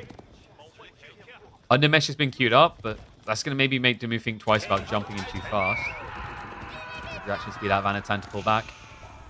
Yeah, he's not going to try to contest this at all because he doesn't have the Spearman here. And I think, does he just hide? Pilgrims are starting to get through, by the way. So things getting a little bit better for Demu. Spearmen are now arriving though, folks. There's no undermesh. Okay, Demu's worst nightmare. And he... What? He's doing it again. He's going Spearman. I think the problem here, by the way, is like originally... So when this Rax originally dropped to defend Demu, I think the thought process was axe throwers. But the gold wasn't safe. Because he pulls units over here, and then he pulls units here. So you can either have wood, or you can have gold. You can't really get both. So you have to focus on protecting one. We are now seeing that wood put to good use. Double archery range drop coming. And siege engineering coming from Anno. China's not Song. I don't think he needs to be here. This build is kind of cursed in a good way. Look at his gold income. He's generating so much gold off of archer spam It's almost like you get this pseudo Knights Templar effect where you, instead of converting wood to food, are converting wood to gold. This ram timing is scary. I mean, Demu, he barely has anything to defend with. Pilgrim is at least going to scout what's happening. Yeah, okay, that was key info. I think Demu did see the rams. Spinman defense can be pulled. There was a bit of miss micro there. The ram builders came with him. And all of a sudden, yeah, there's not much deer safely near the TC at this stage. Zano should just have a small wave of Spinman coming to defend so you can keep getting pro scouts. But this is go time, surely. Yeah, double ram moves in. I don't think you can protect this town center. So you probably just sack it and try to keep the villagers hidden in the corner. Hope that Anno doesn't notice. The problem is if Anno looks at the minimap, looks at over here in the shroud, he'll see a lack of deer. So it'll be obvious. And he'll eventually come here anyway because pro scouts. Shoved away. Marketplace coming in. Anatan is going to end up with way too much gold here. He could buy towards Castle very easily. Go, town center down. Demu has got more of the sergeants coming. I wonder if it's worth it over just more horsemen. But it might be a food issue. And, oh, get seen. Does Anno want to commit? Gonna pull one round back so he's gonna jump in. Looks like Anatan is just gonna take the safe bet. It's an age up. Okay, so age 3 on the way for Anatan. Demu, no signs of tech up. If he can find the resources, Genoa might actually be a bait here. China's probably gonna switch lancers. They usually do. And yeah, there's the drop of the stables. So heavy spears, Angevin Empire might be the call. I think Demu knows as well. Considering what that ram just revealed, the fact that Anatan didn't want to jump him, the age up is happening. The problem is Demu's nowhere near quick enough here. If Anno keeps backing up with veterancy supervised, he'll be fine. Let's see, veterancy coming in just 18 seconds. And the archers cast it out. Uh-oh. Look at the tech timings. This is why I genuinely have a lot of disdain for China. What other Civ can do this? He's 30 seconds in incarcerated. There's no punishment. Because of supervision. Steel Arrow 2. Veterancy comes through. And this is not a fight that Demu can win. He needs to run. Byzantines requires so much more setup than China to do it, though. China is you build this landmark that you always build, and you have a taxman. Can we just appreciate that? Whereas, at least with Byzantines, they're spending quite a lot setting up systems.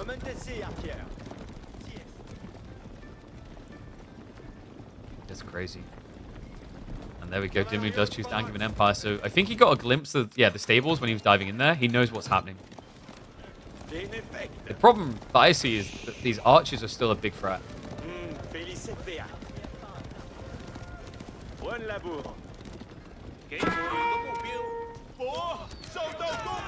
Villagers safe inside the town center right now, but remember, he knows about that deer location. That's 17 villagers out here. Demu is mirroring the move. One thing I think is a bit awkward is you can't tell when they're actually teching. Compared to, like, House of Wisdom. You only know when it's complete. You see the little guy in the town center. Oh, wait, where's Demu going? Oh, no. Oh, no. Does he think he wasn't seen? Because he most definitely was. Anatan! Okay, the Lancers just need to reroute here. And they're already on the way. The hunt is on. Demu, if he loses these villages, he's over 10 eco behind. Is Anna on the clock here? Not at all. Not with this now. Demu doesn't have a villager lead anymore. It's about to get wiped out. Horsemen coming through, but those are veteran spearmen. He can't contest it. Lancers now arriving. Demu's at least doing a good job of getting a few of the villagers back. Kill count is starting to stack up. And I think at this stage, Demu's probably starting to regret not getting textiles. flash. Veterancy's about to kick in for Demu's archers, but Anatan is still ahead due to the range damage upgrade. Running. Lance is even just going to run past, ignoring the problem. And behind this, Anatan also is rushing all relics. Anatan has just played flawlessly the series. He has some of the scariest Chinese builds. Like, this guy uses mass archers more than most China players. He does it really, really well. So we do have the spearmen showing up now. These units recently got nerfed. They cost a lot more now. I think it's 20 more resources than what it used to be. They don't even exist. Oh, God. The Lance is absorbing all the fire here. Demu has to migrate from the area. Food income feels like it's about to plummet. Only 6 food workers. He's trying to skirt the building to draw fire onto there. This feels over. Unless Anatan runs out of food, this is not going to stop. And he has pro scouts. He still has more deer to pull home. He's got berry batches as well. I just don't really see this play letting up anytime too soon. He's going to reset. Feels like the dive isn't worth the reward. Okay, so Demu actually getting a miracle stay of execution here. But there is a trade-off. Relics, sacred sites, all to be secured. I think Anno does... Yeah, he does have this scoured. And wow, he's switching veteran horsemen. Against heavy spears? Well, he has got crossbows coming, so it's fine. I think he just wants crossbow horsemen next. Because Demu has to lean archers just to be efficient here. Credit to those archers. They have done a lot of work here. I'm going to start sniping the crossbow reinforcements. New wave of knights come in. Ah, Demu, he felt this instinct that he needed to push out and punish the retreat. Instead, he just gets baited into a bad engagement. Oh, and that pathing is cruel. Lance is getting in the way.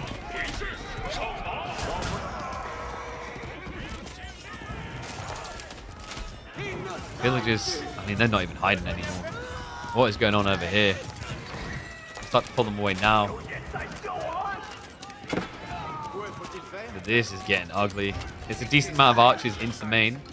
Villagers are sneaking out on the front side. Anatan doesn't realize. This is the good news. So Demu is getting away with an insanely greedy play right now. Insanely risky seems more appropriate. And what does Anna want to do next? Is there a world in which he goes Yuan? You've got a lot of relic power here. Like, is there a risk if you keep doing this, you just get drained? Is my only worry. Probably not. He has got the boar on the flank. There's a second one out here as well. And he's going to go back to Song. Okay, so Barbican is going to be on the way up. It's going to be a Barbican. Yeah, just your casual 20-minute Barbican. Don't worry. Just chill. And oh, you found!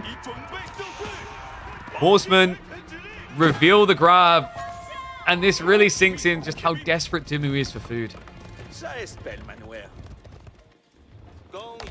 Yes, this series started with Demu taking a lunch break. Not going to end with his Civ finding a good old lunch break.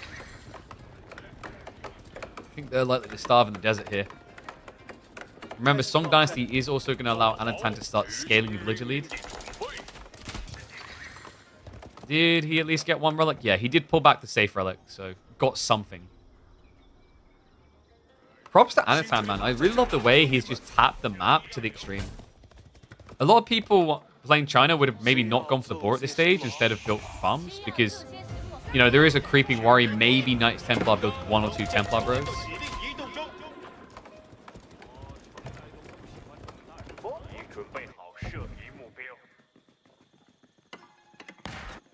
And we do have outposts on the way next. You son of a gun. Nestaby's very smart also. Because you're switching crossbows, there's a risk archers can wipe people. Knobs solve that problem.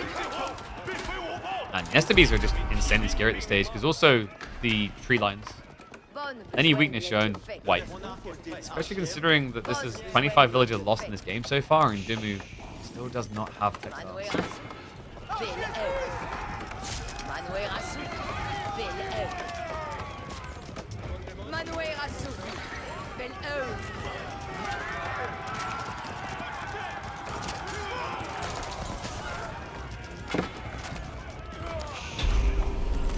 Hope leads to a bigger military lead. And the outposts are now coming up. Oh no. I know. He knows. He's attack grounding. You fiend. You disgusting little fiend. Even more outposts. Yeah. Oh, this is smart. I know. Maybe a little bit deeper would be better. He'd be able to see into both tree lines and snipe them. I think we already have... Scroll placement could be on the way in a second. He's already got it coming up in the forward one. And remember, like, this is the crazy thing about Knights Templar. They're able to exist still because of the wood gathering giving some food. Most civs, this wood gathering would be, I need farms, and I'm not building bio in the meantime. So this is where this civ is built very differently. Placements are on the way. Anno almost complete with that outpost. Scout is going to reveal what's happened with the farm backline. Anatan still hasn't set up those farms, remember, so he's on an all-in commitment course here. Doesn't quite see the workers full, but sees enough.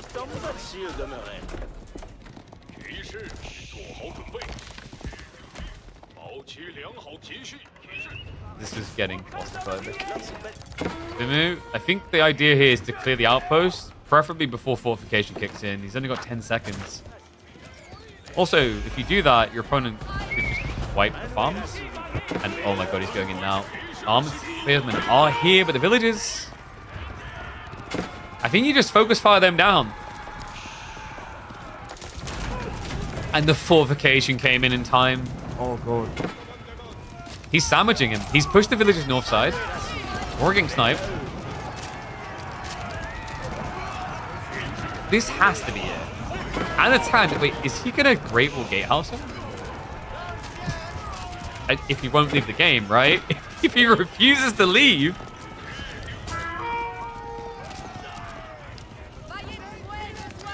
So farms get idled out. Anatan has to have that creeping fort. I could just do it, you know. Because if this was about Yuan, you would have done it by now. It would have been worth it. He also did go 2TC. So this lead is just going to keep bulking. At this point, Demu has almost lost more villages than exists in the game. Actually, that's not fair to him. The Pilgrims, I think he's lost like 12 or so. Maybe more, probably. I kind of wish they'd change that about capture age because it's a very confusing detail. If a Knights Templar plays an hour-long game and loses all the Pilgrims, you're like, oh my god, he's lost like 60 villages. He didn't. He just didn't get any Pilgrims through.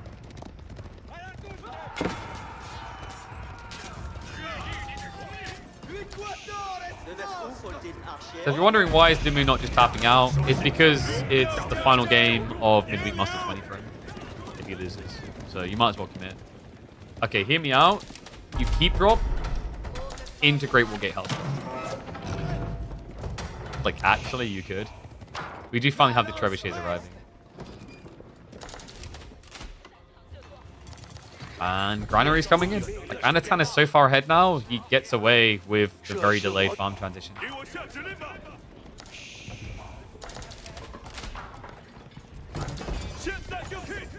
Okay, Demu needs to stop this castle going up. Fastest castling civ in the game. GLHF. He's try to force around. Demu, numbers look like they're on his side, but it's a bit deceptive. The castle drop cannot be stopped.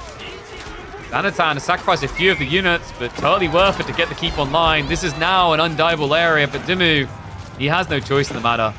His back tree line is running out. He needs his forward. He's not going to get it.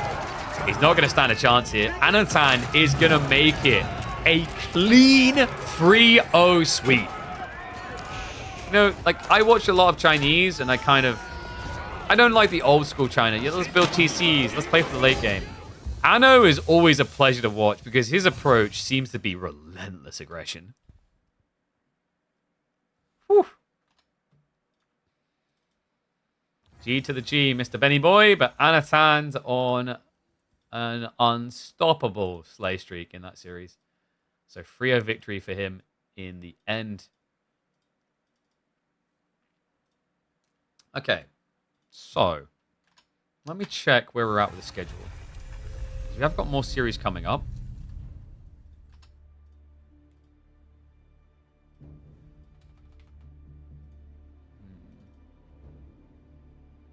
New Stiff flag emo. Someone remind me in the Discord. So many Discord comments, like Twitch comments come through. I can't always remember these. I need to contact my artist to get it done. Need more subs. Actually, I think we might. I don't know if we've got enough sub emote slots. I'd have to check. That might be a challenge because, like, you basically need to reach new sub thresholds to unlock more emote slots. Is the way Twitch works. But guys, we have got more series coming up. In fact, in T-minus, I think it's 2 hours. Yep, we've got Voldemar's series up against either B or Starflock. So, we can have a look at B Starflock next. And that should tide us over to then watch the series up against Voldemar live. Yo, what's up, a panicking panda? The panda didn't hit the sub button. Appreciate the prime sub, mate. Welcome to the swarm. Thought you had like 400 plus subs. That doesn't matter. So, like, the way it works with emote slots is you have to keep scaling to unlock more emote slots. So I can't remember what the count unlock is that we're at. We might have enough, but I'm not sure. Because we've got like we have 19 animated emotes, remember. That's a lot. But yeah, let's see. We don't know if it's B yet, guys. Like, chill. Dude, guys, chill. Give Starflock some credit. He could get a win over B. I didn't catch the Scatterbrained one. Was it 2-0? Because I'm just updating the overlay now. So bear with me one sec. 2-0. Okay, so 2-0 Demu. Just led us through to this. And we just watched Demu get 3-0'd. So Anatan is through. Let me just update the brackets. You said B was most likely. Yeah, there's a difference between saying B is likely to win and saying just B by default as if it's already happened. So, yeah. Very different. Okay, why are you always so combative, by the way? I'm calling you out on it now. Because I can. You're very competitive. So, let me get the draft ready for that series. We'll have a look at B vs Starflock. Nothing brings you joy in this life anymore. You've clearly never tried subscribing to the channel. It's very rewarding.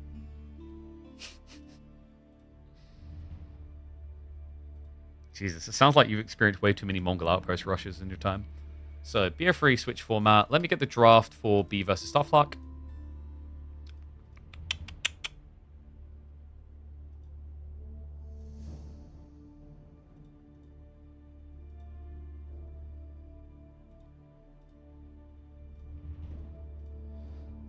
Positives of this outcome. I think that means we should be able to have Anatan's semi-finals on Thursday. I don't know if we'll be able to do both. It'd be unfortunate if we couldn't, but like I could see a world in which we could get Vortex Louis semis into Anno semis into grand finals maybe, all squeezed into one day, which would be really cool. But bear with me un second. I've got way too many tabs open. Where am I? Ah, here I am. So, where is the draft? B Starflock, B Starflock, B Starflock. Have I gone past it? Ah, there it is. So we'll drop the map draft in.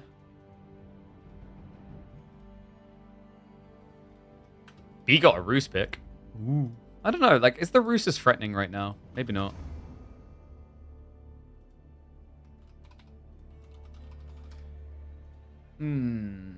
So, we got 2 hours. A BO3 shouldn't take 2 hours.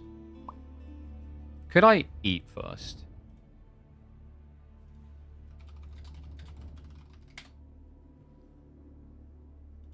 Thoughts on trend of greedy deer second TC placement now? I mean, I think players have gotten better at the aggro, so 2TC doesn't feel as like immediately GG. I think it's counterable. One sec, let me update title as well. Me versus Starflark.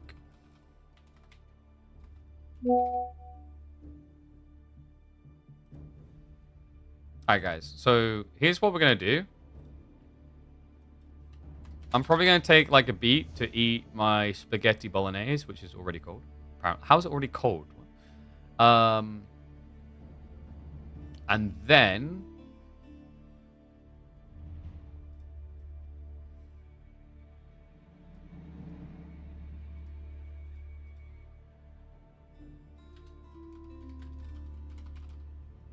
I'll be back after a probably short video. I don't think it's going to be too long. So what we'll do, guys, yeah, so this series will be happening up next. And then after this series, we'll be able to hop immediately into B or Starflark versus Voldemort. So my thought is get the food in now, just in case like we have someone saying they really need to do the semis today instead of on Thursday. And thus we'll be able to like, we'll have the sustenance, the food to power through and all that. Does that make sense? Yeah, so plenty of content to come. Basically, we'll be live probably for another 3 hours or so. So we're going to be busy, yeah. So let me just double check and make sure ahead of time the boys have got the profile data open so we can definitely come back and do that series. But usually B and Starflark are very good for that. I think so. Yeah, all right, we're good. So let me choose a video for you guys to watch. What we got? What would be fun?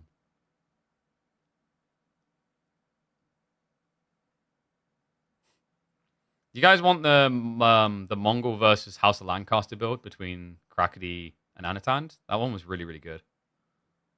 Yeah, that one was really entertaining. Let's put that one up. What?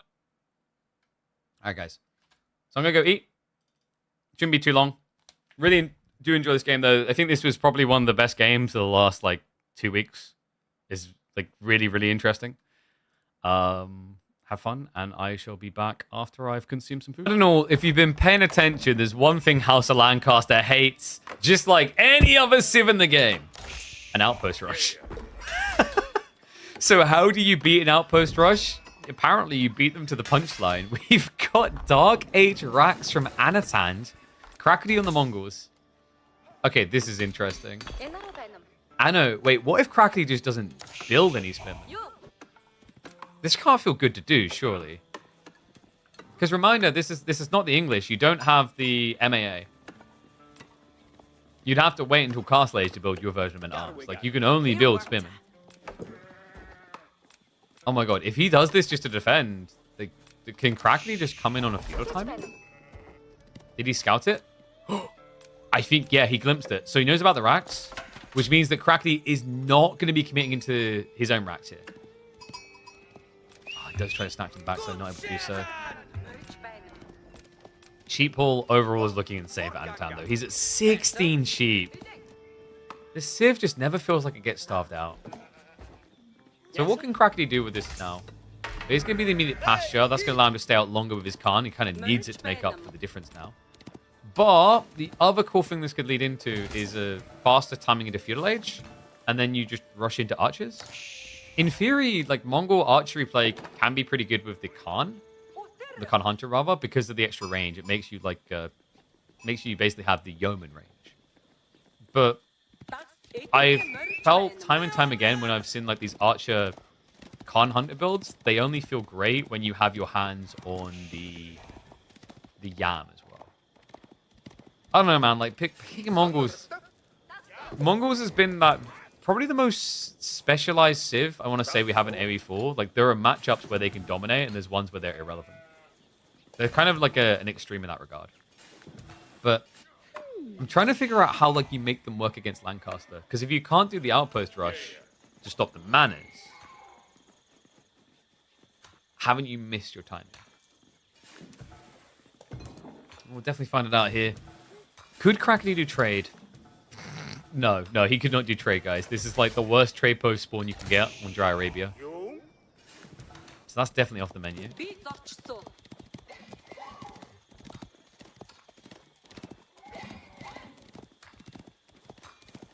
Anatan, love this. Okay, this is sick. He basically turned the disadvantage of going spears into nothing, but an advantage.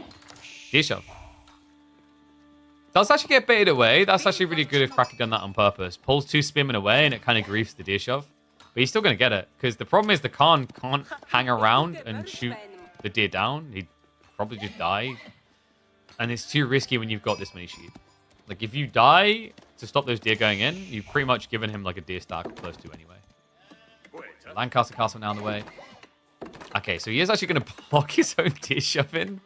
Kind of comical. I guess we'll just, like, build a mill here. Use it eventually. Probably not in a rush, because the interesting thing, by the way, guys, about the House of Lancaster is the gathering rate on sheep is just as good as gathering on deer. In fact, it's better. Deer is 0.75 gathering, but Lancaster gets a 20% buffer, 0.9. Whereas deer is 0.84. So you're always better being on sheep as Lancaster.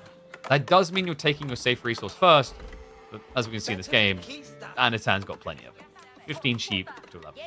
And reminder, this was with a passion. Dumb.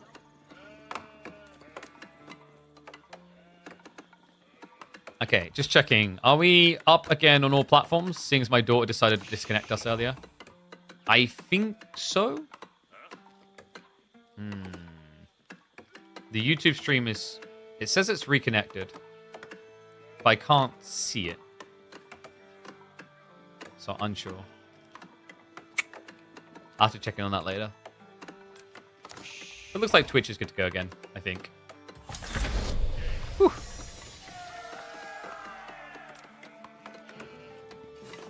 Alright, archery range it is. Crackety is going to be going to the mass archers.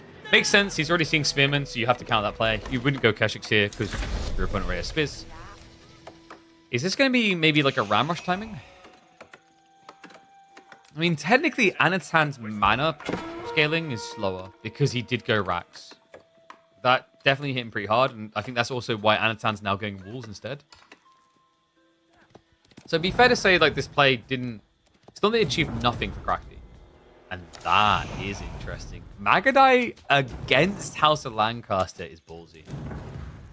Is this like the craziest Civ to do Magadai against? Because their villagers have short bows. They've got the Lancaster Castle, and Manners are going to shoot you back. So these glass cannon raiders are going to probably struggle to actually find targets. But I think the thought process in Crackety's mind is he knows Anatan's going to be out on the stone. And he already glimpsed the spawn. He saw the gold here. Doesn't know about the stone, but he can kind of guess it's in this area because he scouted the other sides. That's also allowed him to actually get rid of the scout. At this point, Anatan's probably thinking, okay, what is he up to? Because what I'm thinking this could be, and it would be a bit crazy, so steer with me. Are we looking at the semi-fast Imperial Mongol build? Because this is usually how it begins, guys. You build 4 or 5 Magadai, you raid and force a reaction, then you go castle. With step read out, and then you're able to get to Imperial by the time you're at 45, 50 villages. It's very quick. Against House of Lancaster, you would essentially allow them to get all their mana set up, which is why the early Magadai are critical here. Even more critical, he needs to actually find his target fast. I know. Still not bothering with his archers yet. The wall is up as well. There is another rotation on the east side. We're already seeing Anatan is actually... Wow, okay. He's playing this pretty respectively. He's not being ultra greedy. Because usually we see people still hanging on the stone to be trying to optimize the fact they don't have wheelbarrows. But he pulls them all away from stone. I mean, I guess if you just play 3 manas aggro, this can work.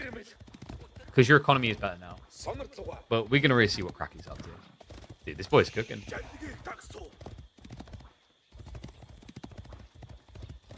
Why is it so much of the new civs? It's the format. So the format involves you playing Lancaster versus Knight Templar, then swapping.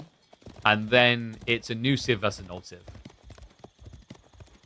So you will see the new civs 4 times per series. Interesting format. Definitely a bit tricky on the competitive element, because technically a series can be over in 3 games. It means someone can beat you out before you get your new civ matchup. But overall, pretty cool format. So big shout out to Wamba for that. probably the most we're going to be seeing them. I don't know. I'd love to see these sims appear a lot, but my instincts are at least House of Lancaster is probably not going to be making many, if any, appearances in Midweek Muster. Yeah, we already have the pastures. Didn't actually pull them over to the Uvu, interestingly enough. Anatan. His timing really isn't much worse. And it is going to be King's College. So the Magadai at least forced Anatan to not go ultra greedy with manas, but the thing is, it would be fair to say they haven't achieved much in the grand scheme of things. He did at least force Anatan to recommit for another scout. So I think he got the kill, right? So not too bad from that perspective. Yeah, okay, actually it is bad, because look what he done. He actually built a stable. So I was looking at it and I was like, but wait, why is he still ahead on villages if he's sacrificed? Okay, I'm going to dive in. Okay, that was actually perfect. Yeah. Anatan didn't switch aggro into the Magadai. The Khan Hunter, the Khan Rather, he has 300 HP. This is the target you want to take the hits, because that's what happens when the Magadai get touched. Got both villages out as well. We'll just clear them out. Reminder, the short bow attacks, not as oppressive as it is when it's English, because you don't have the attack speed.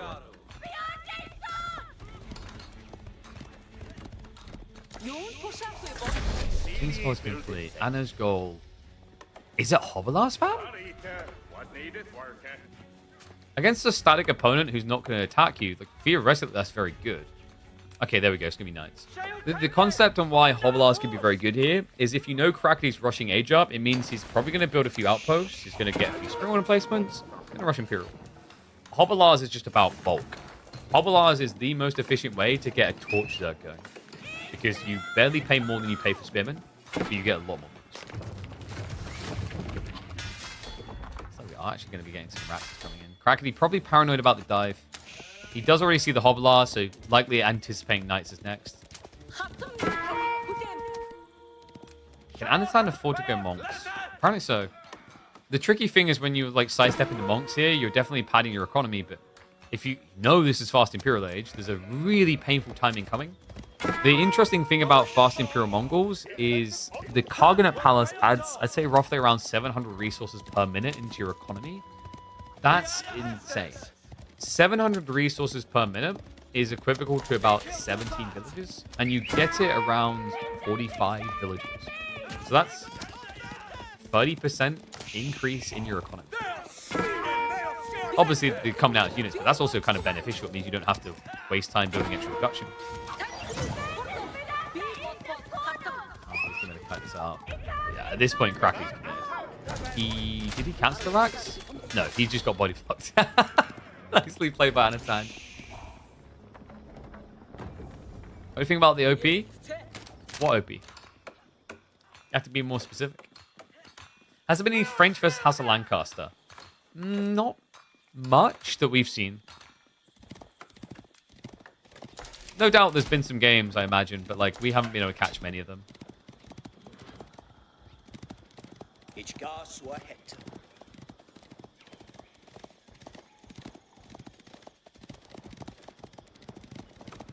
Okay, so 5 relic game question mark? Crackley's basically just trying to cheapskate this. He wants just enough to keep the knights out of his base. He doesn't want to sacrifice his imp timing.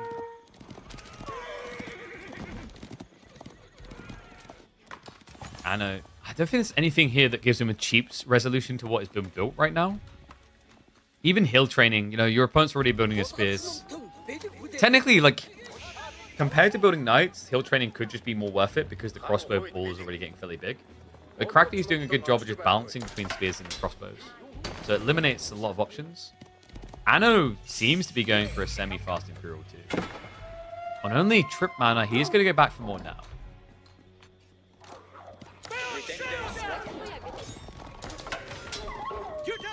Hard for aggro civs like French to get damage off on Lancaster safe eco. Agreed. I think maybe one exception might be Delhi. Because the dynamics with Yeoman is similar to the dynamics of Lombos and Ghazi.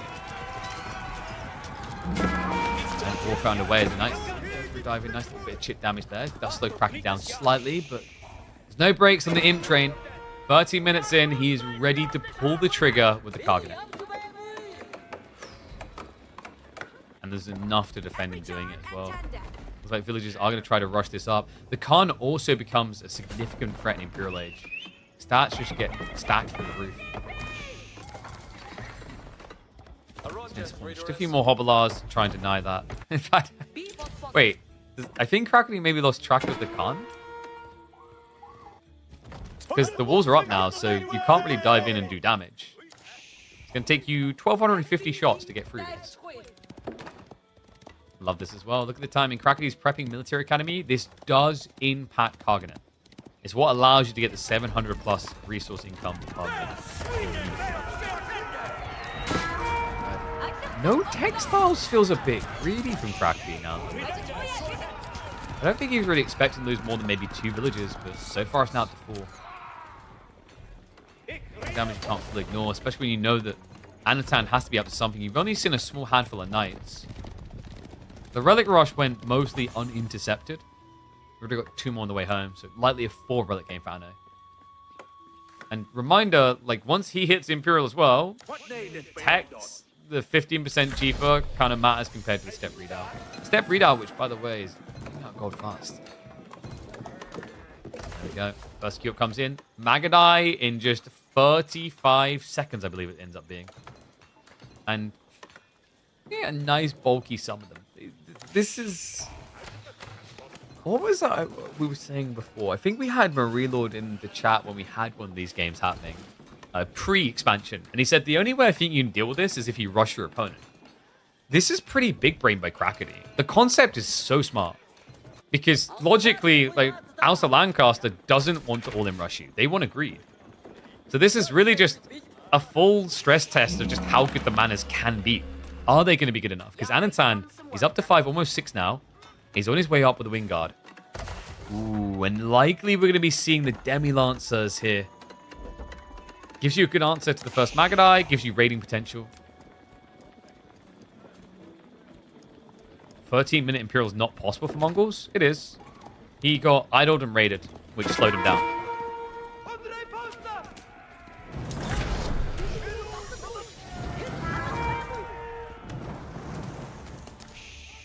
Meanwhile, Knights. Oh, no. That's another 5. Okay, this is now starting to become a problem for Krakeny. The eco damage matters a lot here. It's not just a 10 deficit. It's more. It's more like 25. Step Readout, it's not working now. He has to move to the next mine. Far out into the middle. Meantime, he has at least got the momentum to dive towards his opponent, but we're already seeing it's actually going to be the garrison command. So Spearman coming in alongside Earlsguard. And he's mustering. I almost forgot he had it. Because we've been used to seeing this very early on. He's saved it all the way into Imperial Age. And he's rushing up the final manners by the looks of it. Okay, actually, no. It's just going to be 6. Not efficient timing, though. So only get 7 Demi-Lancers, but those are 200 HP each. Very tanky.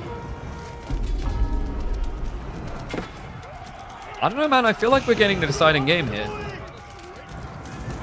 Feels like we're heading to the deciding game.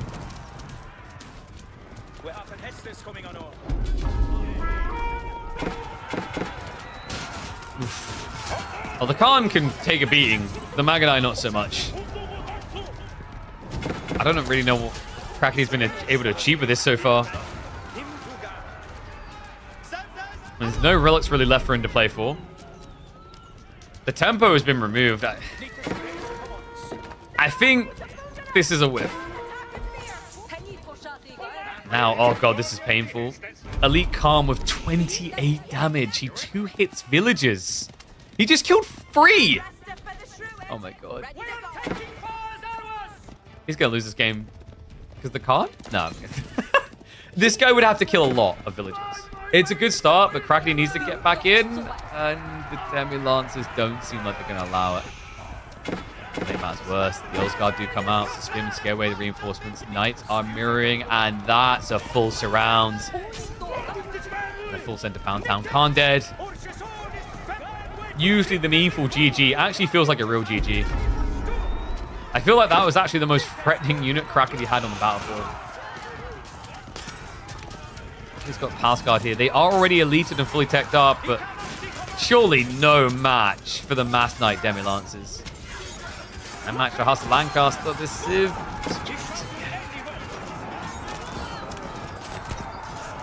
Cool idea by Crackety. Just I wonder if it was too obvious. Because I'm thinking about this, like, if you play against Knights Templar or against House of Lancaster, would you just do the same thing both times?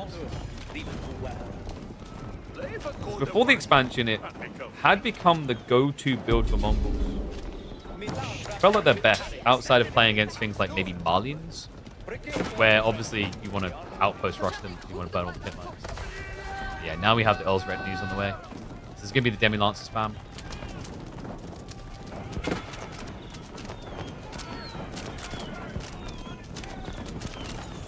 3 sacred sites locked in. Crackety does still have a lot of gold coming. Tricky when you roll things like this, though. Like the nest of bees feels so useless because of how long it takes for it to get here. Same if he just rolls a Fleepy Pal, that's a full luck out in a bad way. Knights are great, though. Bruce Knights with the pole axes hit like a truck. However, this many spearmen. Oh my god. So let's see what both these away. Meanwhile, there's going to be veterancy for the Hobblars and Collar of S's. Reminder, this gives you the bonus damage against heavy. Dive for it, but the Magadai. Decent amount more tanky, but the Mana Fire definitely stacks up. Villagers still in textiles, but that has finally been cute by now. And yet, still, with a villager count like this, both of them have an insane amount of passive income. They're still tight. But I think the relics are definitely edging Anatan ahead. It's now going to be mass manners, and he did already get Scuttage? No Scuttage. So gold is a limiter. Just trying to check for the visual indicator, actually, for SS. What is it? Is there actually a visual indicator for Collar of S's? It should be something that the cavalry is wearing. But I think it's... If it does exist, it's very subtle. Yeah, I think... Is it that there? The thing that just actually didn't drop with the... No, that's just the saddle. Okay. Why is Crackley's food income so low? Because his main focus has been gold pumping. And also, you know, his economy isn't that fat right now.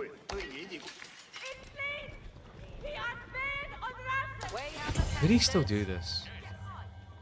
The problem is the walls are now up. And Crackety doesn't have much breakthrough power. Anatan at this stage, things have calmed down to his benefit. Because now he's got Scuttage in. These manas are generating an absurd amount of resources. He's getting, with the gold, which is going to be 40 per, that's an extra 360 passive gold.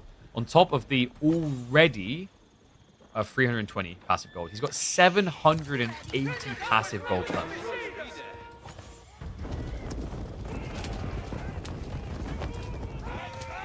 Crackety is just going to commit into the Magadai. Is there a world in which Anno goes mass hobbies? Probably not with 700 food income. But I like these little raids. Just give me more spin. Okay, he's just going full cool the camp.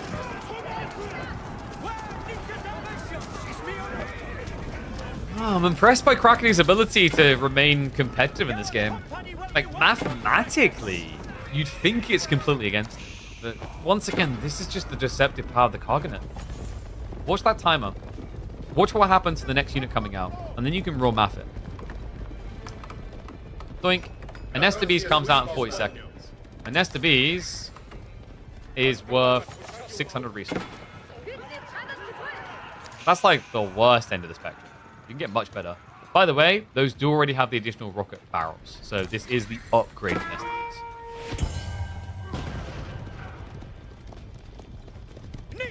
I wonder if they could actually be beneficial with scale point. Considering that Anno's blobbing. Probably not. We do have a Hobblar switch.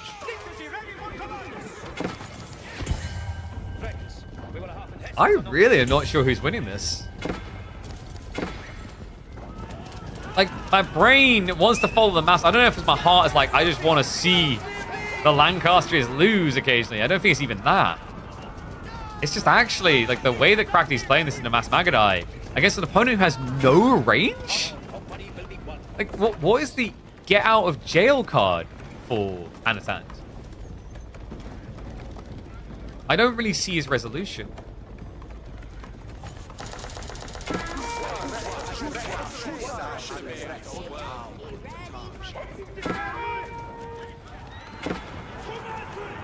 Oh. Of course. Shia Levy. Just like that, he has a solution. Oh my god. 17 Yeoman. I mean, Magadai, the problem here is actually going to be synchronized shot. They've got cannon placements to try and help Crackedy out. Bit of a struggle though. The hobby wave.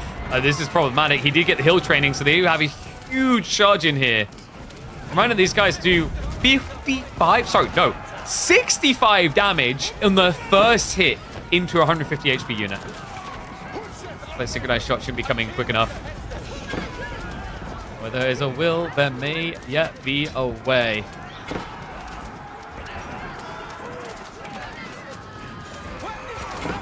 Yeah, I understand, like, it didn't work.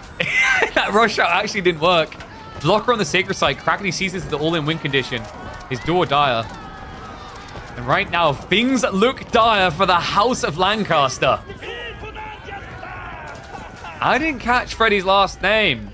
Is it by any chance York? Because it feels like that's appropriate in this game because he's proven to be the downfall of the Lancastrians. Anatan is going to try to remaster Yeoman once more, but he's running out of time fast here.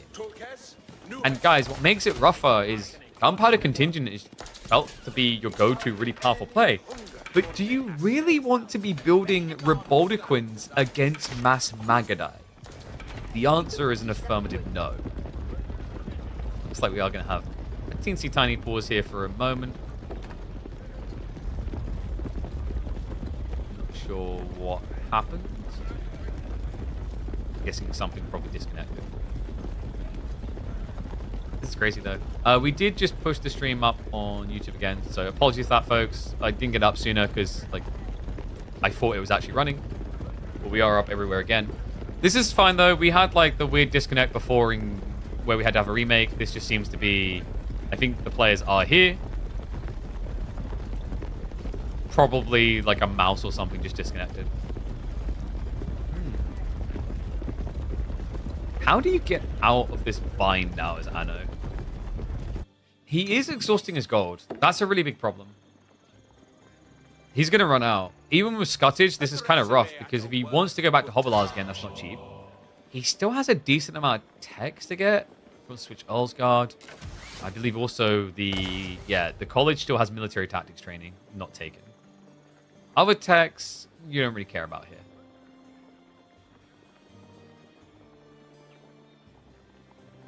Imagine if Anatan had got 2 PP powers. Alright, Phil's bow. Dude, I'm starting to doubt your ability to read. You mean Crackedy? I mean, actually, Anatan can get PP powers. Wolf Trebuchets are PP powers.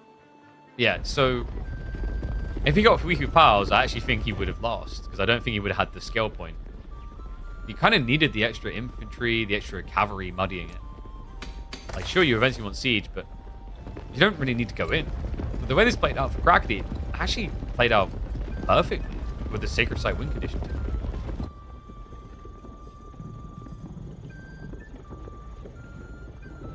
Alright, I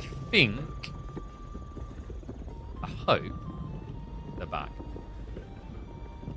Alright, yeah, it looks like Crackedy's crappy internet struck again. He's ready to go. The potato web has retired.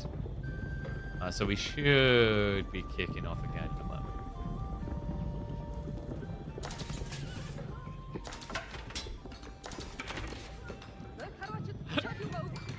He's legit doing full network checks to make sure that he's not full lagging out. Alright, we're good to go. Back into it. Apologies about that, folks. So, Crackedy. More Magadai on the way. If Anatan can get to, say, like 50 Yeoman and get some good sync shots in, there's a potential to wipe the Magadai. You're definitely going to want every tech you can get, so that means you're going to need incendiary arrows as well, which Anno doesn't have? Question mark? I don't think he even has... Okay, he's a university somewhere. I'm blind. Am I that blind? Oh my god. Where is the university? I'm just going to use this button. It's somewhere. Oh, it's up here. Yeah, so we have got incendiary on the way now. And wait, did he finally get a weepy power? He did! Oh, no. I mean, at this point, having one is kind of okay, just to grease the manners. It's not the end of the world either way. But it's going to be annoying for Anno.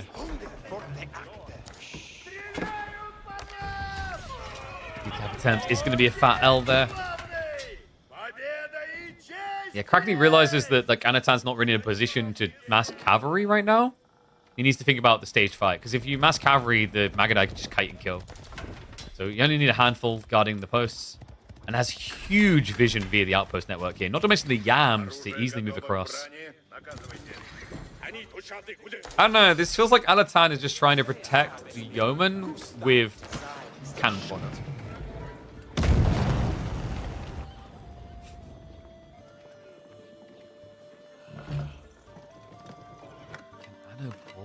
The magical rabbit up. Got more of the Earl's retinue on the way. Not a bad idea. I think that kind of works better than spears. The concept of spears is interesting because obviously they touch the Magadai dead. Reaching them is the difficulty here. It almost feels like what Anno needs is the outpost gone straight away. With the Yam there, I just don't see him touching his Magadai. Unless they allow it. Or Krakeny's internet craps out again. He doesn't get an input through and Vodafone walks into the spearman line. It's possible. Like, it's a plausible play. So bowstring's definitely going to be a big deal. So going to go up to the 7.5 tower range. We don't have similar out of Krakeny, no? No, he's already got it. Oh, sorry, he just didn't have the Khan Hunter. He does, somewhere. Okay, so he's up to the 5.75, which isn't too bad.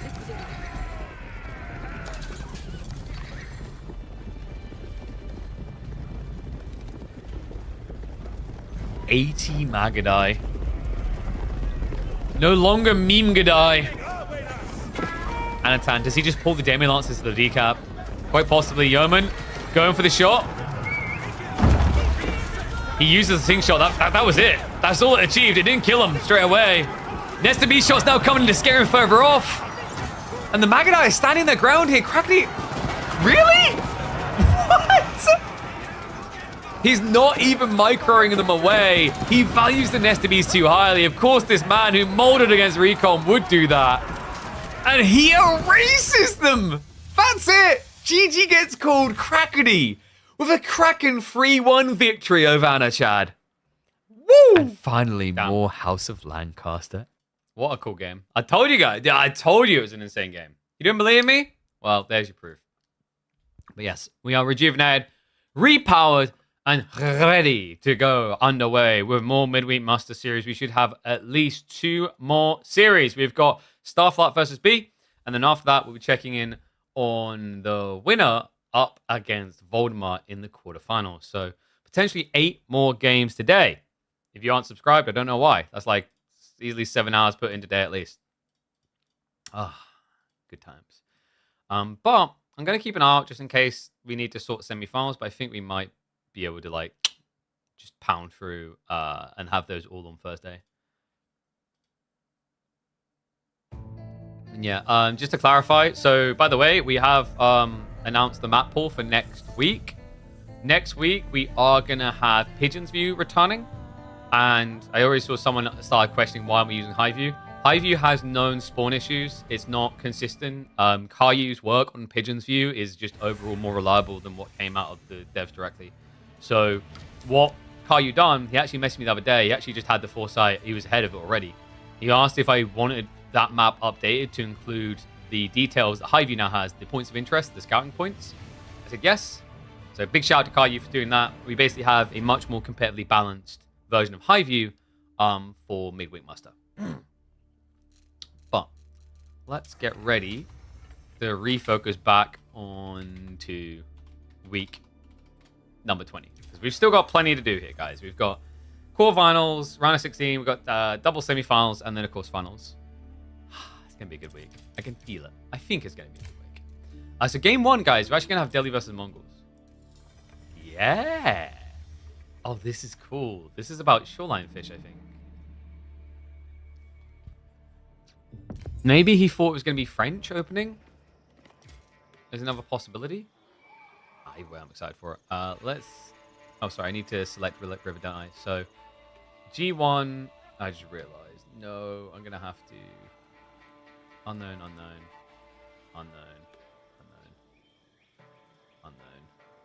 Sorry, I'm just updating the overlay because I forgot to like force refresh, so it wiped the slate. But we have got Mongol versus Delhi, Relic River. Boom. Let's get to it.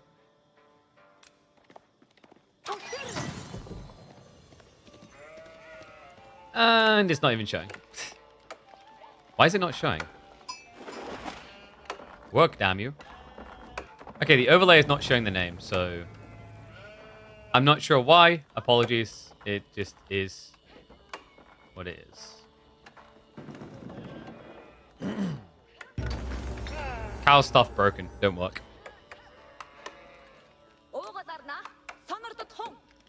Yeah, careful of spoilers on this one. I'm warning you now. Don't go look. All right, one and all. Round of 16. I believe this is the last one that needs to be covered. Yeah, look at that. All the other results in, but winner of this going up against Voldemar. And this is about the fish. Yeah, this is cool. We're already seeing a lot of innovation, actually, with Relic River. A map that originally was just sit home, maybe 2TC or whatever. All of a sudden, it started to become about this Southside River. There are 6 shoreline fish on offer to the players, which is why I think both of them envision the Mongol and Delhi. Actually, Starflot, I wonder if this was originally going to be Delhi to River, but when he saw it as a Mongol pick, he shied away. Because this is meant to be like the value of Mongols and Water Hybrid maps these guys. It's like, you know, you aren't really thinking about the Rax Tower Rush as much. It's really not about that. It's about the fact that you know your opponent doesn't really want to go fish, even if the fish is good, because you're going to potentially spam spears.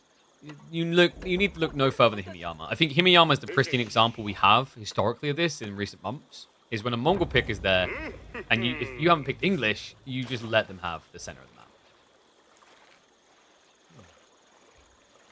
So, any interesting details about the spawn that matter here? Oh, we have got the boar close to B. I think this boar is kind of ridiculous. If you aggro the boar, you pretty much pull him close to B. Like, look at how close this would be to your base. By comparison, if it was on Starflock's side, it'd be here. If you pull here, it's insane value on one screen. And the problem I'm still taking with this boar detail is the fact that one side always gets it up north. Doesn't Delhi just kill spears with fishing boats? You could go spears here. The problem is the delayed timing on you going into spears, because unless you definitely want to do it, you're opening mosque instead, would let your opponent mirror spears. And there's no world in which a Mongol player is not going to open Uzi on a map like this. So he'd double predict you. That's problematic. The thing you have to keep in mind is you could argue, well, why did Starflight build the mosque? Just build the racks. You don't really want to build racks against Mongols. Mongols just tend to outmass you, and it's much better that if they're going to rush your base, all you have to do is pull your free scholar to heal, and you're good enough. So yeah, like, I'm trying to think if there's a civ that in this situation would be least likely to go like spears other than Delhi. I think Delhi is the least likely to want to do spears in these situations. Relic placement in this map is funny. I like it. It's really cool. It's on average the most balanced. I like the idea that all the relics are close to equally away from each other. They are actually pretty close to equal. This one looks deceptive because remember the Mongols moved their TC. He's actually meant to be here on the mountain. Even then, I know it's a little bit closer, but it gets balanced out usually between the other relics. We even have one that's just basically spawned in the river. I don't know what happened there. Yeah, it's kind of... Oh, wow. Oh, yeah. So I don't know. It's weird because you think that relics would always spawn on this little splodge here. It looks like they should, but they never do. I think that's just meant to be the initial spawn point, and then relics have slight deviation. Will weekly musters ever include team games? We never had a big 4v4 pro scene like this game deserves. Probably not. Mathematically, it just doesn't make sense. Schedule-wise, it doesn't make sense. So there's a lot of math, logistics, etc. So for a start, we already run an open scheduling format that can be difficult. We've had players, without naming players, that are kind of infamous for slowing down a bracket. And it has almost always caused issues in these. So that's already a conundrum number one. So the reason that's a conundrum is you go from having to find an ideal time for 2 players to finding an ideal time for 8 players. That's insane. Problem 2 is no reconnect. You're statistically going to multiply the amount of reconnect issues by 6. And then, finally, there's the budgetary constraint. You are now dividing the very limited prize pool by even more people, by 4 times more people. It's all too problematic. And on top of that, sadly, if I'm being blunt about it, the Age of Empires 4 scene has not found a desirability for team games over 1v1s. Well, you need to look no further than EGC's Team Championship event that had substantially worse viewership than the 1v1s. So, tech up's complete on both sides. B's pretty safe here now. You don't really want to harass him because you get archerships. Instead, Starflot's going to want to focus on sacred sites. It's annoying, though, because the real value in B's play is it's kind of like a mini Barbican effect. You can stop your opponent now from getting into the sacred sites. 1v1's just so good. In some ways, it's like that. I think maps haven't helped team tournaments. They've gotten better.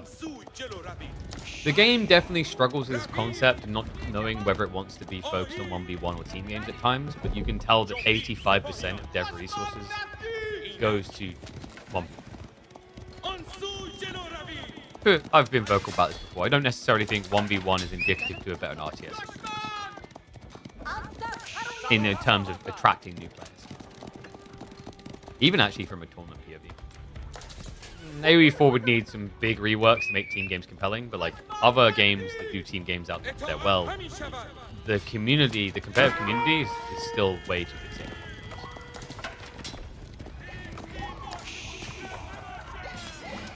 I don't even wear the team game tournament. I mean, that's another issue of marketing. Like, don't get me started on marketing in Age of Empires 4. There's not many people that do marketing. I like to think we try. We try to be consistent. We post on Reddits and Discords. We do what we can with our means. But even when not.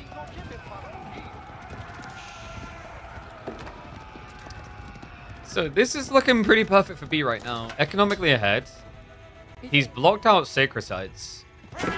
What's Starflark's goal here? He has got Pro Scouts coming for free soon. That's going to be big. Problem is the Keshik count is already a little bit scary, and Keshik should be capable of beating Ghazi here for long fights. Love this for Starflark. Pulls the Scholars for the heal. That is going to impact his Blacksmith timing. And look at B's response. Yeah, this man loves his Pro Scouts and Mongols. Even when Pro Scouts were still incredibly viable, and a lot of players would shy away from Mongols, B did. Dive in here. The heal chain is not going to be enough. The Keshik Focus Fire comes in. Going to be a 1-for-2 trade. Yeah, ideally you want to be targeting the same Ghazi. This is the problem for B there. When he took that clash, you had one attacking each in the trade point. You kind of want to make sure you're focused on one. Otherwise, the healing can just screw you over. It's going to have now arrived for B. Stop. Whoa, boy, whoa. Please pull away fairly quickly.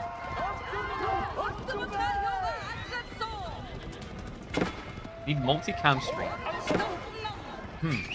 Got it. So you want me to hire a cameraman to be here for every ball?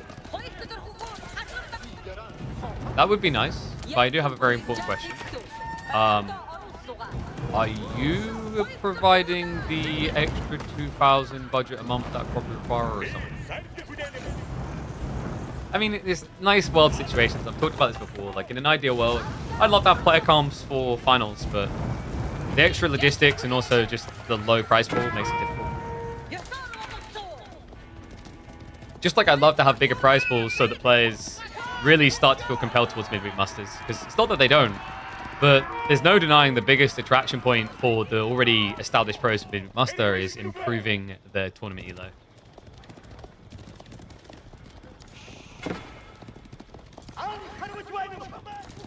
Okay, so Starflock, what's his get out of jail free card here? Gold access is awkward. He's forward spawn. There's no easy sneak out here. Starflock is probably just going to have to bulk army. That's scary, though, because you can see what B's up to. He can bypass into Castle Age, and then Keshiks really do kick you to the curb. In fact, if B scales his army a bit more, there could even be like a Kurl-type build here. I'm getting weird Imperial Rush vibes. It's not just because we watch crappy. I promise.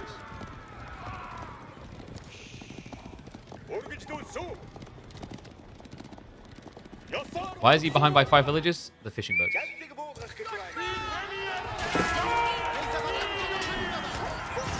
Nice time the archers arriving. Kind of screw Starflock's plan up here a little. Scholars are tanky though, so we'll better get away. I swear, Scholars just save people from so many ruinous situations. Just by being a tank.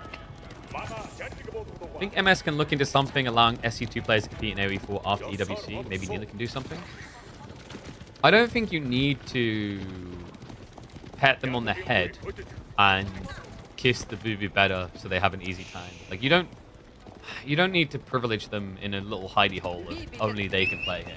For a start, it has very big approval issues of proving that they are who they are, etc. Online tournaments have that issue always.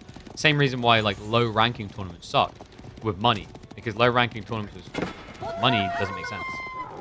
I don't think you focus on saying, hey, SC2 players, yeah, here we go, buddy. This tournament's only for you. You just prove that there's going to be a tournament track that lasts.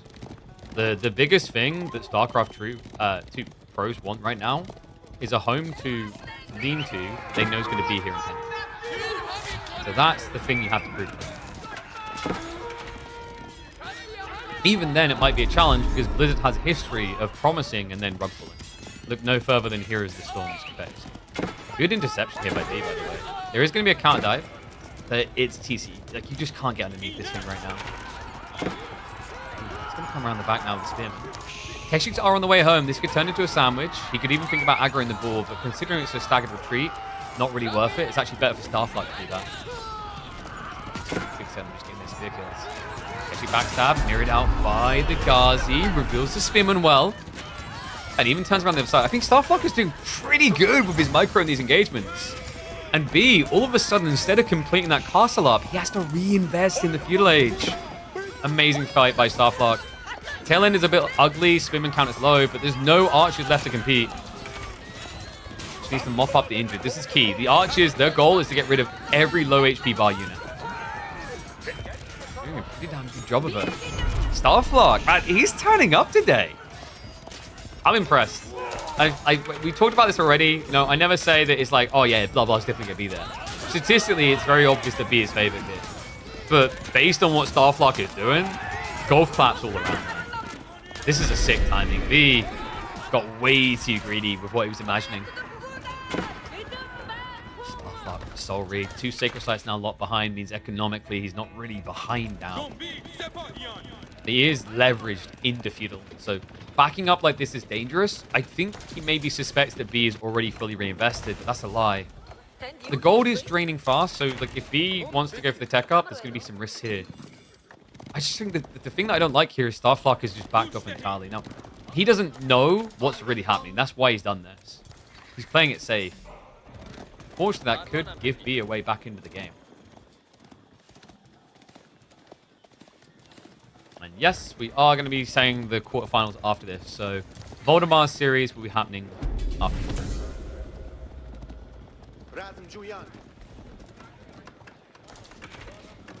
But yeah, there's loads of ideas I'd like to do. I mean, I keep hearing apparently there's people in the community that like have money to give prize pools and whatever. Like, I'd love to know who those people are because there's definitely more tournaments I'd love to be doing. And not just, I don't think just tournaments that are focused on the standard 1v1 format. Like, there's some interesting mods I'd love to host one-off tournaments on.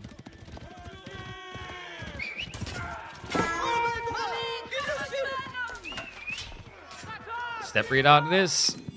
Gets the space. Starflock. He has cleared the docks. However, it took so long. B got most of the value. Yeah, he got 2/3, just over actually 2/3 of what's available here. He's going to hide the fishing boats all the way to the south. Oh, man. Problem I do see now for Starflark is because he's not aggroing in, he's probably thinking Sacred Sites instead, but he's giving B, once again, a way back into this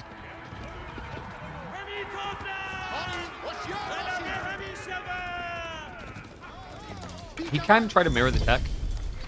Because your opponent's going into Keshik so far. Elephants reign supreme. Especially considering it's not Kurtai. Kurtai would make it a bit problematic with the damage buffer on the overall comp. I actually have an encirclement here. Oh, this is sick. Starflark tries to catch him in the retreat. Spearman do intercept nicely. They catch the double Keshik. Archer's arriving as well. B, this is not an area he wants to stand his ground anymore. Does create the space for the second wave of Keshik to get away there.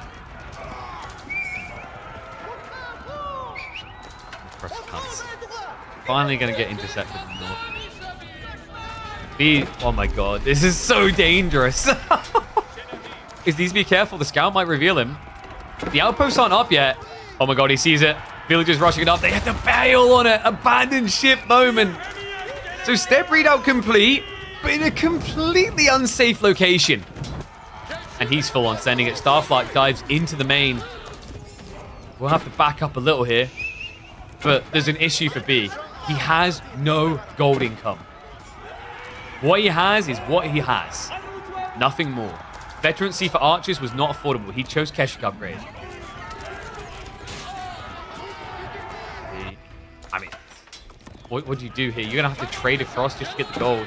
Ranged armor 2 is on the way. This is crazy. Starflark, definitely no pushover, but B, I feel like whenever we see them go up against each other, B has his number every time. And this week has been so refreshing. I mean, you can see it in some of the results here. Vortex bleeding against MSN. Myriad versus Neomika. You know, all of a sudden you flip the table of new DLC. What was the established order of things becomes alive. And in fairness, B is not an easy player to pull the wool over his eyes. Like, usually this is the innovator that thrives in these type of environments. Starflark is the one flourishing right now. Armanara activated, but not even for flash. He has to keep running. Sacred Site, he's going to get decapped. Meanwhile, there's an overflow. Ghazi moved to the villagers. Formation shuffle will be able to save them. Oh, just slight overextension there. Spears. They are going to commit in. The problem here is these veteran Keshiks are very tanky. You essentially have to focus fire them down one by one. Doing a great job of that right now. Maybe just enough spears to finish them off. However, there's 2 remaining. More spears are arriving. They're running headfirst into the archers. Now you're punished. And he does no damage. This is plastic damage right now. What is up, 4-6? Being on the raiding magical men. Thank you much for the raid. Hope you had a good stream. Just in time for what is opening up to be an incredible series. Starflark seems like he's got B bent over a barrel. But he may be running out of steam fast here. Because the problem is this dive to the north side. Okay, he did keep archers out here. This is big. B is full gold starved with step readout. Kind of defeats the point of the landmark. And House of London now coming in. The Peruvian has impressed here. Alright, 1s if you think B's going to win this. 2s if you think Starflark's taking it. Because quite frankly, I'm blown away by this right now. Oh, sorry, Chilean. Why did I say Peruvian? Thank you very much for the correction. Sorry, Starflark.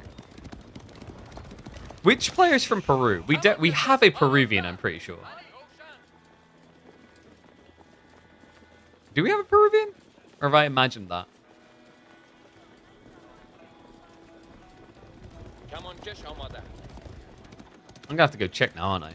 I know we used to have a fair few Brazilians, because you used to have Killiger and there was also Eric BR.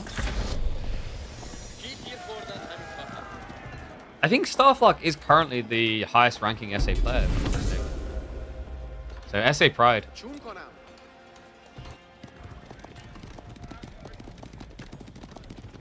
War Elephant's now queued up. Perfect counter for Keshix. Archer's also not going to have a fun time here. Normally, when you're up against War Elephants, your only call is to go crossbows.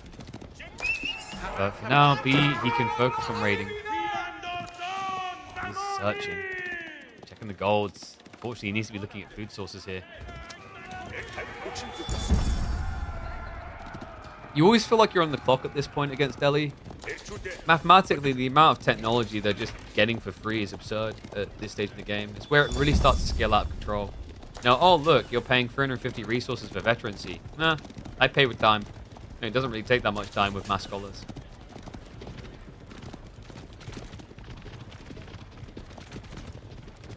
Maybe I'm thinking from heart? Yeah, actually that's a fair point. My brain might still be on heart. I mean, I suspected that he was the one that got me ill in Germany. I don't know. I don't think he did. It would have been very quick on the infection.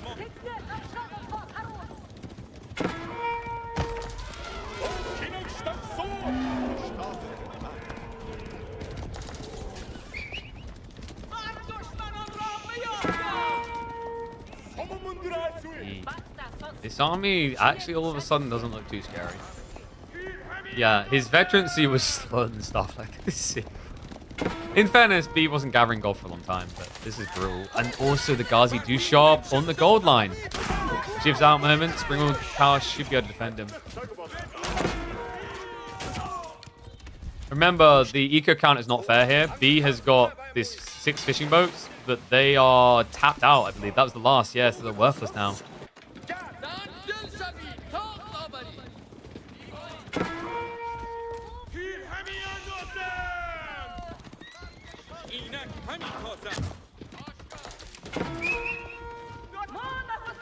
I don't know if it's just the impression that Mongol imp rushes left on me, but anytime I see a Mongol player floating 500 plus food and 200 plus gold, I'm like, oh, that's Imperial Rush. This is what that build has done to me, man. I can't shake it, the feeling that it's just going to happen.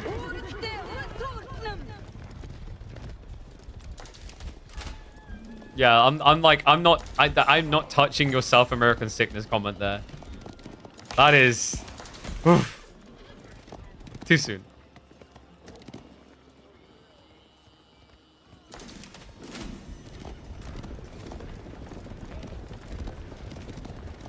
So B is starting to answer the elephant issue. He has got Yam as well.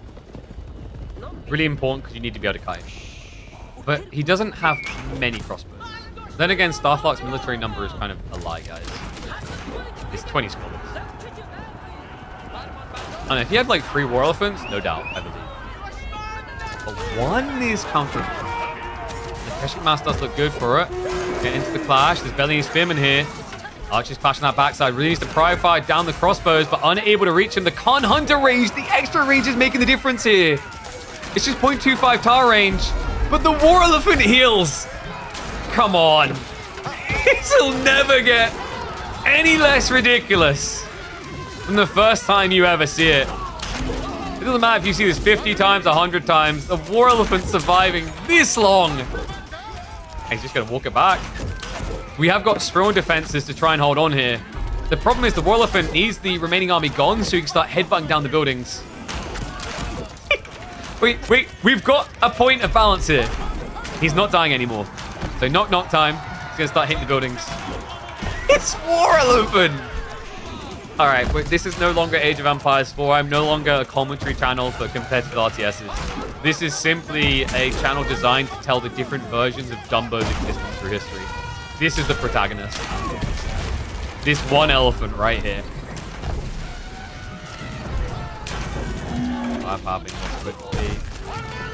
If he's pushed off of here, okay, he has got some pastures. But my problem is he has no answer to the war elephant. Like, once again, 4 crossbows is nothing. These villagers will at least get away, but it just doesn't... You can't kill this guy. Oh, God.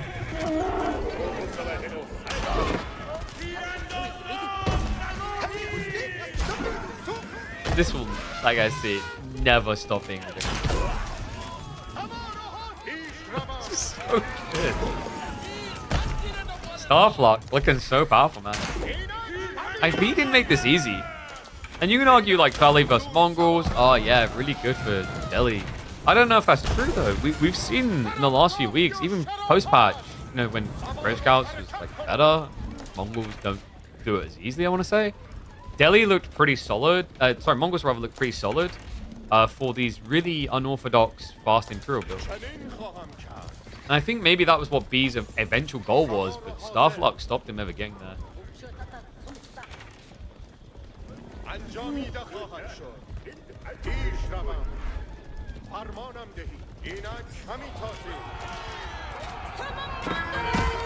Now, I think there should be a Delhi tech that just turns elephants into a war pack. You know, just two smaller elephants spawn to their sides. Mama elephant leading the pack. Training them early on how delicious human blood is. Starflock is thirsty for that game 1 win. What an ecstatic morale boost this has to be. Taking an early lead against one of the consistent favorites to those deep runs, B. Could it be the week that we don't see him even present in the quarterfinals? A rarity with this man. There's no denying it. He's definitely going to be playing this series from behind. He can't hold on to his main TC anymore. Scholar heals are just ridiculous. 130 HP. No bonus damage against them. Good luck killing them. And good luck killing the thing that they heal.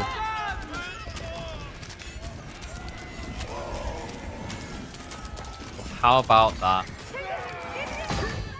Chilean takes it. I bet nobody had that on their bingo card. What do you think? Can he convert it into a win for a full series? Starflock was impressive here.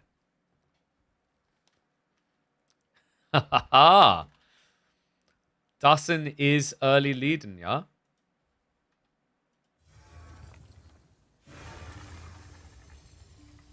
I don't know why I went with German there, but yeah. All right, so game 1 win for Mr. Starflock. Game 2 is going to be Archipelago. And it is going to be expected here. So we're going to be getting China versus Order of the Dragon.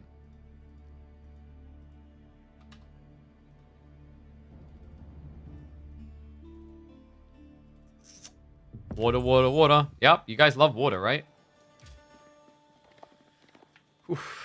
Wait, let me double check actually who picked this. I am somewhat curious.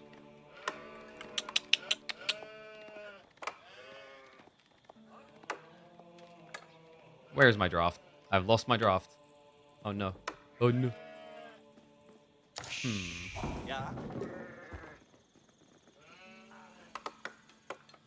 Okay, this was B's pick. Yeah, so it's not immediately like, oh, haha, I have him now, insta-win type situation. Okay, so Order of the Dragon versus Chinese. Yo. Order of the Dragon versus Chinese, 1-1. This is a pretty crazy spawn. Look at Starflock's back. This is it's like a jackpot. Did he win on land as well? Arkin here with Treeline, pretty good. His second, this too. Oh my god. Yeah, this Arkin's, I think this one's more deceptive. The West Side one's more value. But yeah, game 2, and you are seeing that correctly. Starflock is leading this series. He's back up against the wall. Going to the Chinese, prove that they are the bee's knees here. Dangerous Civ, you can't really turn this into an eco-boom game. Usually you have to be the aggressor against China because of what comes in Imperial Age. Bao Chuans are the unkillable kings. Actually, that's not true, guys. There is one boat better than Bao Chuans on water now. Do you guys know what that boat is? Get your predictions in. I wonder who's been doing their homework. There's a recent discovery. There we go. Good lad, Dynamite. Holy Punisher as well. It is indeed the Lannister Carracks. So fun little detail for you guys. Go try it on water and try to vomit. I know you guys don't want to play water. You're seasick. But just to see how ridiculous it is, if you load up House of Lancaster and you go for Carracks with the King's College, there is a unique tech they have that gives them 20% more range, 20% more health, and 20% more damage. I think it's the Pride of the Navy or something. Then you have Admiralty. It means that your Carracks can get 12 tile range. Nothing beats that. I would say one detail Boucher ones definitely have on the favor is momentum push compared to those characters because they can move towards you constantly. But just for reference, a 20% increase in health is essentially like having Armored Hull level 3, which doesn't exist in the game, by the way. But remember, it's not just the Armored Hull. It's the damage and the range as well. Okay, so second dock coming in. It looks like Starflock. Did he know he had the back? Yeah, he does. But he didn't set up safe fishing economy. I thought he might do this and then just 4-dock aggro. Obviously, the tricky part is he doesn't know exactly where B is. B could be over here on the minimap, you see? Or here. Like, this area here was all possible. People don't really use a fishing boat to scout anymore. In fact, okay, do you guys think this would be crazy? What if scouts could actually just go on water? Like, similar to... We've got the Pilgrim thing, right? What if they had that, where when they're near water, they had to convert to a boat and then convert back? Would you guys like that change? I guess for most, it's like, let's shrug, it wouldn't matter. But I think it would make the... I think it would make water a little bit more interesting in that you would be able to siphon info early because current water meta isn't that. There was a point where people started experimenting with the idea of pulling a fishing boat to see what their opponent was doing. But what players realized very quickly is it just put you one fishing boat down. It felt terrible. Make them build the transport? The transport is so... Like, you're never going to do it. There's 100 resources. You'll never do it in the early game. So, like, the reason why I'm recommending the scout change is because early game water is just coin flip, really. Because you don't know what your opponent's doing. Compare that to on land. On land, you look and see what your opponent's doing. It's very different. And look, we are going to get the Archon. Nicely embedded. End up the Malian Warrior Scouts version D-Day. Yo, do it for the content.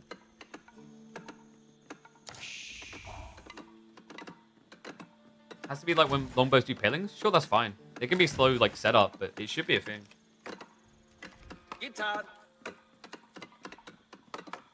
The funniest part is going to be when they leave the sheep behind. Nobody thought of that detail, did they? You, like, run over here, find 5 sheep, and then you go, and they're like, no, wait, come back. We miss you.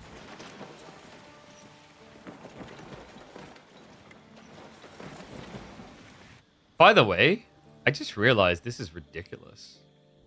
I'm so glad we're getting rid of Archipelago for next week.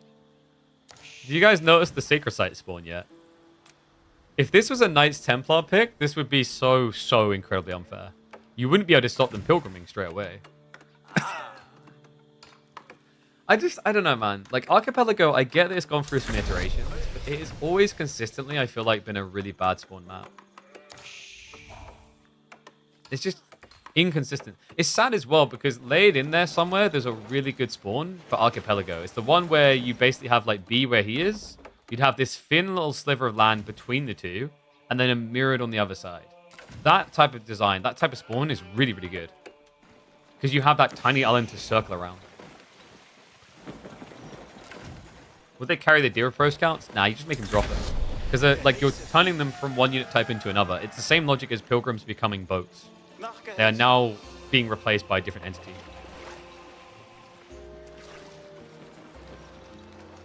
Why are there free trading posts? Because welcome to default map spawn.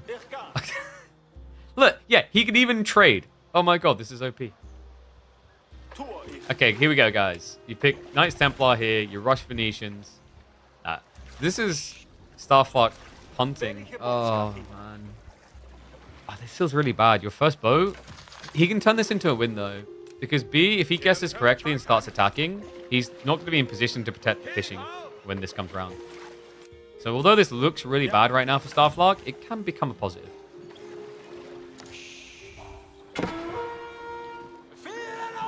Okay, and he finds him. So Starflock now knows. Archer ship is going to start diving in. B. Only awkward part right now is Starflock isn't pushing in as well, which would have been great, because then your opponent maybe doesn't notice the fishing. So you just force a tiny bit of other time instead. But this is rough right now. We're talking about 18 fishing to 8. Are you kidding me? Where did it all come from? China things. That's all I can say to this. We'll just be able to scurry the archer ship home, but I think Starflog, like when you take this type of approach, you just have to attack. Because you're completely outscaled on a con. Like it's not even close.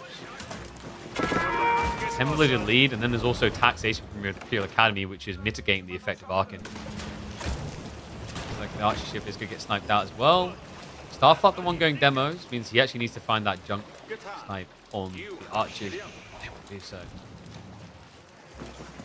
If we get Sweden, Scandinavia, I hope the wonder is the enormous man of war sunk immediately. But like if you build it on land, it just falls over and just breaks. Okay, so Demo, wait, Starflight, you're griefing yourself. Demo can't actually get in. I wonder if we're going to start seeing people use formations, by the way. I think, nice micro. I think formations is very interesting for like staggered and then switching it off again, just to allow demo ships through between shots. See, get micro off the outskirts one. No, okay, demo does mutually take fire. But for B, all he has to do is outlast it. Because the fishing lead hasn't changed. Well, he got 2 kills, but it's still double up for B.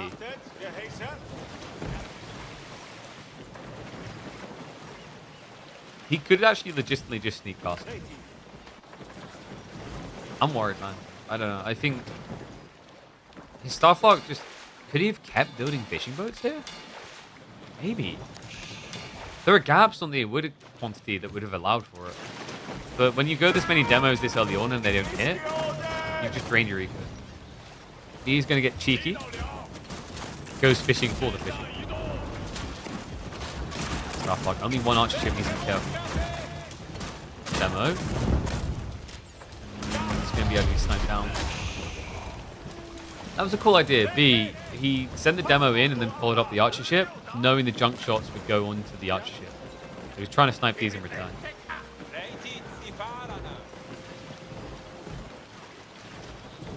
Alright, let's look at something more interesting in this map. You guys realize we've got a boomerang island here? That's all I got.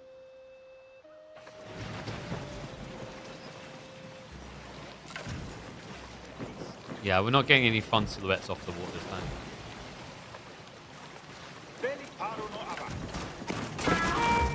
I'm starting to think that B might boomerang back into this series. It's coming, guys.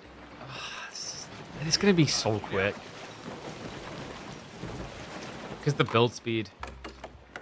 And then you have like, what, 30 seconds to do something about it? And Starflog has no eco in reserve, so he can't mirror. All he has to do is get Spiral Cruise, that's all. Take that quick goes, China. Comes to shove time.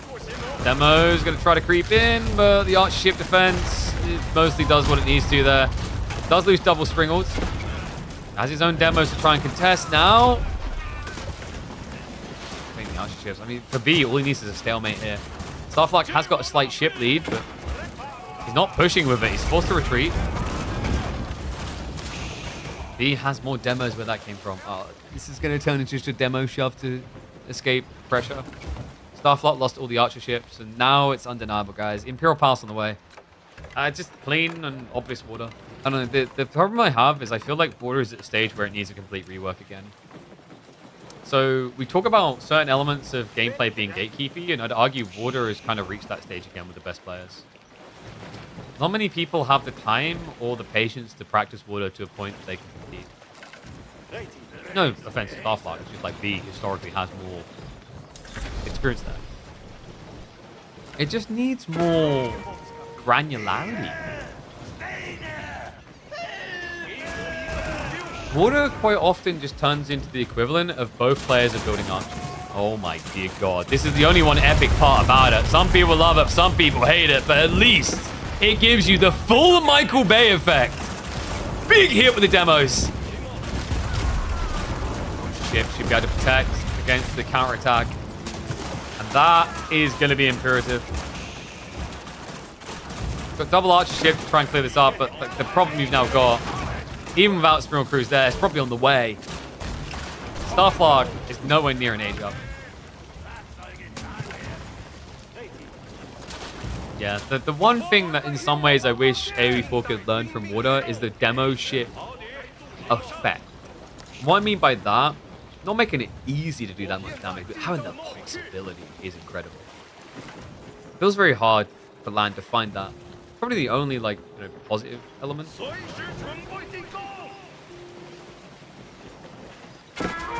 Tangos were that once upon a time, but people found them too frustrating.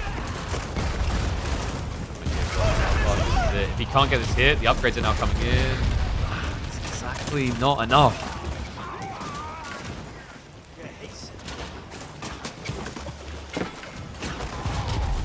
He now has Spiral Cruise. Armored Hulls to complete. This is over. What really needs is more land? Agreed. Like, guys talked about the idea of having it so that land matters. And that you, for example, garrison boats and make them attack. That's an interesting change. Even demos having an element of, like, if you want the full damage, you have to garrison units inside, so there's risk reward. Changes the scale point, changes the risks. Rebalances the idea of playing land instead of just water. Changes everything. And honestly, I kind of want them to change everything.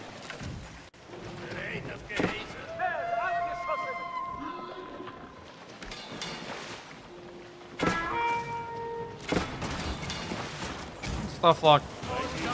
He's not going to give up until he's lost it all, I guess. There's always the opportunity for a slip up when your opponent approaches the docks. Demo sneak in.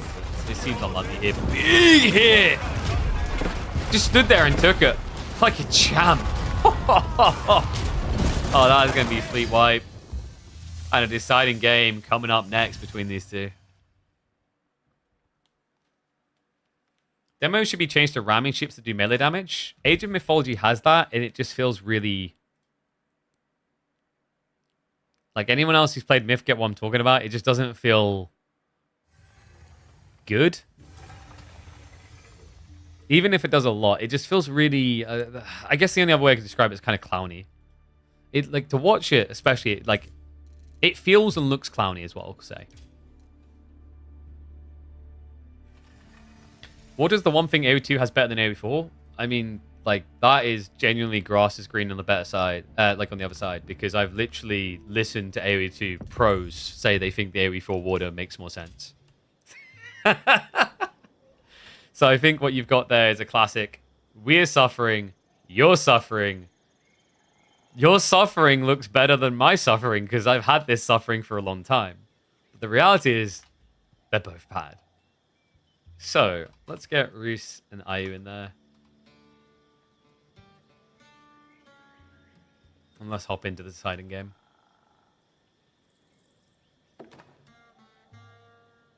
Scale way too many boats. But you scale economy to allow for that. So it's like, it's meant to deal with the boring residual of you take longer to start doing things.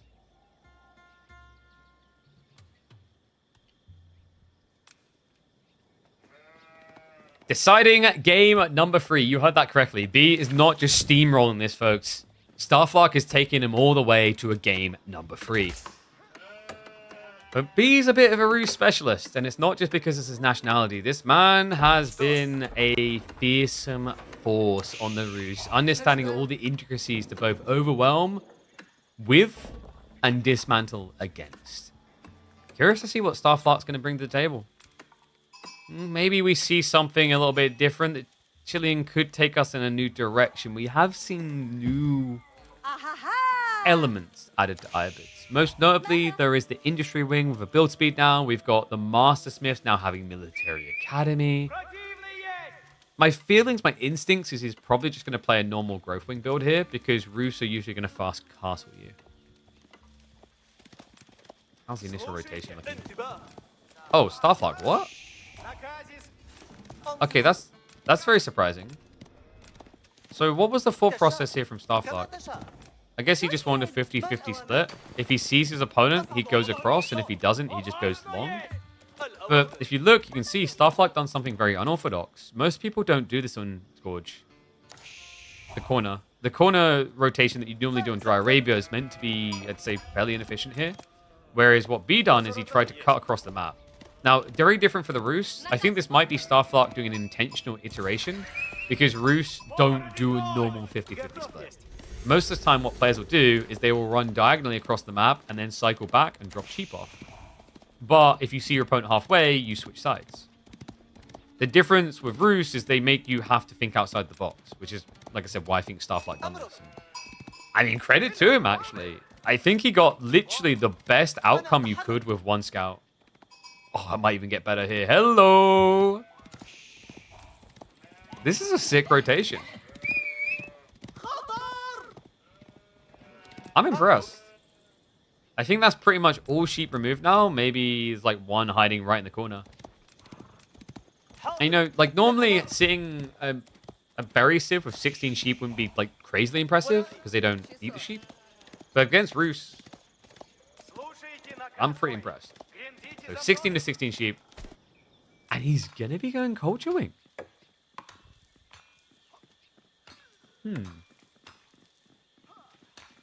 So what's the idea here? Is it to build units or fast castle? Because building units is a little bit odd. No? Because the whole idea is that the healing is most strong against civs that build melee. Roos build archers very well. So maybe Starflark's goal is to bait. So you open stables, you could go, say, like 1 or 2 Desert Raiders. And then that makes B build archers to protect his pro scouts. And then you rush Castle Age. Because then your opponent spammed archers and you can go Camel Lancers. It's an interesting idea if that's the case. I guess we'll find out quickly here. Liv B did actually just get eyeballs on. He's going to be shoving the deer further away. Love this. Just guarantees that Starflark can't remove something for free. And we did get the double hunt cabin, so should be getting gold gen towards that Pro Scout's timing. He has got the tickets that are going to come in to make it a bit more feasible here. Build units to stop opponent FC. Yeah, but like you can FC quite quickly as IU as well. And opening wise, you just build Camel Lancers. What do they do? Build Horse Archers. You have to kite, it takes a long time to kill. You can't do Knights. I gotta say, if this is just Logi into Fast Castle though, I usually feel a bit underwhelmed by this build. Because then the argument is, why not just do it in Castle? Because you think it's better to do Culture Wing logistics now and then get the extra villagers. So you get 4 extra. But for efficiency's sake, if you think about it, getting 3 villagers extra now is better than getting 7 villagers extra later. It's a bigger impact on your economy, and also it gets you to the 3 dervishes picking up relics quicker. We'll see which Starflark wants to do. It is going to be rats. Oh. Huh. So he's going to block Pro Scouts with speeds. Alright, this is like a true test on whether Pro Scouts has been nerfed appropriately, because you move slow. The question now is if you move slow enough that Spinman can react. Oh, wow. Okay, at this point, it starts to look like an Abbasi.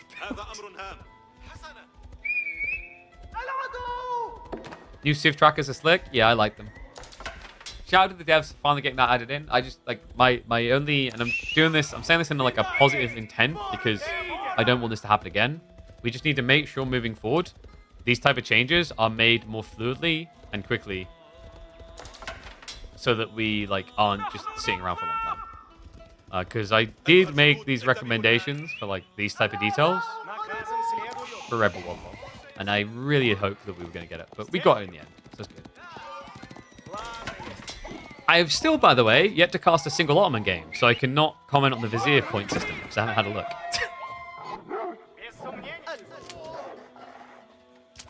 Wow. Alright, this is like one of those situations where you're a farmer, you walk out, you see crop circles, and all your cows are dead, and you call aliens. Someone get Drongo on the line. We need to talk about this. I think Roswell's coming. Oh my god. Wait, could he just wall this? Oh, he could so just wall this. It would be the ultimate middle finger. Maybe not in a rush because your opponent's playing his own deer, but if he walls, this is Giga Brain. I think it's quite worth it as well to just kind of like V for victory wall here and then V for victory wall here. Yeah, I don't think you rush to wall just because like your opponent right now, you're harassing him, so you shouldn't be worried about that. So the deer are going to get dragged back. And he splits it both ways.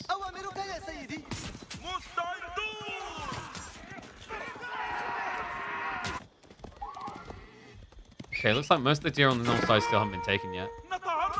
Ah, yes, let's debuff his 1 damage. Enjoy your 0.8. Oh, God. Well, B does have archers coming, but remember, Starflark was kind of bait and switching with that. He already has archers as well.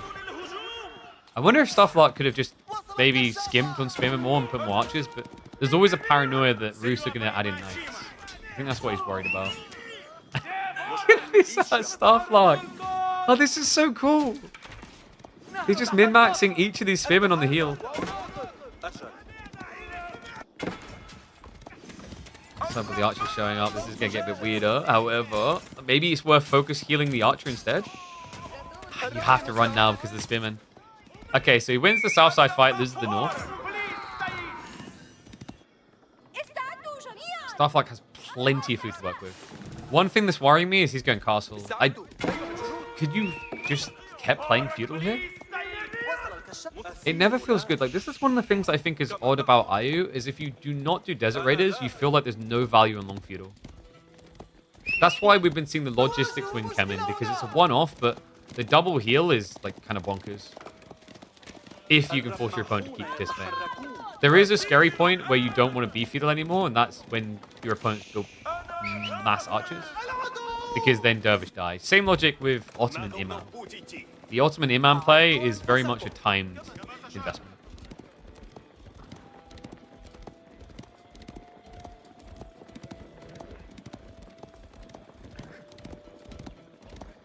I think they need to not allow you to hide games. So I have a different mind. I've been very vocal on this. I think as a pro player in the scene, you just like have no right to complain about your pub games being viewable. I think you have a right to complain that there is not a type of custom games that can be hidden. So my balanced and reasonable take has always been there should be a scrim type lobby that literally will not show up in your match history for anyone but you. But then there should be 2 other types of matches, custom and public. And both of those should be completely unhideable. That also would have fixed the issue of the content creator preview being bad. And I've been over why it's bad. Maybe we should do like a committed video, but I think the last 2 content creator previews around major DLCs have been bad because 90% of those participating didn't create content. Well, maybe 80% to be fair. Okay, so high trade house on the way. I don't like. Should Starflark have kept attacking? Okay, he's gonna have to run away now with wheelbarrow. It kind of feels like he'd done himself a disservice here. Starflark was playing so well. I think he got scared about the archers versus Dervish. He already lost one of them. He could wing on the way in 45, but guys, this is starting to look a bit grim. B beats you to Castle Age. You don't have double Dervish for the immediate pull. You only have solo. Your opponent has more military. And now he's going to have more food.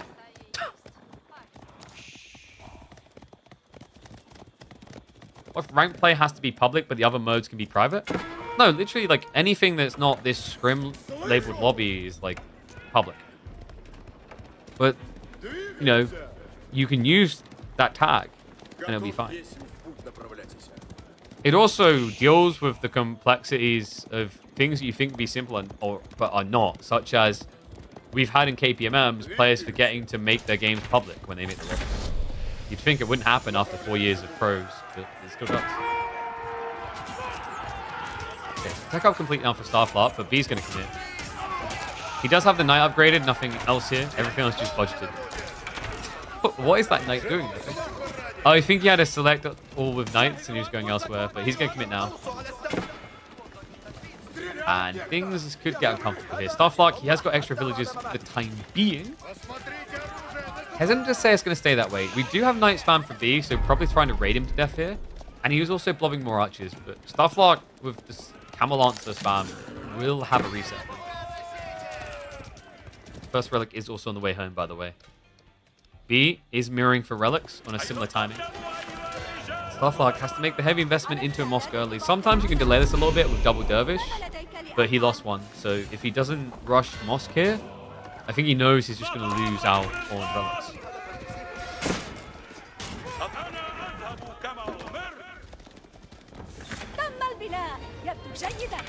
3v pre-launch was found about? What do you mean? You mean the exclusive content done? I disagree. Like, obviously there's a bias because I was one of the selected creators, but we create content to hype up the launch. Which is more than, like, a lot of people who got access to create preview done. And I'm kind of, like, done being haven overhead about it. Because I think that does need to change. Like, as a community, if we want things to grow, to succeed, we all actually need to be working mutually together. I don't know, Starflark, he got this initial opening wave. If he can push into the base, B could be in trouble. But we do have crossbows being crapped.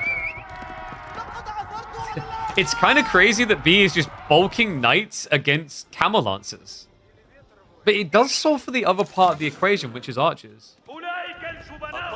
I think for B, he knows relics will decide this game now, so he's racing it. And if he goes men-at-arms or spearmen, it's way too small. Ah, yes. The other hilarity about Roos versus Ibis. The two civs that can just casually run away from being attacked with relics. Oh my god, look at B's position though. He pulls one relic close to home. That's at least going to be snatched back. But the two on the north side, I don't think Starflark can contest. Oh my god! Alright, tell me you're thirsty without saying you're thirsty. This is that panting dog anime meme with the guy bowing. He wanted the deer a bit too bad.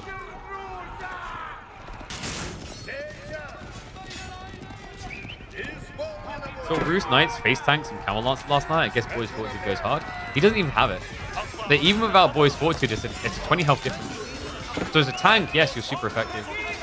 Archer trade out on both sides, but guys, there's crossbows in there as well. They're very subtle because they're basically hidden inside the camels. Oh my god! The Lancers can't win this fight. There's barely any archers left over either to snipe what remains. Just one or two crossbows make the difference here. And that is going to be Dervish down. B just brute force him into oblivion. That's crazy. I mean, after all the effort in game number 1, Starflark just opening with shock and awe. Game 2 underwhelming. Game 3. It feels like one that he's going to be looking back and maybe reassessing. Like, I wonder what his thought process is. That did he need to tech up or could he have all in? It's a hard choice to make because Roos are just so good at sneaking Castle Age. And because of the way they keep their economy underneath the TC, it makes them very difficult to feudal all in. Most civs will just try to block their resources and go castle as well. Sometimes I do wonder if the primary TC is too strong for this reason. There's a reason why most players take a lead and then go castle. And it's because feudal age is just so difficult to bully an endgame with. You can build a lead, but actually forcing the GG, not very good. I'd say you maybe get like 1 out of 100 games with that happens. Have you guys ever tried to build 4 rams, 5 rams, and hit the main TC? Feels like you could get up, go for a coffee break, toilet break, play around a football with your children, and then come back. Or I guess if you don't have children, like, I don't know, kick a ball against the wall a few times. And by the time you get back, the TC is probably still not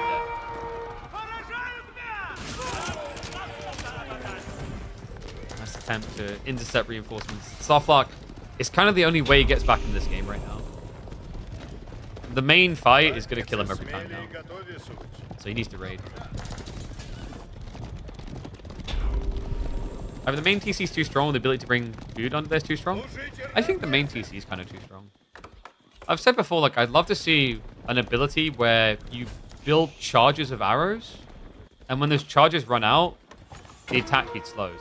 But mechanically and also visually, that's very hard to implement. But like, imagine if the first 5 hits were really fast, but then it went down to like a 3 attack speed. And then after another 5 attacks, went down to like a 4 or 5 attack speed. Almost like a fatigue effect.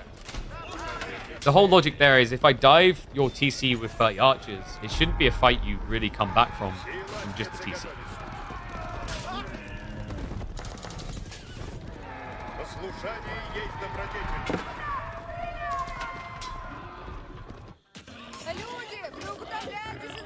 $11 on the board. Okay, we may be panic reacting a bit here.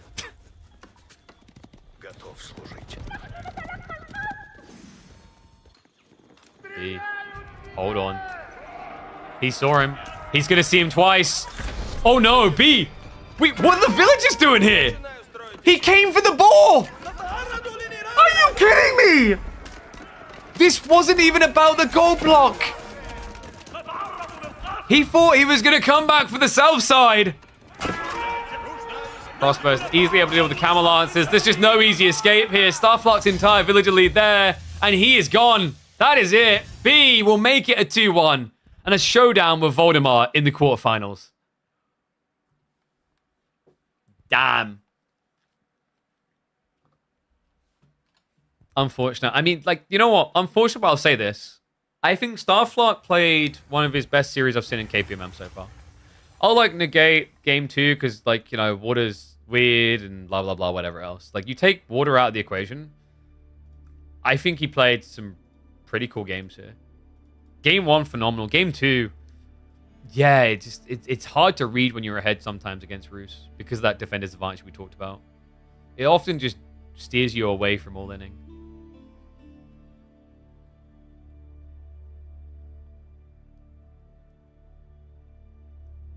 Okay.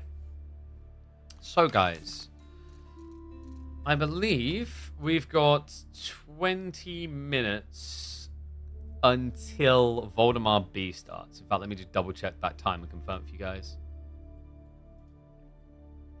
Yes, we've got 20 minutes until B versus Voldemort. So let me quickly update the bracket.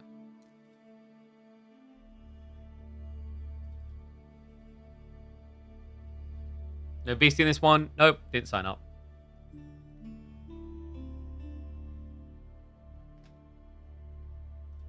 I thought he'd want to. He's got to try and grind back his first place over Marine Lord. Yeah, did I show you guys this? Didn't I? If those that haven't seen, I'll show you in a sec. It's kind of funny. Marine Lord came in and he won 2 midweek musters and then just stopped playing. And I'll show you why. One sec. So there we go. Get that score in. So if I go across to here, and we'll open up this. Careful with the white. That's why.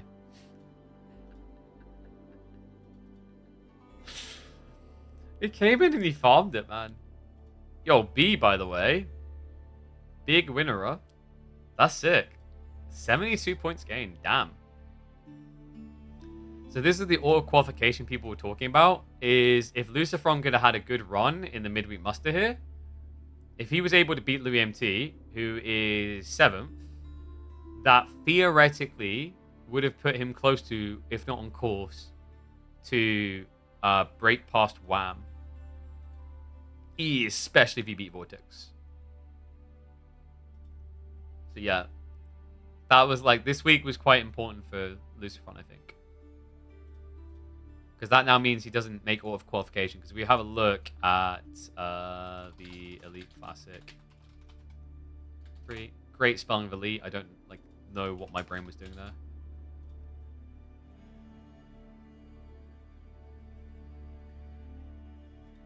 So where's the qualification?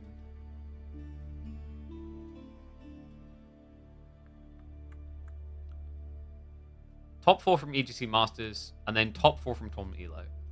So, if Luciferon beat Louis, he probably gains, like, what? 10 or 20 points? No, probably not 20. Maybe, like, 10 or 15. But then if he beats Vortex... So, I think, like, mathematically this week, if he then beat B as well, if Luciferon won this one, he could probably have got about... Should we say 60 points, right? So, that'd bring him up to, like, 1850. But Vortex and B would have lost. Like, I think it would have been tight, yeah. At least it wasn't active. There's no degradation. No, but what happens is if you don't play for a bit, your score, like your input, deactivates. So then you have to play a tournament to reactivate.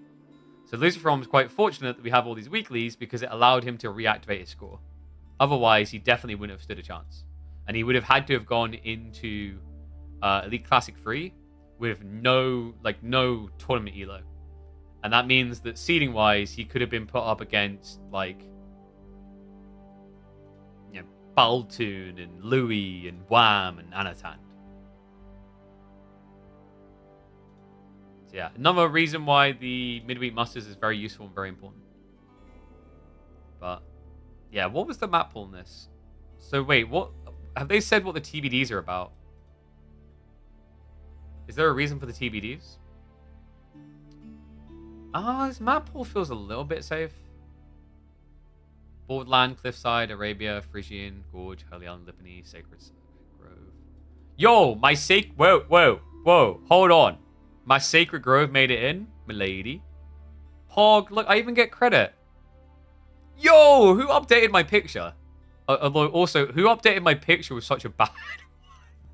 Bro, that's like such a bad picture. You had choices, man. Whoever done this, you had choices. I'm disappointed. You had choices. I look like I've got like such a disappointed puppy face on. Did I have the one? Where is it?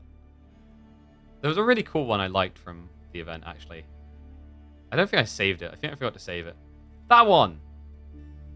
Dude, like, that's the... Just use that picture. Look at that.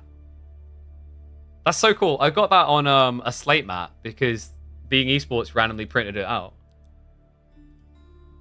What was on your front page? I don't know, man. I think it was something to do with Ava Green. Like, I'm not gonna lie, Twitter's been getting weirder and weirder. You guys don't want to see the amount of DMs I get. Like, I mean, it's an improvement. So, like, I complain because there's a problem with, like, my old... The one they were using before, I was like, I kind of want that gone. Like, I think Dirt still used... Yeah, dude, like, why are we still using this? This is Fatty Pigeon. Big fan of Eva Green? Great actor.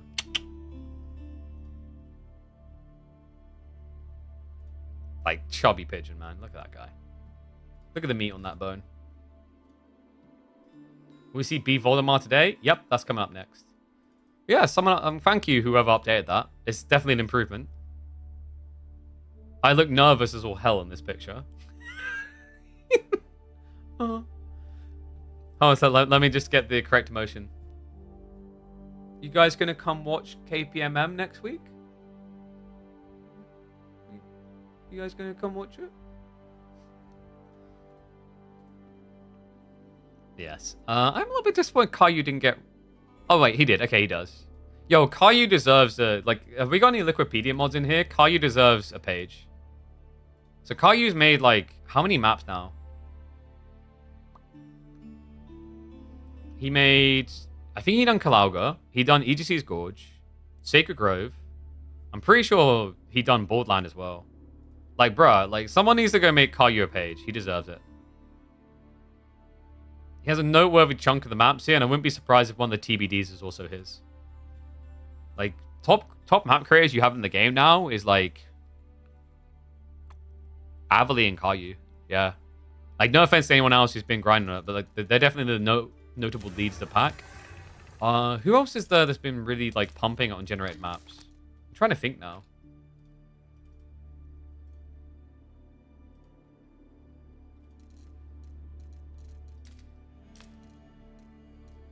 Yeah, like, this is what I mean by Avali. Straight away, he went in, created POI Arabia, and merged nothing. I'm definitely going to be doing some content around this. I think we might try and do some content on Friday. I want to try to get some people together to have, like, an 8-player merchant nothing. This looks so funny.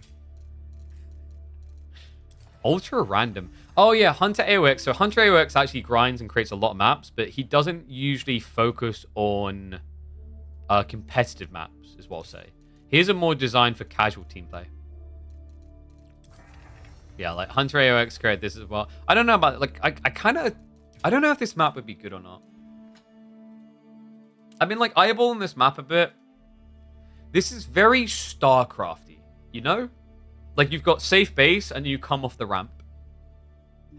I don't know if that would be good though, because like in Age of Empires 4, that equals Castle Imperial Rush, which is bad.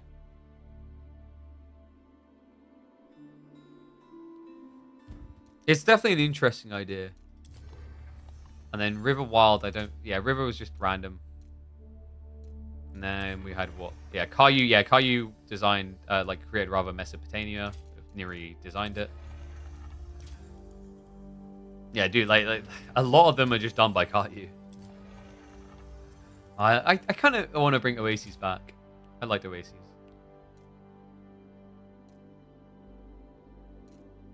Honestly, what I want more of is crafted maps. Crafted maps are rare, man. But so one thing, actually, like we've got some modders in chat, so maybe they can shine a light on this. I don't know if it's possible. When they added the DLC, was there any accessibility to historical battles related points? Like, is there a way to do something like anything truly comparative to historical battles? Because I know you can technically craft that experience. There was a guy who was really good at doing it a few years back in the scene. But I don't think there's any way to get a UI-esque element for historical battles. In fact, one sec, I'm going to message the devs on that, because I think that's like really important.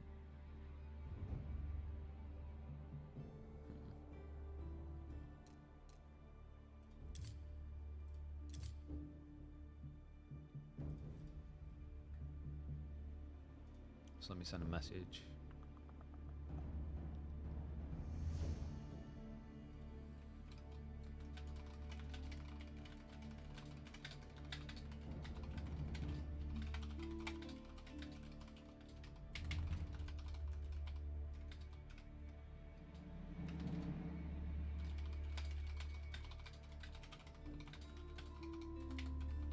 Craft map scene and campaign design maps. Reinvigorate. Something good.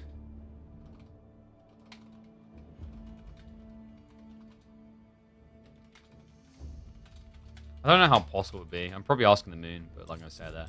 I just screenshotted like my Agincourt time, which probably just makes me look like I'm flexing a time, but it's not even pre 10 minutes.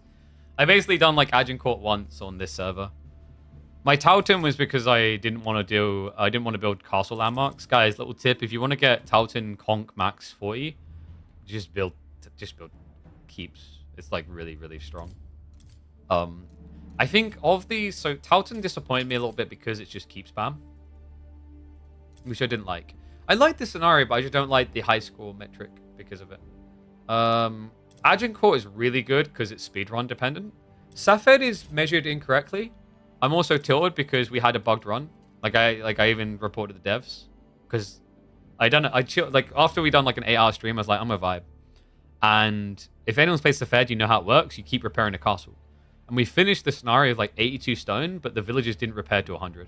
So I got screwed by a rounding error. And Monkisad is really cool because the timing based thing. But like the thing with Safed is Safed should not be about percentage of repair keep because you can get a perfect score. It's a very obvious perfect score, and that's bad. What would have been a lot better is the Safed was stone left, so that like you are scored based on the stone left over. So what should happen? Like you can even hide it like this. Like what you could do is you can make it so there's 100%. And then it unlocks the next scoring metric. So 100%, and then it's how much stone you've got left over. That's really cool. Because then you can like have something to improve upon. Because my only issue with like these type of historical battles, and I hope they kind of learn it, is like when in fact, let me I'm gonna screenshot this as well and send it to devs.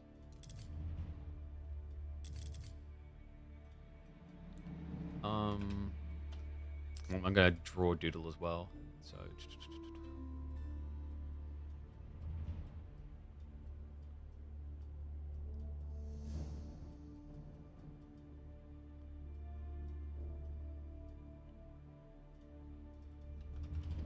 add a new metric to Safed that unlocks Yeah. Like, I don't know. Like, I feel like I'm just doing free consultancy work here. Devs hire. So yeah, like if they do that, like I think Agincourt very good, Montgassard very good, but the scoring metrics on these could be different. I'm just not sure what you do to change Towton. I know what you do to change Towton. Towton should just be a survival. I think they should like make an update to Towton so that after you survive the final wave, it just says, okay, now the Yorks are really mad at you. And then they just keep going. It's just unlimited spam at you until you die.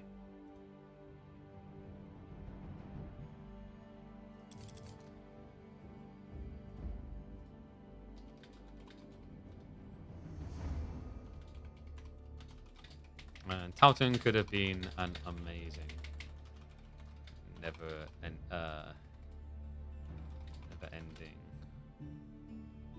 scenario with more and more unit scaled until you inevitably die. When is Voldemort vs. B? We were going to watch a game, but like we talked about this instead. It's in 5 minutes, so it starts in a sec.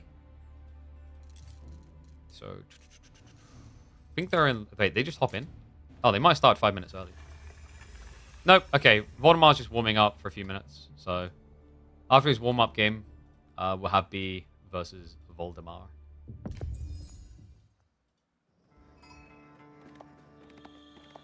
Yes, sir. I guess we see what he's cooking with. I haven't seen Raresh in a while, actually. I think he's just been playing, but maybe his rank fell.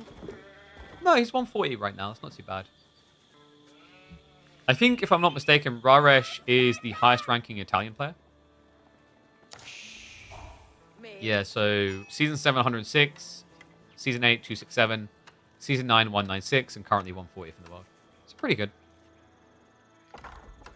Yeah, so... How deep are they? Oh, they're pretty deep. I'll let this go on 2x speed, and I'm going to keep an eye out for the draft in the background in the next series. Yes, sir. But like they should be starting in 4 minutes. So if you want to get a drink or whatever, do it now. What I'll do is I'm run 2 minutes ads now, so you guys don't have to worry about them afterwards.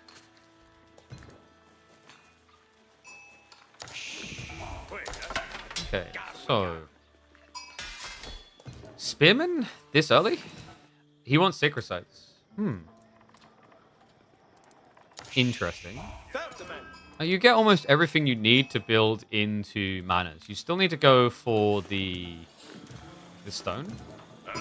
I wonder if there's like a value in doing this into a fast castle build. So you Rax, you double cap, and then you Abbey of Kings into FC. That sounds like a really good build.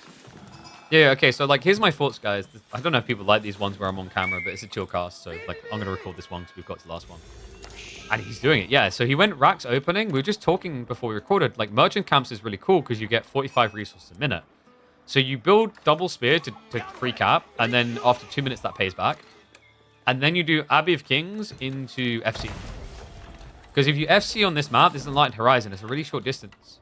So you can actually just go White Tower, and then you just spam into the guards, the old guards. Also, already Spearman getting more value. Raresh is going into Kingdom of France. Okay, so you can't really play the Knights, but you are going to benefit from the Archers. Voldemar with Abbey of Kings. I wonder now if he just turns it into like a good old yeoman push. He's not moving on a stone, which is music to my ears. I'm kind of sick and tired at this point of casting the same old mana rush.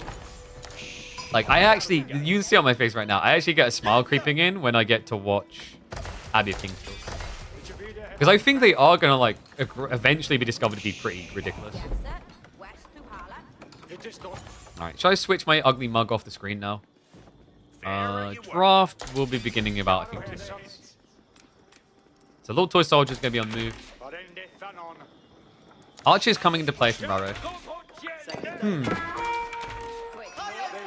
So this is where it gets really awkward for Archer play, because think of the Lords of Lancaster as the same concept of adding in like a sprinkle of Men-at-Arms. Because when you sprinkle in Men-at-Arms, all of a sudden these Archers just don't kill anything quickly.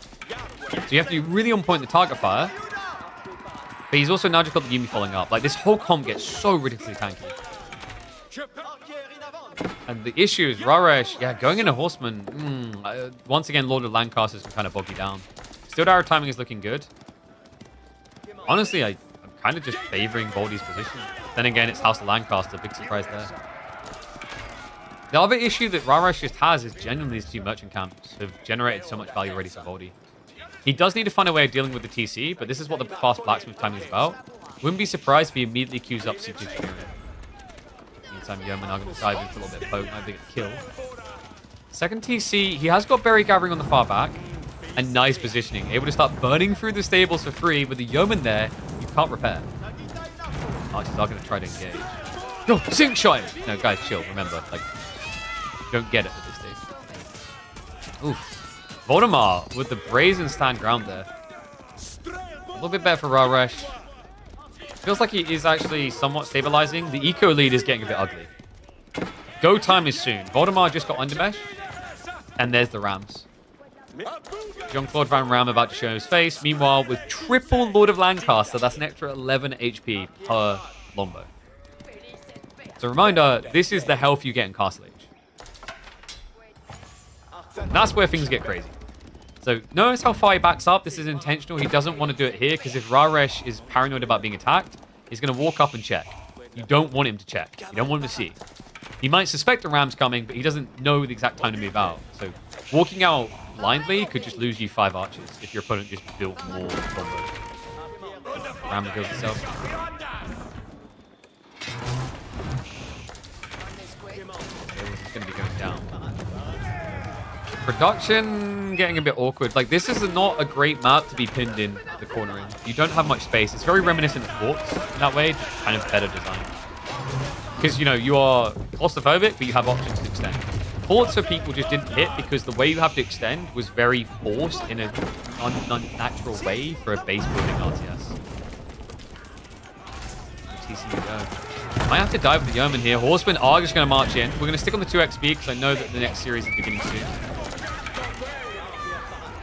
Lords of Lancaster, man. This is the other thing that's broken, guys. Like, I think this is genuinely where Lords of Lancaster will come out long term as the Kings of the Meta because manas are definitely getting nerfed, obviously. Look at the health on that Ram. And, like, a parent trying to tell me everything's going to be okay, whispering in my ear that it's all fine, because it's not. That thing has 450 HP in the Feudal Age.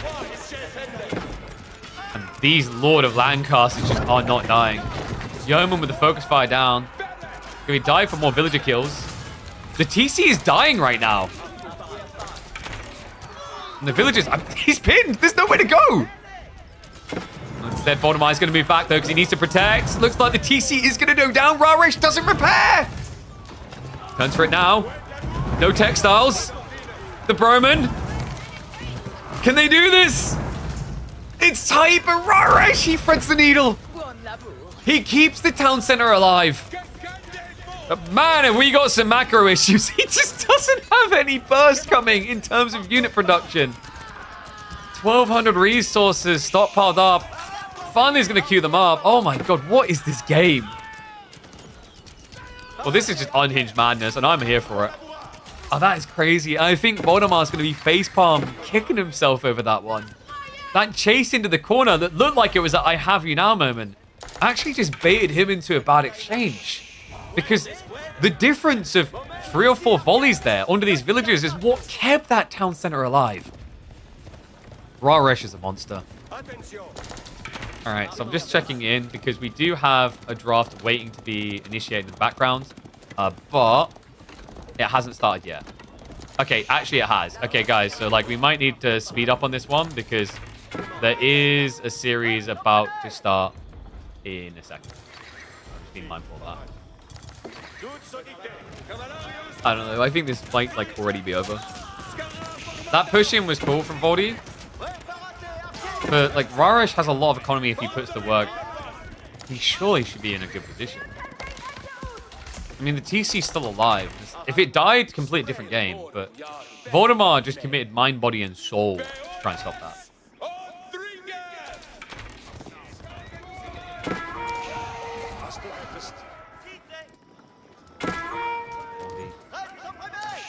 He's like Schmiegel with the ring right now. Horsemen are starting to just wrap around the back, though. We do have stone being gathered. Is he going Manus? He didn't build them yet. Be quite the switch up at this stage. I mean, mana scaling this deep feels like it's going to be too slow. I'm going to keep fast speeding here, guys. Because I know this series is about to start in a moment. Okay, so we actually have got the Onion Knights coming out. I don't know why I call them Onion Knights. Just feels right. Chevalier Concret. Oh, I know why I call them that. The more of them you have, the more you layer them, the more health they have.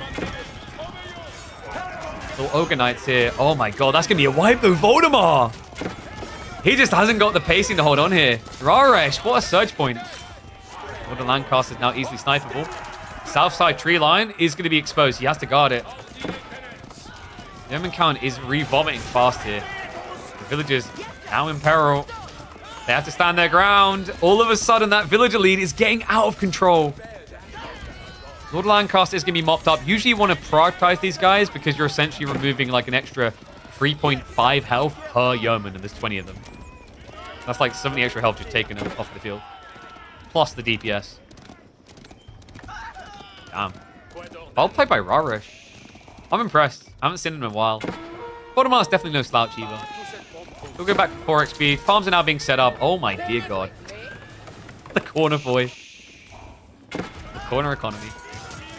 And what we learned here, guys, is a very valuable lesson. And the lesson is, just build manners. Is the lesson just build manners? Yes, because all of a sudden Voldemar may be about to win the game after building manners. Are you...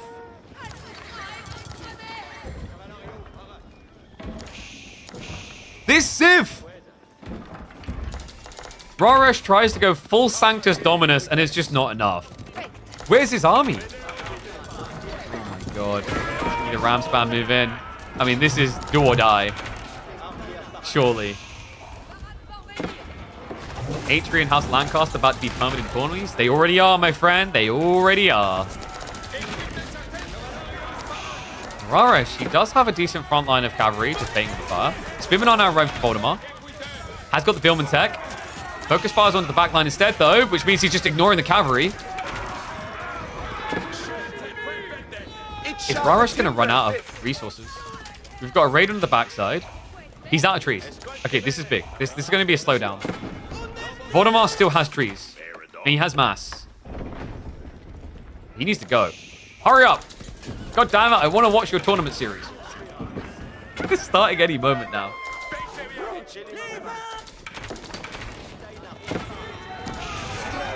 Okay, so Yeoman. I mean, neither of them are streaming, so there's going to be a 5-minute delay. So we've got like 2 or 3 minutes, I think.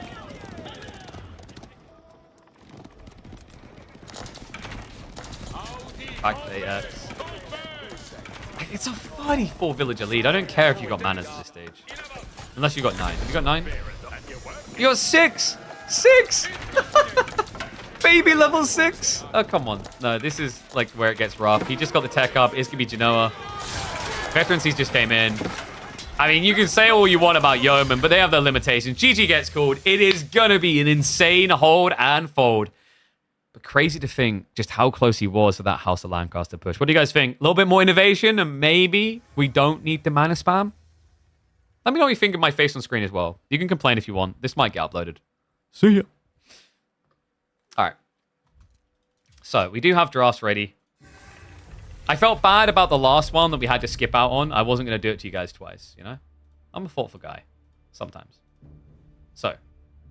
We have got the Civ draft. And we've got the map draft. Relic River for game 1.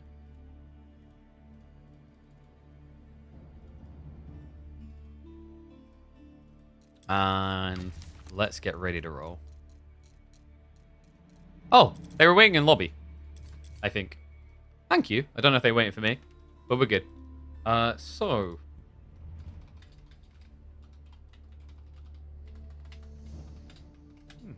Man, how's that I've eaten food and I always feel a little bit hungry again? It's weird. Misses time at the end?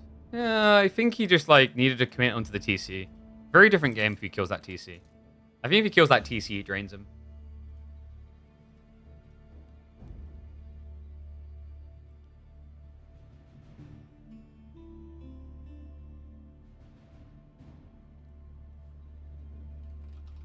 Mark my words. This will be Lancaster's final form. We'll get there. How OP House Lancaster is, but the tournament status is completely even. Why is that? Because if they're let through, they're probably let through for a mixture of reasons to do with the fact that like there's probably water maps and they're getting, I think, pseudo picked there. Also, tournaments are kind of a bait because the reason why House Lancaster is at like a 50% win rate in tournaments is because of the format of the tournament that had them. So Trials of Cross and Rose was that both sides would play Lancaster, both sides would play Knights Templar, and then you'd play an old Civ versus the new. So you see how that dynamic changes things? Drastically, in fact, especially with like pick order, etc.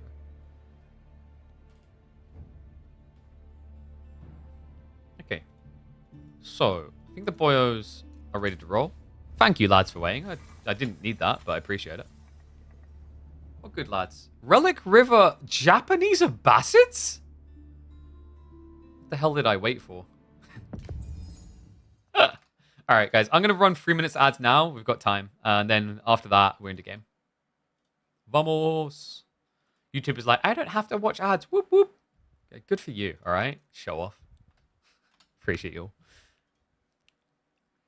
How many laws did he make? Feels like he had, if he had 4, it would have been different. He had, I think, 4 when he dove. He at least had 3. It was just a positioning issue. He overextended. All right, one sec. I think I'm getting messaged about my careers. Finally, I've been waiting on something all day.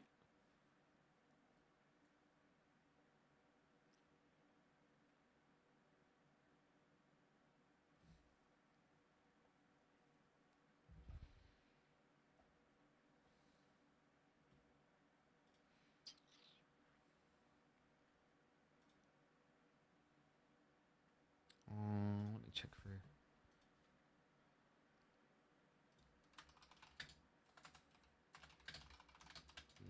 Between 16th and 20th. Let me know what time works. Just sending messages to my creators quickly.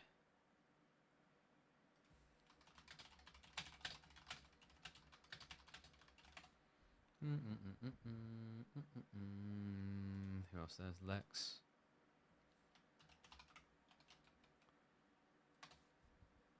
And then let me message Warman.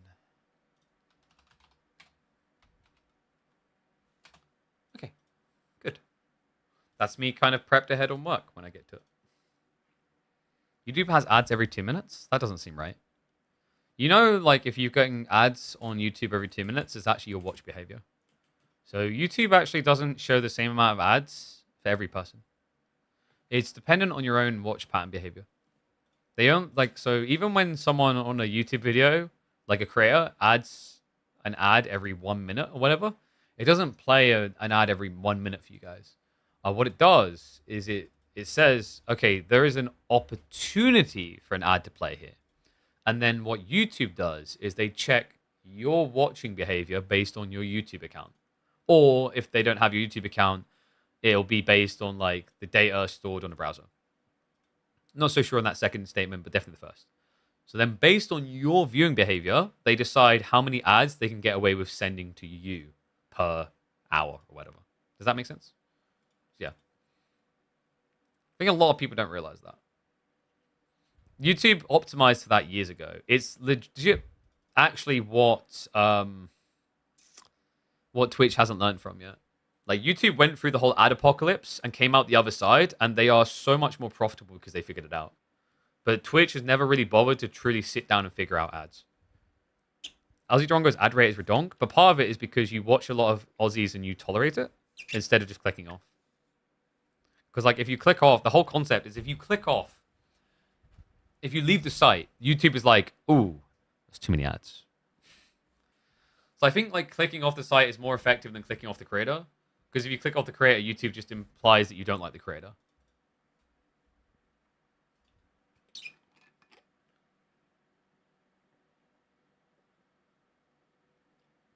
All the ads on YouTube are able to be blocked. It does come at a cost though, right? Because a lot of ad blockers then lag your browser as a trade-off. I noticed that a while back with like Chrome months ago.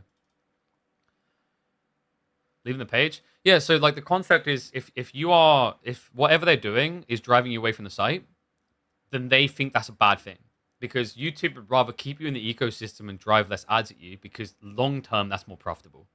So this is also why it's ill-advised for content creators to provide many links that push someone outside the site, like across your Discord or Twitch, wherever. Because if you're sending people away from the site instead of to additional videos, YouTube's internal logs track that as a negative experience. All right, let's get ready though. Let me get predictions up for you guys.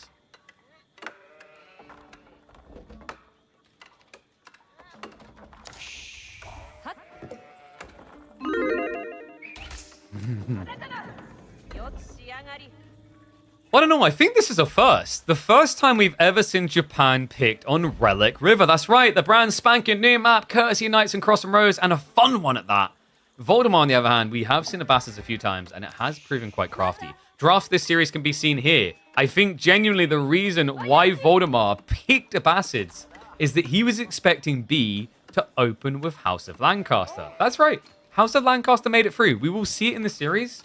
Voldemort was almost able to beat Kiliadi's House of Lancaster on this map. Crazy game, actually, between the two to open the series. In fact, gotta give it to him. Voldemort looking strong this week. Genuinely, that game, as House of Lancaster, that honestly, Kiliadi almost lost, was like the only point where Voldemort felt threatened. So, Samurai opening from B.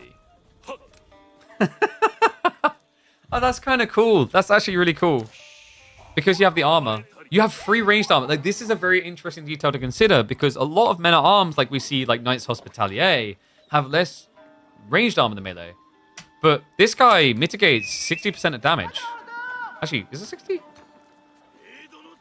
It should be 60. They're showing a knife right now. Oh, wait, no, sorry. I'm an idiot. I'm thinking English. Sorry, my mind's so fixated on House Lancaster. But still, like, 2 melee armor is still too much to get through. And this has a similar effect to if we saw Lancaster, which is why I think I was focused on it. Because, like, as Abba, you're thinking 2TC. This is strong. I wasn't really expecting to hit that hard. You want to know what's even stronger? Look at what B done. It's onto the river. Voldemort, he will be able to get just enough gold to tech up here. Probably military wing. Kind of feels like you need military wing now that it's a dot play. I'm not sure if he knows about the dot play, though, because the rotation. He might have seen the villager running out, actually. And there we go. Military wing it is.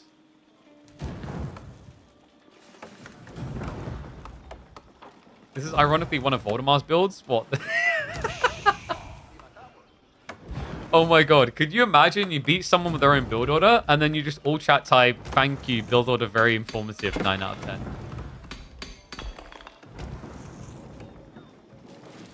Is it a regional British thing to say done for just about everything? Do I say done for everything? I don't think I do. I mean, you wouldn't really necessarily notice. The most obvious one in England would be for people from, like, Liverpool to use the word like a lot. Some people try to say I overuse right, but I don't know. The situation in which I use it in, when I'm kind of talking to the viewers, and then trying to guide them through a process like this seems like the right way to go, right? Seems fitting. Actually, that's not true. I do say done a lot. Job's done.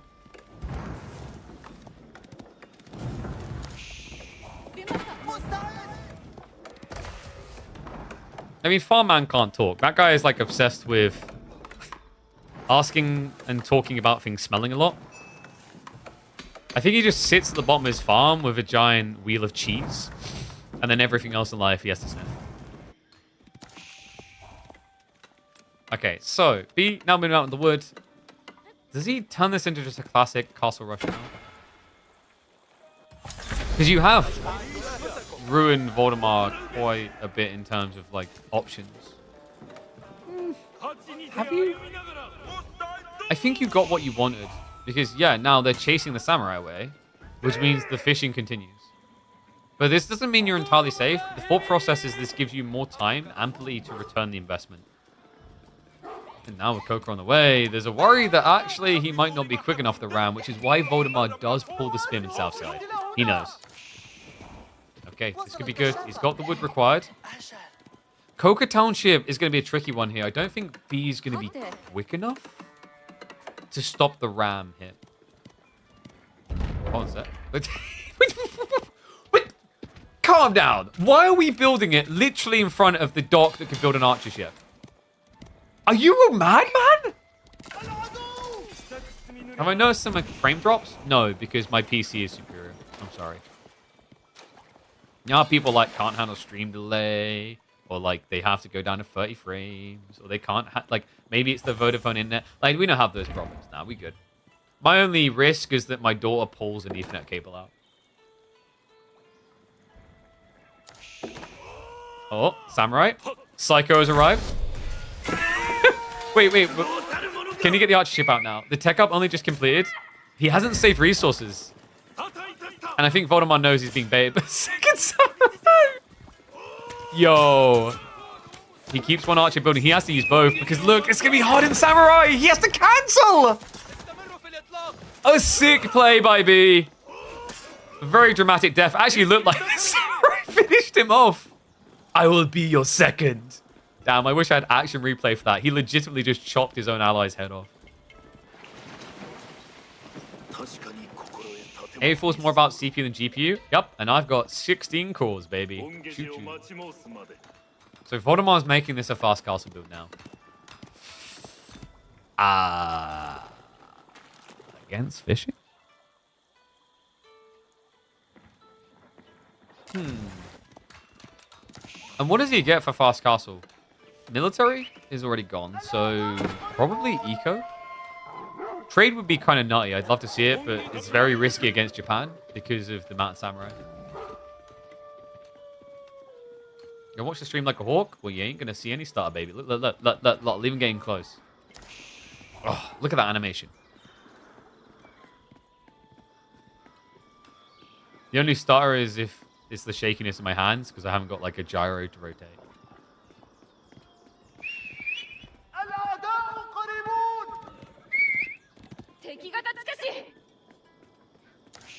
There's a reason we're watching this ninja, by the way. Voldemort's going to learn why very quickly. There's no wheelbarrow. He'll have to run away. It is going to be eco-wing. Shinshin in. Doesn't quite get the kill. We'll be able to run away. Remember, he's quicker. What was the... That was so unnecessary. He's like, yeah, screw your mill. I'm going to cook all the wheat you got inside. Okay, so this is almost definitely flown gay. I know B likes to shenanigan a lot with Shaolins. Sorry, not Shaolins, Buddhists historically, but not this game.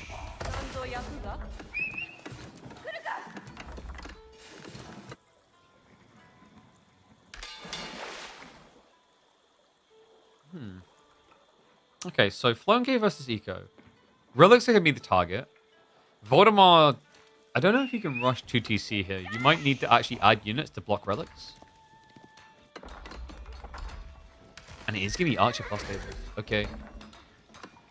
So he's ticking all the boxes. This has become progressively more popular. It used to be people just brute force Mount Samurai, but against the Bastards, I think that's kind of a no-no. They can just spam out a few camels to begin with.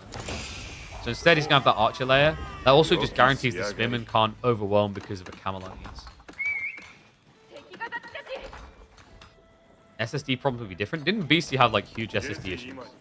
I think I recall him typing a comment along the lines of 83% success rate on SSD. That's good, right? And my brain instantly was like, oh no. Oh no. It might have even been a lower percentage. Usually with SSDs, you want to be very much in the 90% plus success rate. Okay, so it's going to be Kamen Rider opening. This is a little bit slow in terms of production speed. Because he rushed Castle Age, we don't have Golden Ages coming in. He's nowhere near having production speed ramp up. I mean, normally when you go Castle, you wouldn't be near it anyway.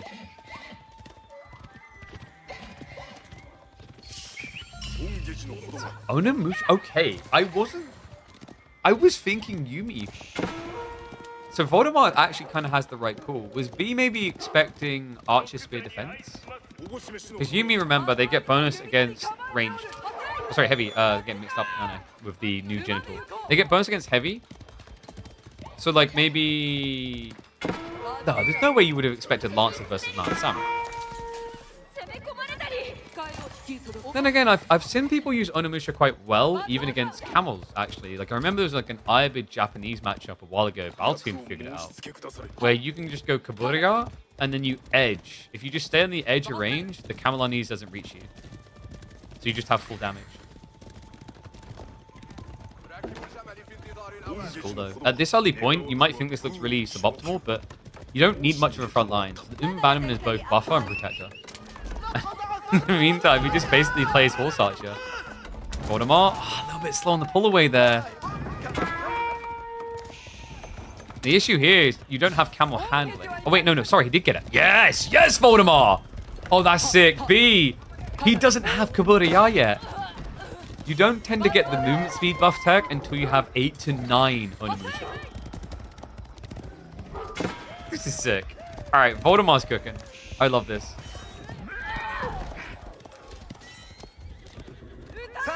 Got Mount Samurai now arriving. I wonder, does Voldemort hesitate? No.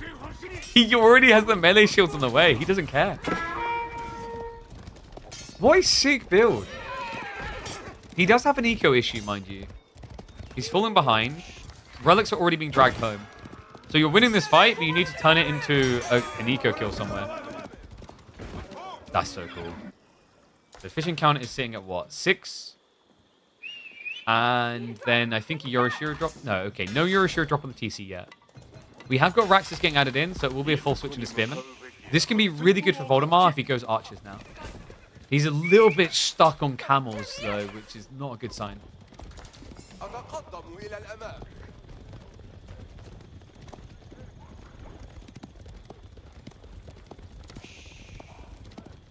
Yeah, SSDs are pretty much what you store everything on. They're a lot quicker than HDDs. And they also, actually, I'd say, like, overall better than HDDs for many different reasons.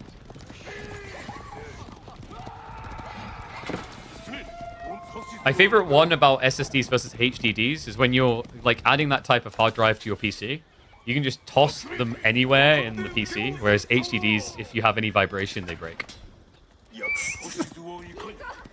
It was such a weird feeling when we built this PC because it was the first PC where I did not need SATA cables for SSDs. Because all of my SSDs, because like there's NVMe which go on the motherboard and SATA which connect externally. And I have only NVMe.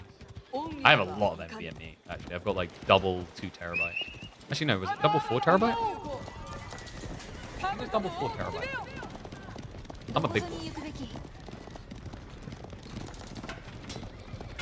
What resolution have I got? 1440p. I record at 1440p. I stream at 1080 due to Twitch limitations that I pray every month will disappear. I think Voldemort might be about to disappear from this game, by the way. Those are villagers. Oh no. Oh no. Onimusha will look to snipe them down. Needs to be careful, the Spearman. Very fragile with this Onimusha dive. The Spearman layered in a really complicated things for Voldemort. Second outpost to go down. Onimusha should just look at the target on the villagers. That's now going to be an 11 eco lead. He still does not have Kaburia, so the Onimusha are going to get sacked here.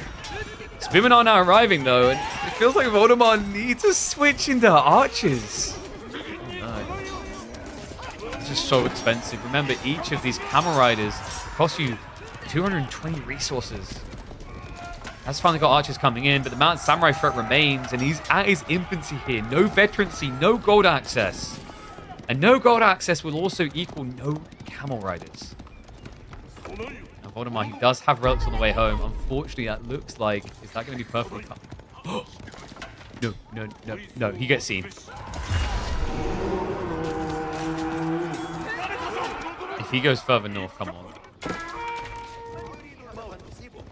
So Voldemort should, anyway, at least get 1 relic home. That's not a lot of camel pump. And his veterancy for archers is still a big question mark in this game.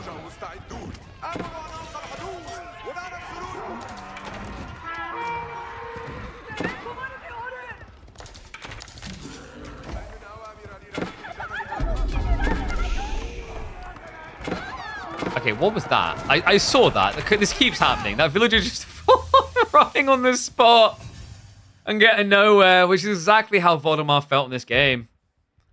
B has to be the only player that so consistently opens a series with Japan, and it's not just a Giga throwaway pick. All right. Ji Huan. Very quick game. No mass camel strat. Rip. So left side win. I could already just see Voldemar. I can just imagine Voldemar like complaining about B's really weird drafting. His drafting is odd compared to a lot of players. But it's a big edge as well.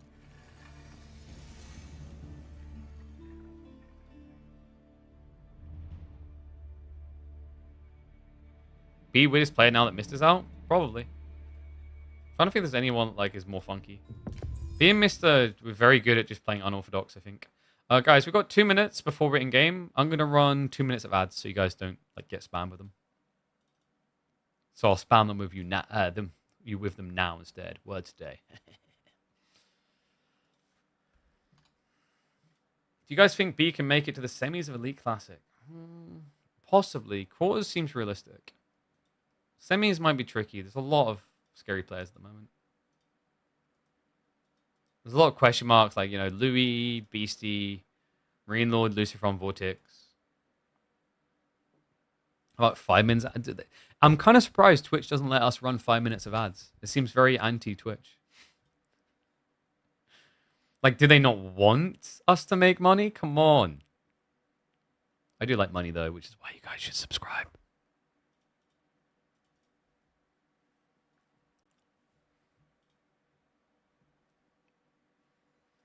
What was it? I remember someone tested this. So someone has a community where they like to experiment with these like details. So they tested running, I think it was something like 9 minutes of ads every half an hour. It was ridiculous. And the money generated was not very good. Even 9 minutes of ads every 30 minutes. KB's chat turns to random themes. Dude, we're all over the place. Like, so this is the thing with me. Like, if you just take a conversation somewhere, I'll just deal with it, bro. Like, we ain't running away. I think that's the beauty, though. You know, like some people are like, oh my god, Lancaster is broken. Let me now just every single day for the next 50 years talk about why Lancaster is broken. Boring. You guys want to talk about astronauts? Why did Kerbal Space Program suck so much when it tried to make a sequel? Boom, there you go. I actually never played KSB. KSB. You guys know, like, the first one, it's one of the first games in early access. It sold 5 million copies. Lost the charm? Oh, it had other issues. So, like, they didn't deliver even remotely any features they promised, and it was all buggy. Because they had spaghetti code that was over 10 years old, I think, at that point. Or close to 10 years. Because I didn't even realize. You guys know that Kerbal Space Program got bought by 2K? Or Take-Two, rather. I think it's Take-Two Interactive.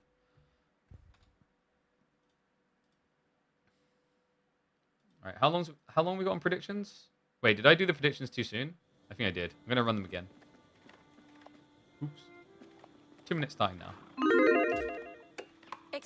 Oh. Oh.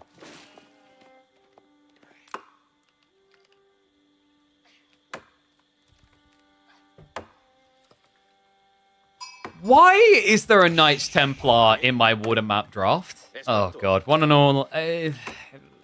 Let's test it. Like, you know what? There's no harm in seeing how it goes. Voldemar has picked China. B has got Knights Templar. Right now, in a lot of people's eyes, this is an auto-win civ for water. This used to be an auto-win civ. Could it resurge again? No. There's a sacred site over here. That's my decision. Like, you know, bang the gavel. Actually, wait. If B spawns a pilgrim here, it walks this way, it ships. I think it's gonna clip and land, maybe? Maybe. And if it lands here, that's more wasted time, and then it has to deploy again. Boom, there we go. Inefficient pilgrims. Alright, it seems like I'm memeing, but we kind of have to, because it's Knights Templar. This seems a little bit too good on water right now. Part of that is the design of certain water maps. Like, the sacred sites on this map are just so far out there, it's just free real estate. I'm trying to figure out what they changed about KT to fix this. I think the number one concern I have is this. I genuinely think this bonus is so generically applicable, it feels too good. It appears in most games for a reason. I've even actually seen people do Knights Hospitalier on water, which isn't a bad idea because the healing sources increases your repair rate. It's pretty good. Doesn't make sense to bet on Voldemar here. Yeah, but like Crockety's saying this, and Crockety usually makes these statements while then betting the other way. So, I mean, sprinkle the salt how you will there, you know?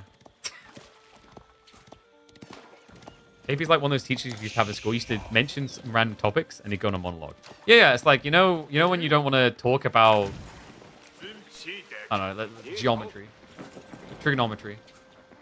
And then you just mention, yo, did you know that, like, blah, blah created the first ever stethoscope? And then it just leads into a whole discussion. That sounds about right. But hey, it keeps things interesting. Well, would you guys rather me talk about how many fishing boats is optimal? And then we'll do that for, like, 15 casts. And then I'll, like, smash my head through my monitor. And then I'll need to get a monitor sponsor. But I won't be able to get a monitor sponsor because when I approach the monitor sponsors and they go, how many subs do you have? And I go, not, like, I've got a few hundred. And they go, not enough. That's your hint to subscribe. Okay, so Voldemar. How deep do you want to go on fish? He's sitting at 4 right now. You could play like a slightly longer fishing game and then rush your tech usually, but the problem here is you're against Knights Templar. And they just beat pretty much like everyone on tech time, it usually feels like. The other thing that I've been thinking about, actually, guys, that makes water so ridiculous for Knights Templar is you dilute the issue of sacrificing 3 villages of production. Because you're building fishing, you're offsetting the awful loss. You just keep adding in additional fishing boats. While, like, other civs will probably slow down the fishing boat count a bit because they're building the tech up. It's kind of like having a TC in Dark Age. It's the easiest way to think of water. And I think that, at its heart, is kind of what makes, like, Knights Templar so good on water. It's not just the fact they gather so much wood. It's not the pilgrims. It's the fact that you usually feel like you sacrifice something to age up with this sim. But not on water.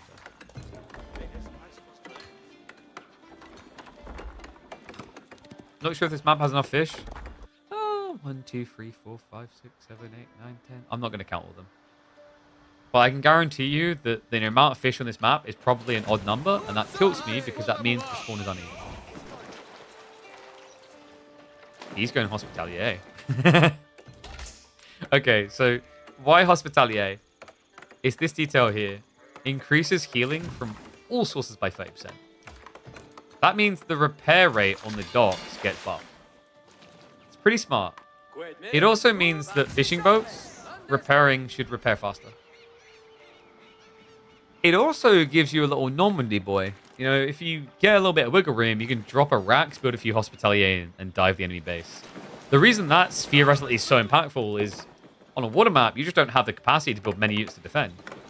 But Hospitalier, because of the circle jerk of 2 guys just healing each other full Gandalf mode, you have to build a lot of units to kill them.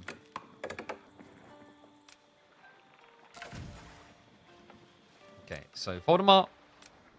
He's doing the thing that most players do not like to do. Scouting with a fishing boat. The reason why this usually sucks is you now just have 1 less eco unit gathering. So usually your opponent's ahead. In fact, B is at 15 fishing boats right now compared to 11. I don't know if you guys noticed, but Knights Templar did go Feudal Age. You just wouldn't believe it. I think that counts as a repair. You say that, but I've had multiple players now doing Knights Hospitalier and playing around their docks. I'd love to see someone do a thorough test. We're too busy casting games non-stop. I never have the time. Also, perfectionist speedrunning historical battles takes up a little time I have left. And then Freya not leaving me alone takes up a very little time after. So if someone wants to thoroughly test that, please do.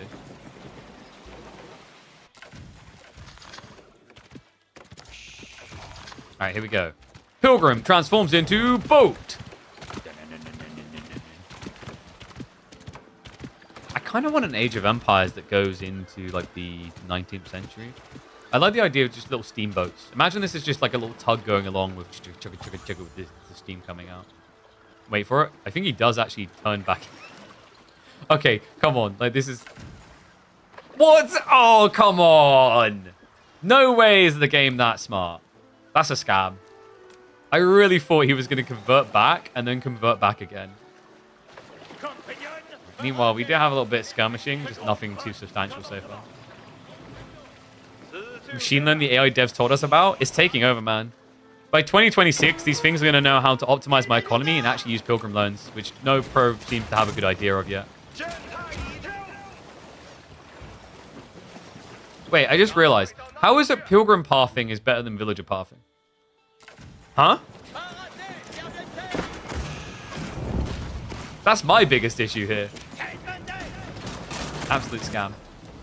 Okay, so Voldemort, by the way, is actually in a fairly good position militarily. But it does seem to be because B's being greedy. Look at the food. He's holding a lot in reserve. Yo, what's the healing rate on docks? Is it 3.5 or is it 2? Because we can see that he's healing about 3 every second.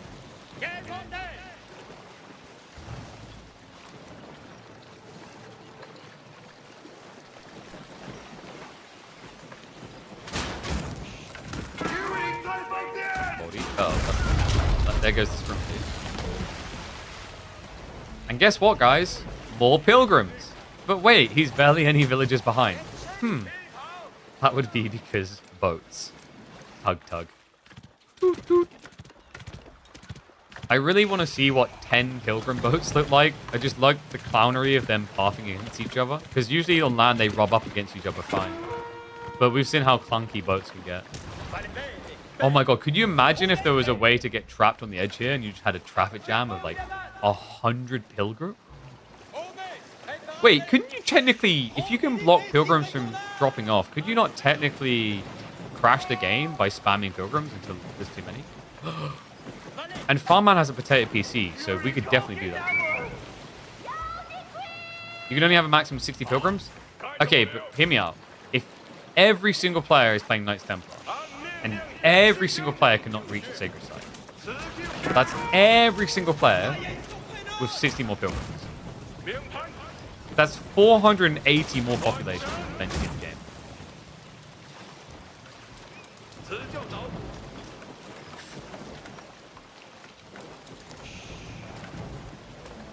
You know what would be cool? Well, I don't think you can wall pilgrims, but I really wish you could. You just convince them to give you the gold instead.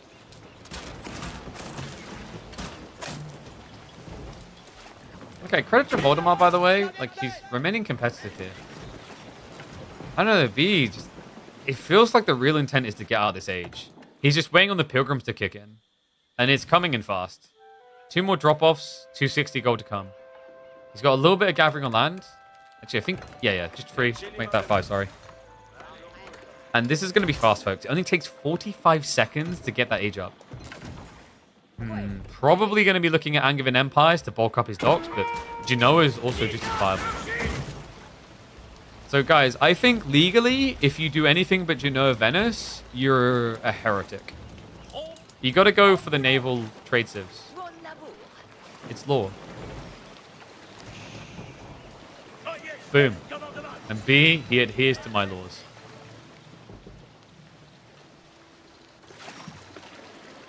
It's a Pigeon's favorite game. I've been playing a lot of Heroes of Might and Magic on the Horn of the Abyss format at the moment. And then off stream, I've been doing a lot of like historical battles. Very cool. Oh, and actually, like I did start playing through the Company Heroes free campaign. They improved it. I don't know if I'd still like say it's truly worth it. It's decent. They definitely like improved the game a bit.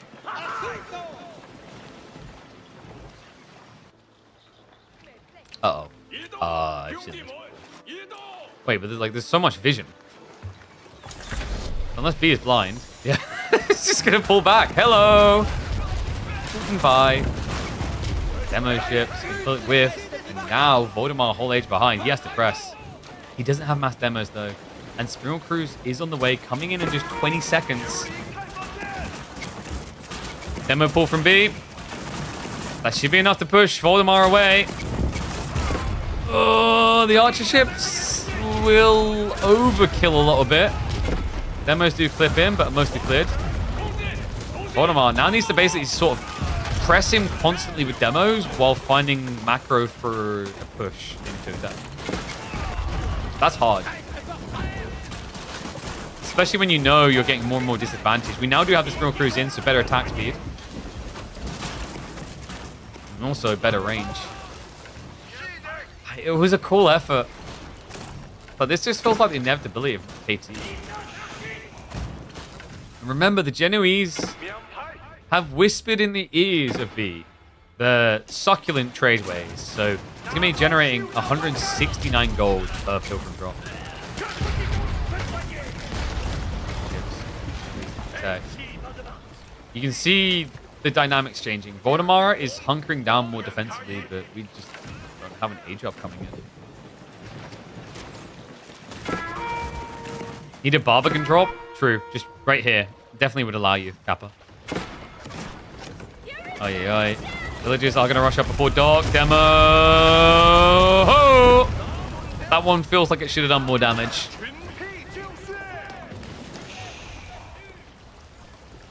I think to play Knights Templar in water, there should be an honor mechanic where you have to trade with the enemy Sacred Site. Not like a mechanic, just gentleman's agreement. Reminder, this used to be a lot more absurd because the Pilgrims used to move at 1.5 movement speed, i.e. they doubled their movement speed compared to land. It was ridiculous.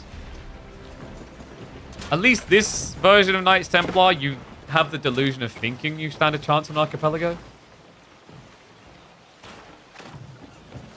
And this is also where docks start to flop, guys. Springle Cruise is a huge DPS increase. Makes it very hard on multiple fronts to defend. So for a start, demos usually used to do a lot better. Before Springle Cruise comes in, your opponent's one tile closer. And also the attack speed interval is a lot wider, so you can basically time the relation of them. Let's get a connect there. Looks like B was a little bit sleepy wheel, but it's got a Springle advantage still. Archer ships? Wait, what's going on here? What the hell is... Wait, let's see this. I'm an idiot. I've been live for 7 hours. I've got to stop taking headsets off as well. I don't know why I do it, but every time I take my headset off, it's almost disorienting at this point.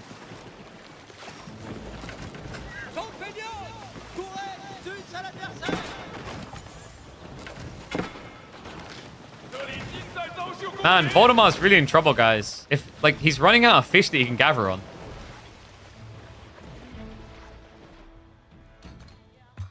Yep, not much fish left. B, getting cheeky. Yep, guys, only 15 more fish that Voldemort can gather from. He's dead.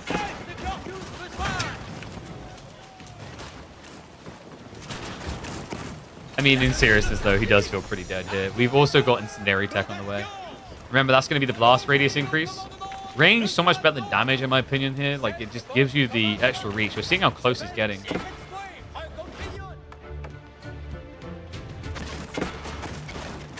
I want to see Imperial Age for this.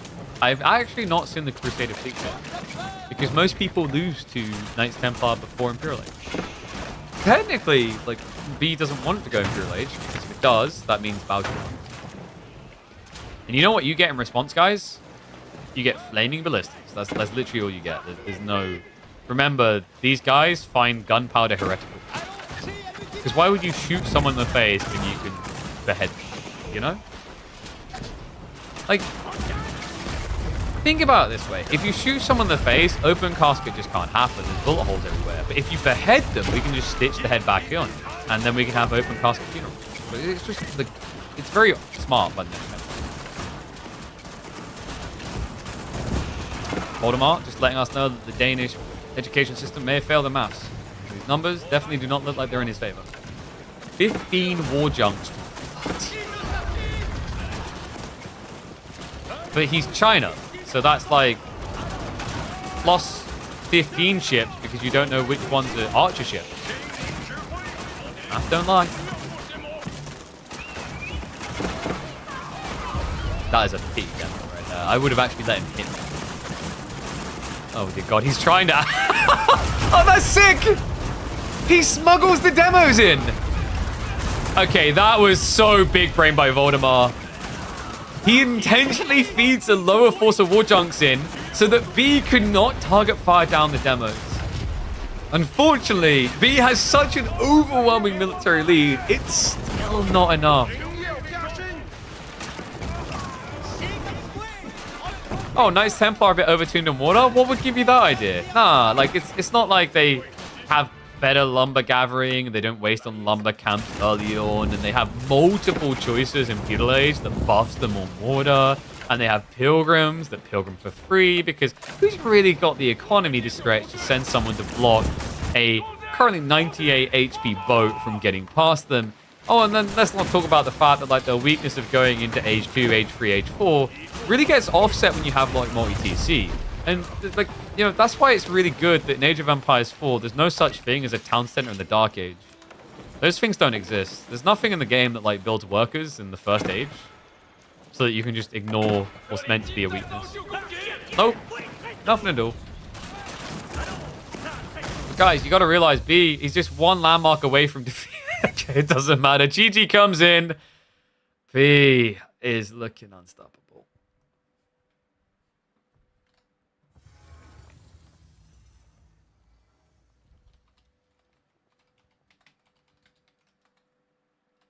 The Civ is totally reasonable and balanced on water. Okay. Might be a quick end of the day. Still, like, I need to double check the draft. Why did Knights Templar get through if there's water? Maybe just felt like China could do it.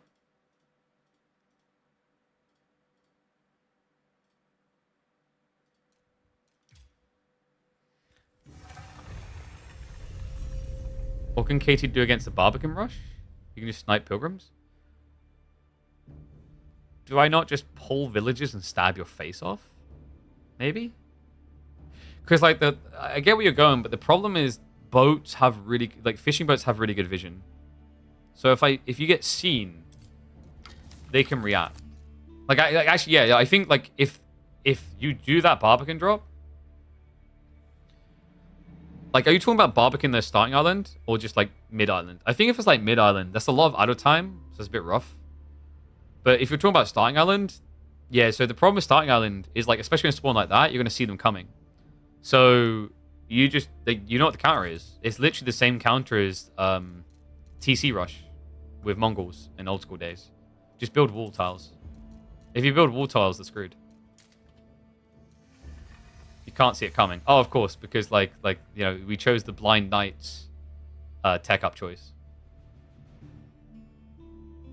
There are dead spots? Yeah, but it's not always guaranteed, right? It depends on you know what, actually, like, there's an even bigger problem. You can block the pilgrims, but you can't block them gathering gold. So you do offset some of their problems, but now you got villagers stuck on the starting island. I don't know. Go try it, Crackety. Like, you know what? Sign up to the KPMM. Oh wait, we're getting rid of Archipelago. Damn it. We're so close. We'll just have to assume that you are Gigabrain and it works. Maybe. Okay, so Jean versus Ayu. Is this like... Is this winnable for yeah, Ayu have things they can do. Actually, like, Ayus are kind of sick with the Logi timing. Until mortgage is through? Wait, are you, like, working extra hours to get your, like, mortgage deal done? Be like me and a freelancer and get really scammed by the mortgage system because technically I don't bring in much money per year.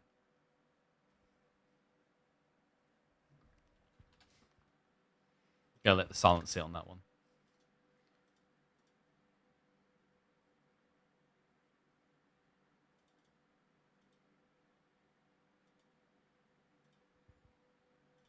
Okay. Wait, did I get predictions up? Let me sort predictions. Game 3.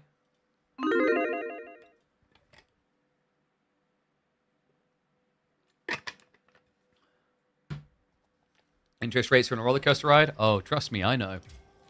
Did you guys notice something, by the way? They fixed the loading screens. It used to be that the player on the left side always loaded on the right, and vice versa. It now is left player loads in on left. That crap used to bait me so much. One and all, look at that! Capture age! Capture age! Wow, new thing showing. Okay, so we're into game number 3 here. It's not looking great for Voldemar right now. He made it all the way to the quarterfinals. Impressive. He was able to slay Kiliardi 2-1. But this matchup, honestly, I think might be his best so far. Ibid versus Jean. There's a really cool build with Logistics Wing that can ruin Jean's opening. Because you just Dervish heal through and the first knight can't win. But the thing that muddies it is the fact that we are on water. And B is already fish exploring. With Jean. Does he maybe go double dock? It's very hard with like low worker count to just immediately double dock. Especially on the strata trees. He might just hang around fishing here. The one negative of this type of play, obviously, is Jean is really far away from where you actually want her, which is at home building a school of cavalry. So it can kind of hurt your XP tech timing. Which way is Voldemar going this game? Now, there is 2 types of players when they're 2-0 down. There are those that try to take a logical and calculated approach to Age of Empires for using reasonability to assess their options. And there are those that just click on this building and press the F key to go trade Wing Bazaar. You know you want to be the latter. Give us Master Smiths? Against Jean? Like, what, raw Desert Raider spam? Desert Raiders without heal, though. That feels kind of crazy. Camel traders are giga fast. That's true. I really look forward to seeing him trade with B's dock. You know, like, if there's anything I learned from that Demu Lucifer series the other week, it's that, like, trade so good on Dry River. So good. Yes! Okay, there's hope for Voldy. I actually think this is like the most effective build I've seen for Ibid against Jean. Because when Jean shows up at your base with 2 knights and herself, you can just have double Desert Raider versus that with Dervish. And nothing dies. You just use the camels to run around the knights? Yeah, but the problem is, you made a new mistake there, Faye. Why did you pick Ibids over Abba? Abba get armored caravans. You can have +3 armor, and then you never die.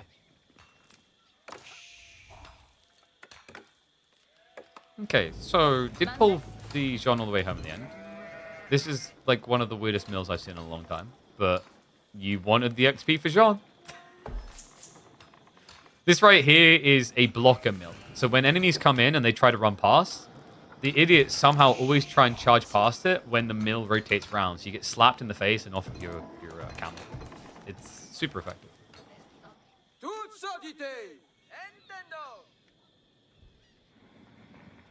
Rain keeps thinking about the Jean Dark joke. No. The one that we do is Jean 6 going dark. You know, because like Bravo 6 going dark. Boom. That's the edgy one. All right, Jean. This is the moment, B. Oh no, it's not a Chamber of Commerce. I am deeply and utterly butthurt at this choice. In fairness, Voldemar didn't play onto the docks. I think at this point, I should just like minus 20 elo from Voldemar for not making a dock so that B could do Chamber of Commerce. One's in chat, like, and be honest, like, I don't want any liars here. I want like the truest of alpha chats, and if you're not, it's fine. Like, not everyone in life is alpha, right? Like, not everyone is Chuck Norris. It's not possible. But one's in chat, if you would have legitimately built a dock down here, and all chat typed to your opponent saying there's a Chamber of Commerce opportunity. Actually, no. Just scrap that. Don't respond to that. Better way of doing it. Freeze in chat if you, as the Jean player, would have asked your opponent to build a dock so you could Chamber of Commerce.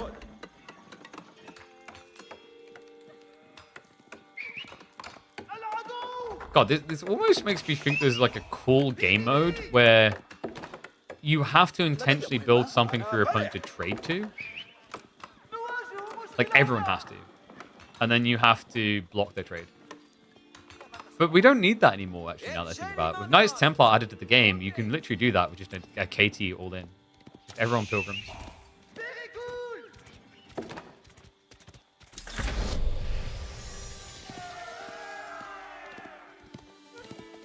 So, tech hub complete. B, this is actually the correct call.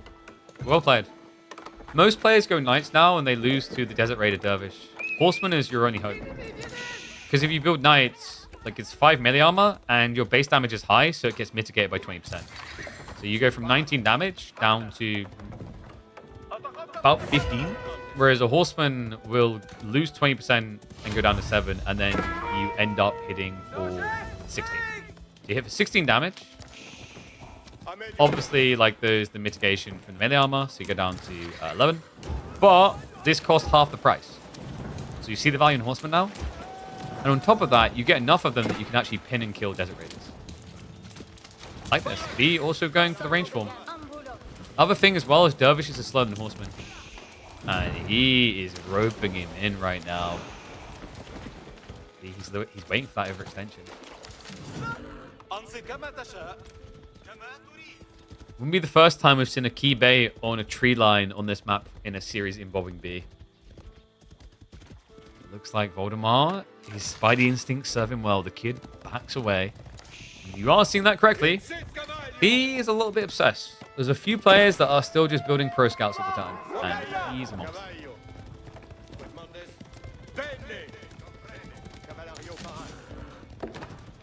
Yeah, and while we're doing extra numbers, 5s, if you know you should subscribe to the channel because of the amount of hours of content you watch. But you're way too obsessed with those like gacha eggs in games like MapleStory, and you just keep spending all your paycheck on them.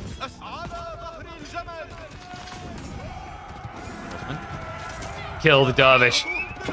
He actually might be able to pin him. It takes a little bit of micro. Yes, yes.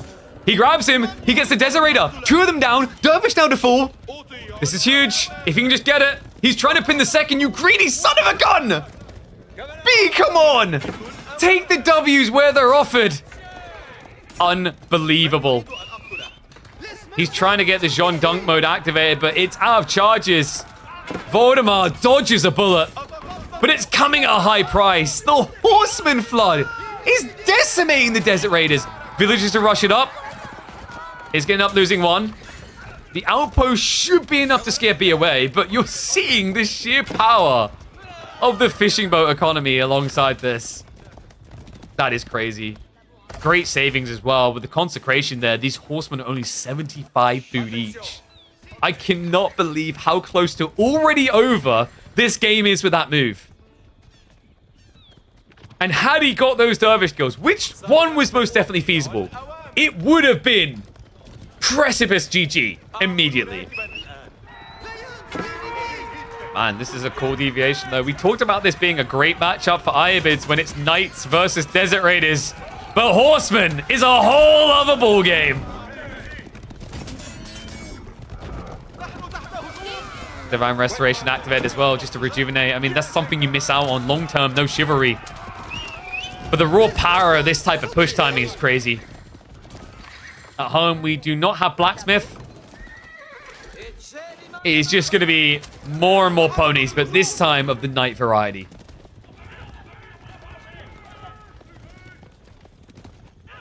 The power of Camel is not compelling me today. It's so scary with this charging. Don't let him touch you. He knows this is a feed-a-thon as well. You get so much XP as Jean from these kills. 18 per. He doesn't come out so fast. Gets another one. It feels like barely any horsemen are dying, actually. He's lost, what, 2 compared to, 4 Desert Raiders by comparison at the same time dying? Voldemort is thinking about castle. Feels like anyway. We've got Praxis being prepped. Okay, so that makes a lot of sense. Spearman defense will do a lot better here. The best thing you can do as Voldemort is keep this melee focus. But the problem is, when you go Spearman, you're actually inviting Jean to go Archer. The issue with archers, guys, is that dervishes can't heal in battle against archers. They just get targeted. It's why I think the worst civ to do the dervish pull against is probably English in the entire game. English and Lancaster just destroy dervish logically. And cheeky. He went kind of AFK. Made it look like he wasn't up to anything. Because people always rat when you go for the 1-2 tap into the third final hit. But like when you just 1 and away, they're like, okay, yeah, whatever. Nice fake out. Now we have got the second dot coming in for Voldemar. Yeah, but going docks like this, I mean, it gives you a lot more meat to push through, but it does slow down you in the meantime.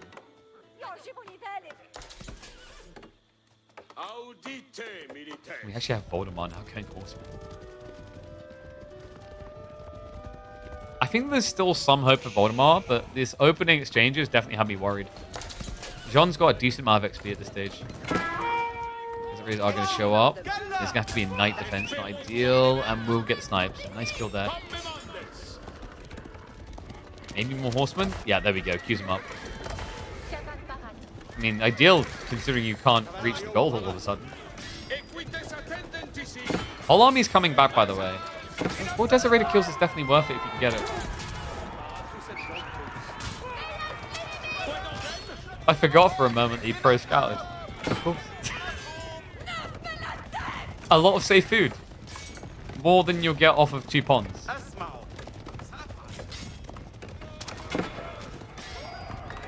So, this is why usually Knights feels bad, because although it's not a lot of arrow damage, it just adds up, it's debuff, and they can switch melee. Against Horsemen, there's no running away. You just die. But the only thing that's stopping B is the fact that he's sending Knights with this. Like, if he just pulled the Knights across the map right now, he'd be fine. And the Horsemen would clean up. Last of this race is going down. Spearman Rush is going to be onto the dock. And the Knights are now on the way. So Horsemen are going to clean up the Desert Raiders full. Demo ship's coming out. No. Don't do him like that. Voldemar, he knows something's not right here. He's going to pull away. He gets pushed back, though. Whoa. My hands are up. I do not have a weapon, sir. Yeah, but she does. She's armed to the teeth. Sean has arrived. Doesn't get the dock in time. And the Spearman against Knights. Nah, you don't want this. He has no choice. Has at least got the debuff, but he knows it's not going to be enough. And Jean has found her answer to the Ibid Logistics Wing opening. To think all you had to do is go from big boy Knights down to little baby ponies. Pour one out for poor little Voldy. 3-0 to conclude Le Quarter Finals. Oh, we had a lot of 3-0s, actually. I mean, shout out to that Louis versus Lucifer series that turned to reverse sweep. Kind of saved us from a stompitude. So that does mean that we've got B versus Anno.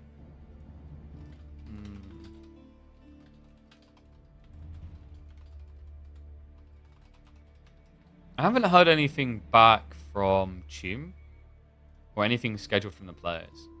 So I imagine the goal is to have all semis on Thursday. So let me just update that. So our top 4 players are going to be B, Anatan, Vortex, and Louis. Looking good. B and Anatan, I mean, honestly, whenever you watch these 2 fight, it looks like you're watching a show match for pure entertainment more than anything else. You know, every time I watch these 2 clash, it just feels like they're having fun more than competing, which I love. Definitely going to be an exciting one. But I'm just going to check in with Chum. I don't know if he's going to see the message. The assumption should be that we will have all remaining series on Thursday, guys. So I will post on the Discord. I will post on the Reddit. If you guys have not joined the Discord on YouTube, you can find it in the comments. I find it in the description, rather. It's always there. For people on Twitch, !Discord will get you a link. Definitely worth being part of that. I need to clean it up. I need to bump my guy who said he was going to help, because I went dark and then he went dark. So I'll see if he's ready to start sorting that, because I want to organize the channels so we can start doing like at calls that aren't just at everyone or at here, but specifically people who care about the live streams. And also I just want to like clean it up to be more community facing. So people just use it as a talk hub, which I think is quite nice.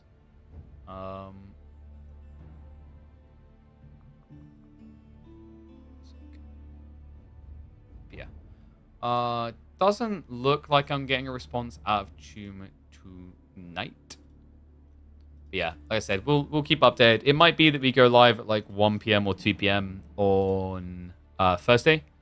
So reminder, we have got finals then, and then KPMM 21 starts on the Friday with, I believe, League Classic starting on the weekend. So what we might do on Friday as well is we might actually look to try and do some low elo games. I might try and scour a few. If people have noticed any insanely low elo players with funky plays, let me know. I'd love to feature them. And maybe if we have enough people, it'd be kind of cool to do some community games. Not going to do them today because we've been live now for 7 hours. So I want to give myself some time to unwind, and also because it's early in the week, there's loads of different things behind the scenes to catch up on because people are quick to respond. But YouTube, gonna love you and leave you. That's gonna be it there. Reminder, guys, make sure you check the Reddit, check the Discord for when we go live. Next stream should be on Thursday. Thank you very